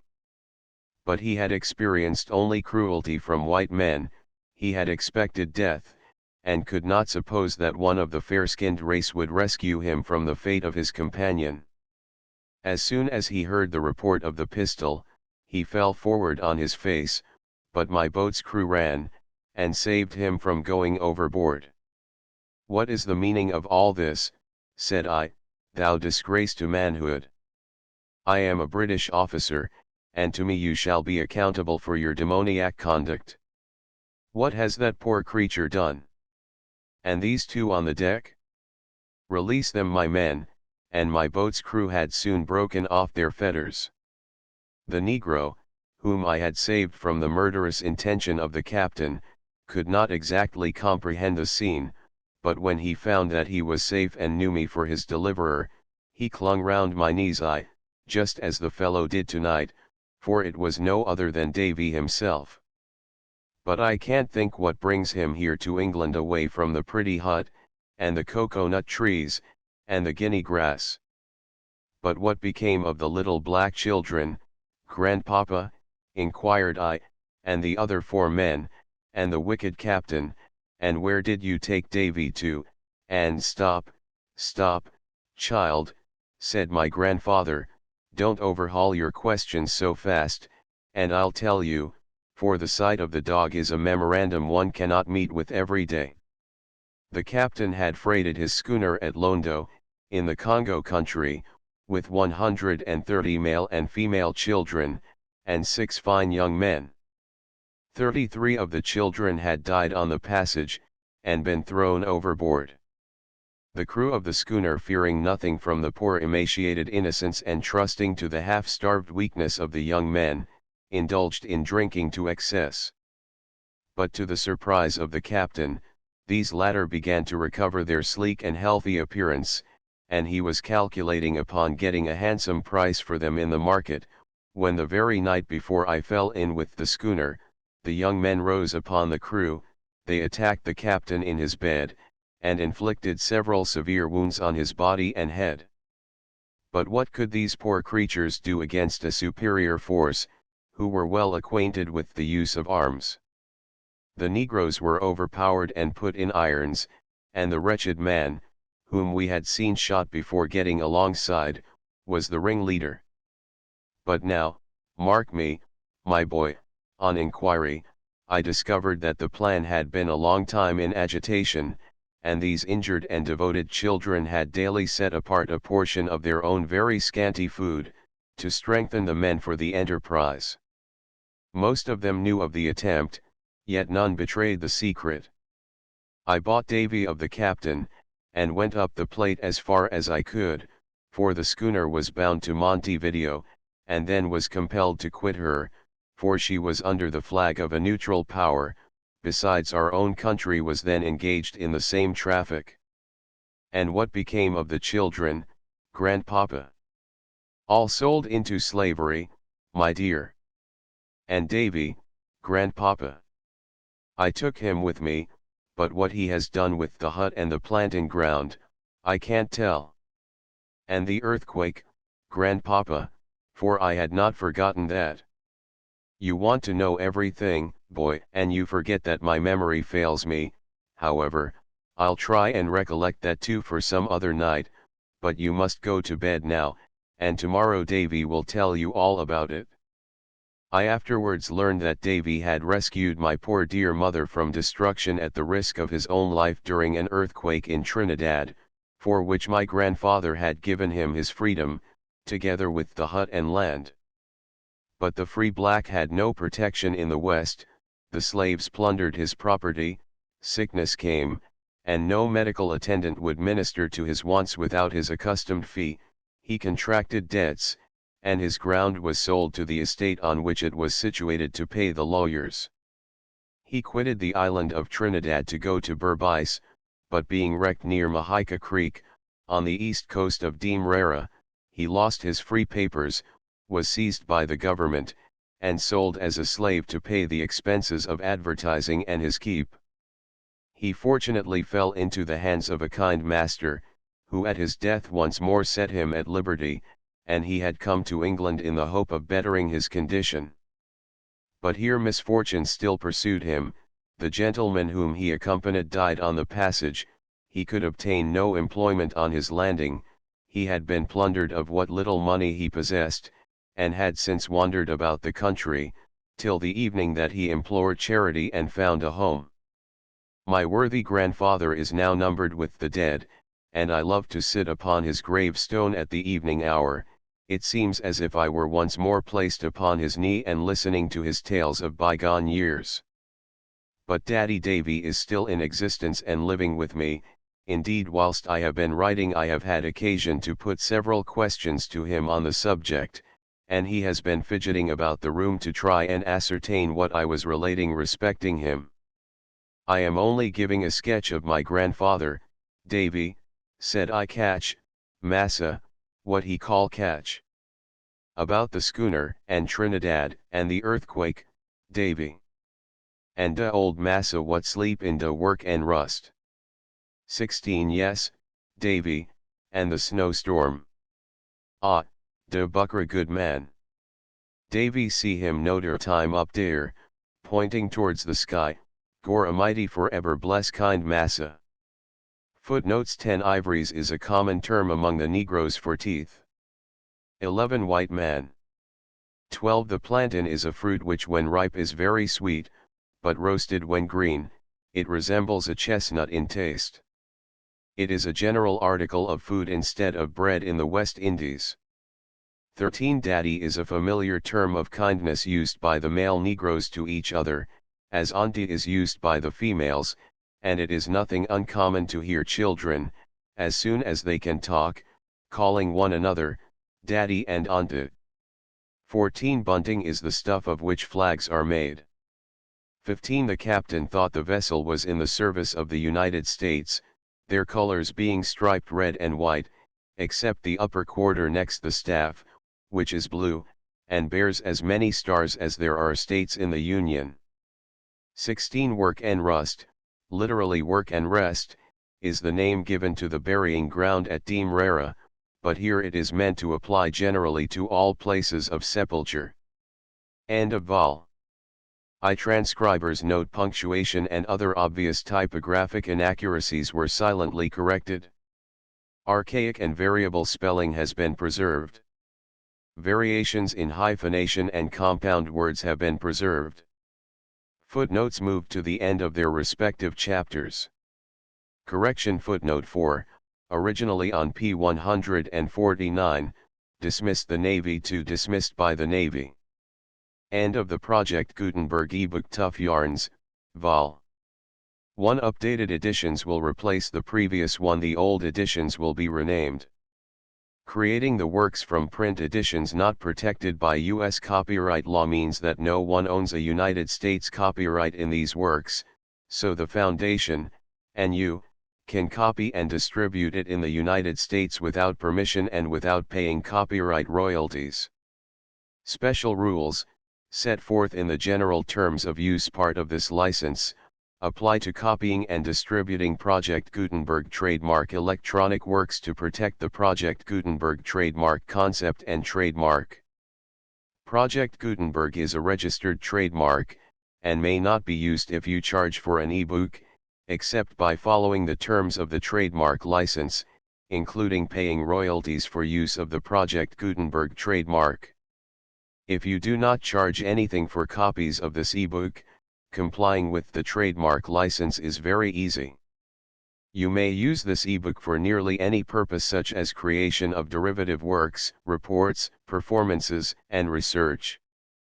Project Gutenberg ebooks may be modified and printed and given away. You may do practically anything in the United States with ebooks not protected by U.S. copyright law. Redistribution is subject to the trademark license, especially commercial redistribution. Start, full license. The full Project Gutenberg license. Please read this before you distribute or use this work to protect the Project Gutenberg trademark mission of promoting the free distribution of electronic works, by using or distributing this work, or any other work associated in any way with the phrase Project Gutenberg. You agree to comply with all the terms of the full Project Gutenberg trademark license available with this file or online at www.gutenberg.org/license. Section 1. General Terms of Use and Redistributing Project Gutenberg Trademark Electronic Works 1.a. By reading or using any part of this Project Gutenberg trademark electronic work, you indicate that you have read, understand, agree to and accept all the terms of this license and intellectual property, trademark/copyright, agreement. If you do not agree to abide by all the terms of this agreement, you must cease using and return or destroy all copies of Project Gutenberg trademark electronic works in your possession. If you paid a fee for obtaining a copy of or access to a Project Gutenberg trademark electronic work and you do not agree to be bound by the terms of this agreement, you may obtain a refund from the person or entity to whom you paid the fee as set forth in paragraph 1.e.8. 1.b Project Gutenberg is a registered trademark. It may only be used on or associated in any way with an electronic work by people who agree to be bound by the terms of this agreement. There are a few things that you can do with most Project Gutenberg trademark electronic works even without complying with the full terms of this agreement. See paragraph 1.c below. There are a lot of things you can do with Project Gutenberg trademark electronic works if you follow the terms of this agreement and help preserve free future access to Project Gutenberg trademark electronic works. See paragraph 1.e below. 1.c. The Project Gutenberg Literary Archive Foundation, the Foundation or PGLOF, owns a compilation copyright in the collection of Project Gutenberg trademark electronic works. Nearly all the individual works in the collection are in the public domain in the United States. If an individual work is unprotected by copyright law in the United States and you are located in the United States, we do not claim a right to prevent you from copying, distributing, performing, displaying, or creating derivative works based on the work as long as all references to Project Gutenberg are removed. Of course, we hope that you will support the Project Gutenberg trademark mission of promoting free access to electronic works by freely sharing Project Gutenberg trademark works in compliance with the terms of this agreement for keeping the Project Gutenberg trademark name associated with the work. You can easily comply with the terms of this agreement by keeping this work in the same format with its attached full Project Gutenberg trademark license when you share it without charge with others. 1.d. The copyright laws of the place where you are located also govern what you can do with this work. Copyright laws in most countries are in a constant state of change. If you are outside the United States, check the laws of your country in addition to the terms of this agreement before downloading, copying, displaying, performing, distributing or creating derivative works based on this work or any other Project Gutenberg trademark work. The Foundation makes no representations concerning the copyright status of any work in any country other than the United States. 1.e. Unless you have removed all references to Project Gutenberg, 1.e.1. The following sentence, with active links to, or other immediate access to, the full Project Gutenberg trademark license must appear prominently whenever any copy of a Project Gutenberg trademark work, any work on which the phrase Project Gutenberg appears, or with which the phrase Project Gutenberg is associated, is accessed, displayed, performed, viewed, copied or distributed. This ebook is for the use of anyone anywhere in the United States and most other parts of the world at no cost and with almost no restrictions whatsoever. You may copy it, give it away or reuse it under the terms of the Project Gutenberg license included with this ebook or online at www.gutenberg.org. If you are not located in the United States, you will have to check the laws of the country where you are located before using this ebook. 1.e.2.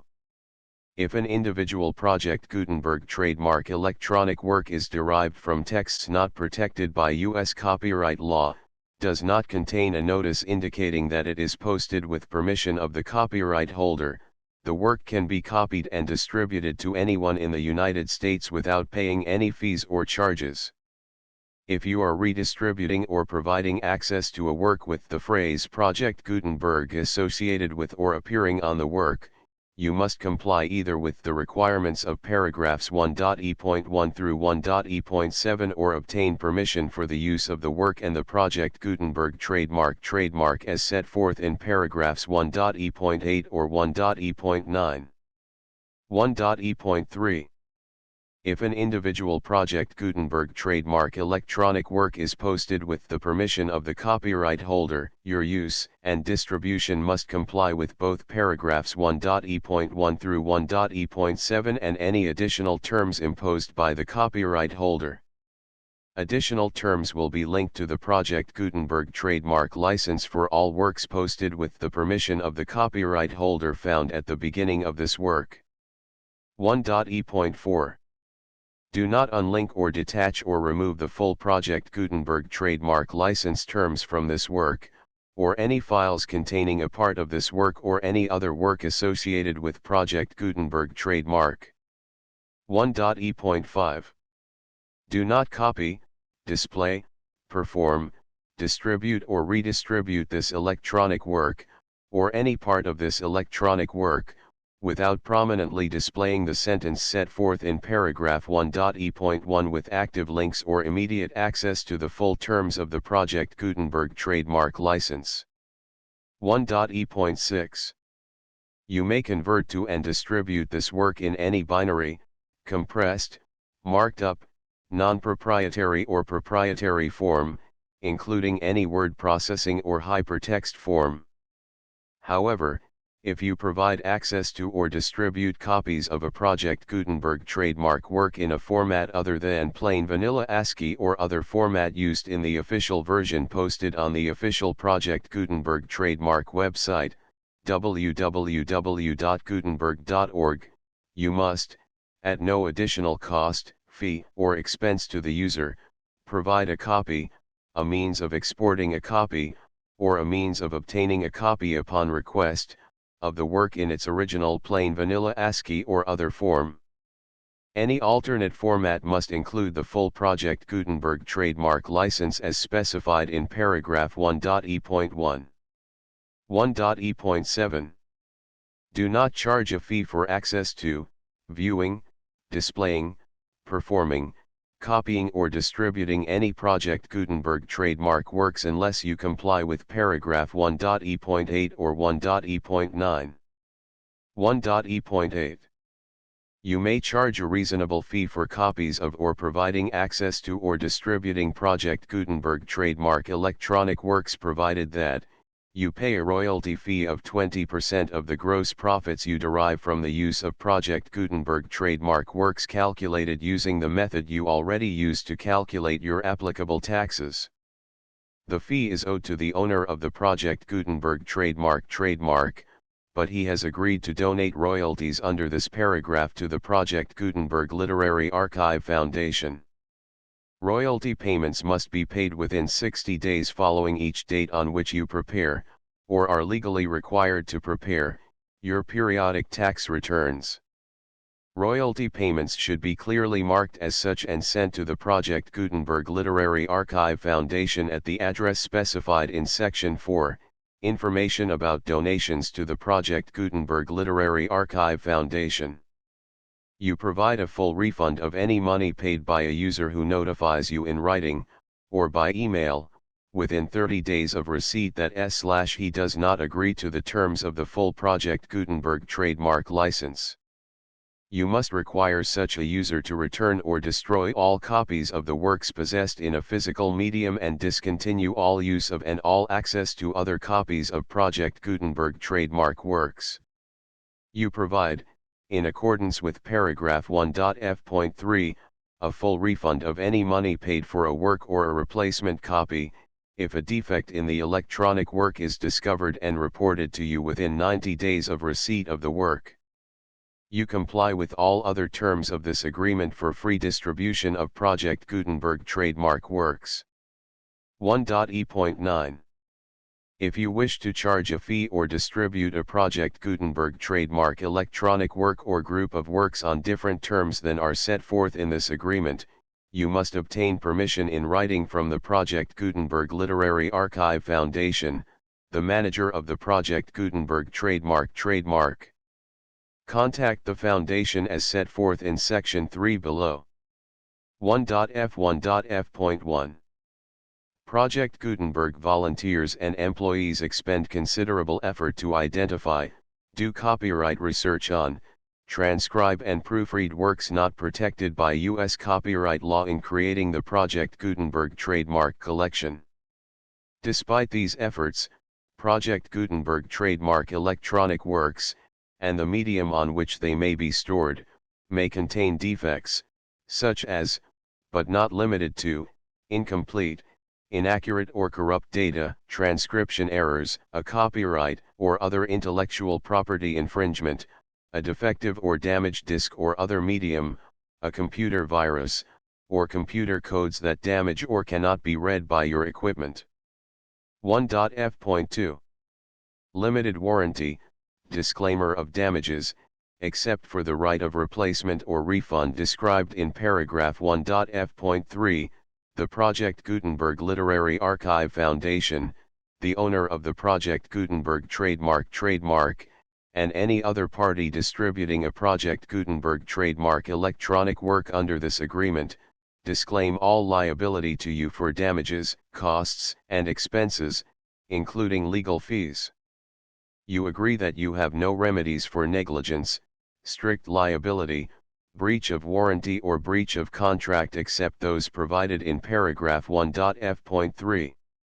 You agree that the foundation, the trademark owner, and any distributor under this agreement will not be liable to you for actual, direct, indirect, consequential, punitive, or incidental damages even if you give notice of the possibility of such damage. 1.f.3. Limited right of replacement or refund.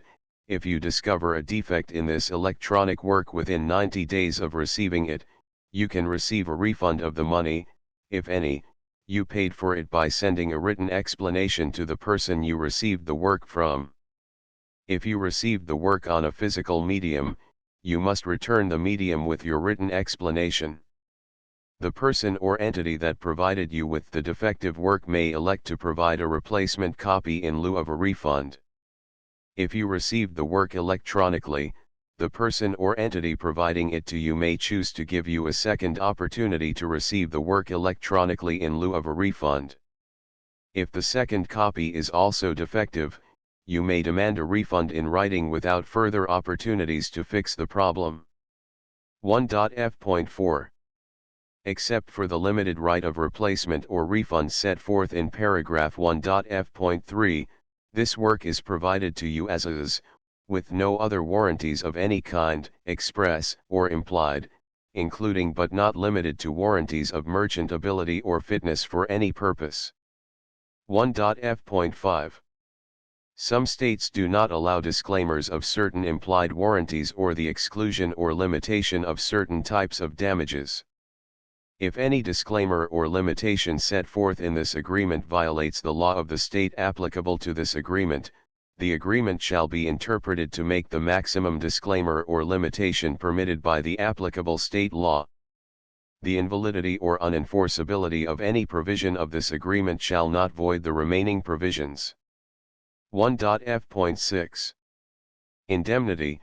You agree to indemnify and hold the foundation, the trademark owner, any agent or employee of the foundation, anyone providing copies of Project Gutenberg trademark electronic works in accordance with this agreement, and any volunteers associated with the production, promotion, and distribution of Project Gutenberg trademark electronic works, harmless from all liability, costs, and expenses, including legal fees, that arise directly or indirectly from any of the following which you do or cause to occur. A. Distribution of this or any Project Gutenberg trademark work. B. Alteration, modification, or additions or deletions to any Project Gutenberg trademark work, and C. Any defect you cause. Section 2.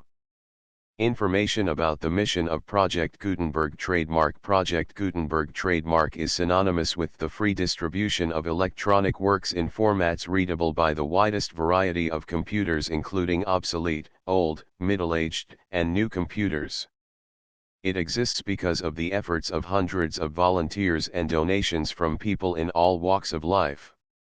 Volunteers and financial support to provide volunteers with the assistance they need are critical to reaching Project Gutenberg trademark's goals and ensuring that the Project Gutenberg trademark collection will remain freely available for generations to come.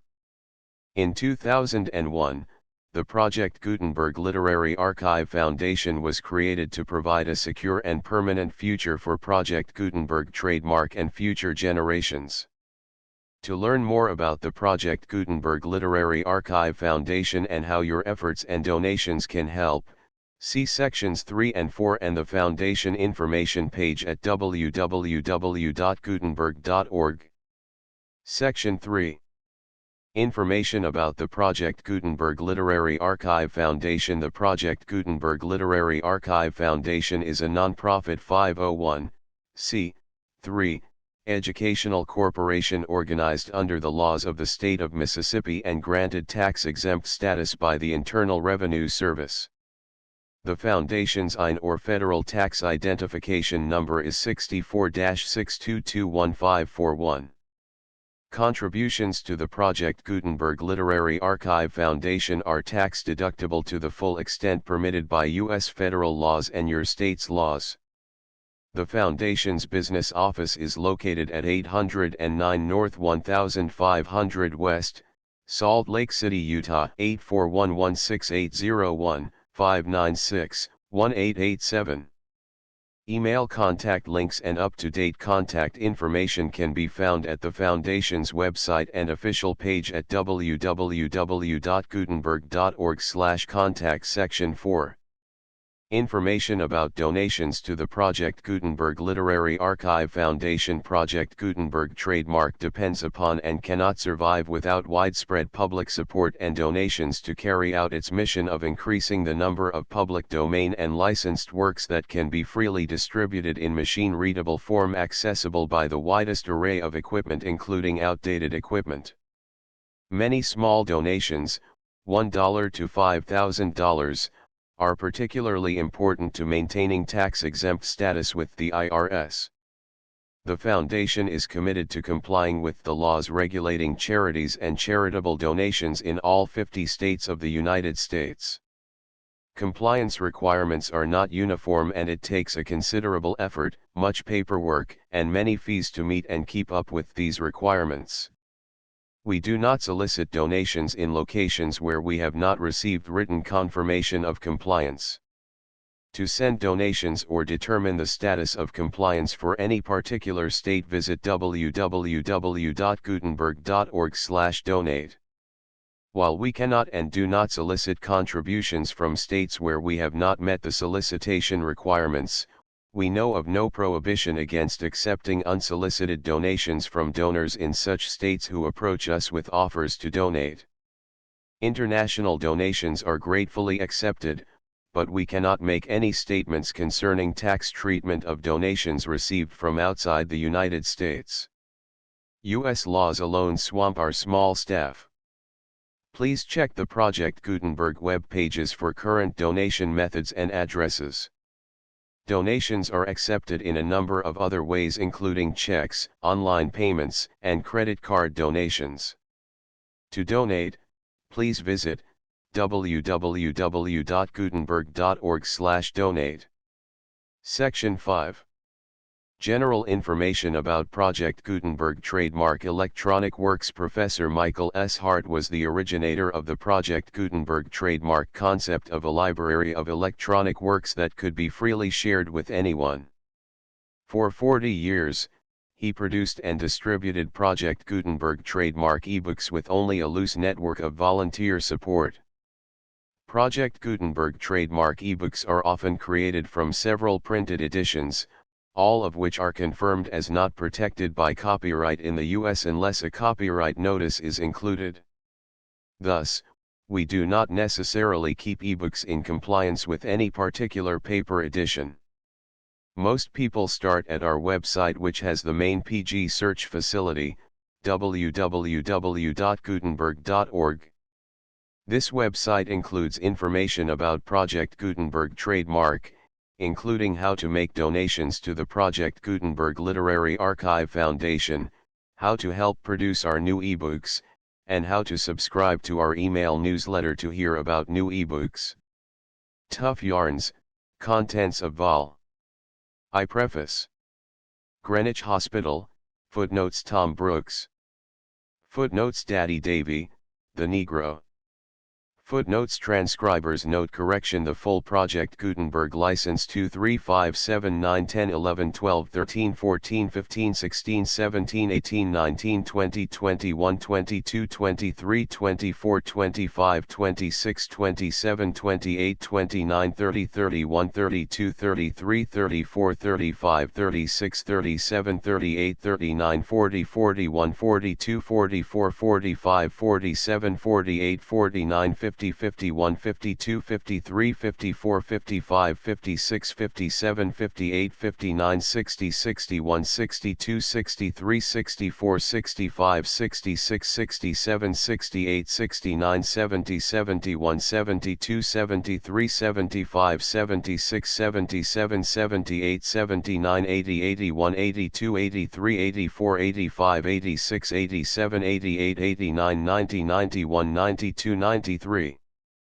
94 95 96 97 98 99 100 101 102 103 104 105 106 107 108 109 111 112 113 115 116 117 118 119 120 121 122 123 126 127 128 129 130 131 132 133 134 135 136 137 138 139 140 141 142 143 144 145 146 147 148 149 150 151 152 153 154 155 156 157 158 159 160 161 162 163 164 165 166 167 168 169 172 173 174 175 176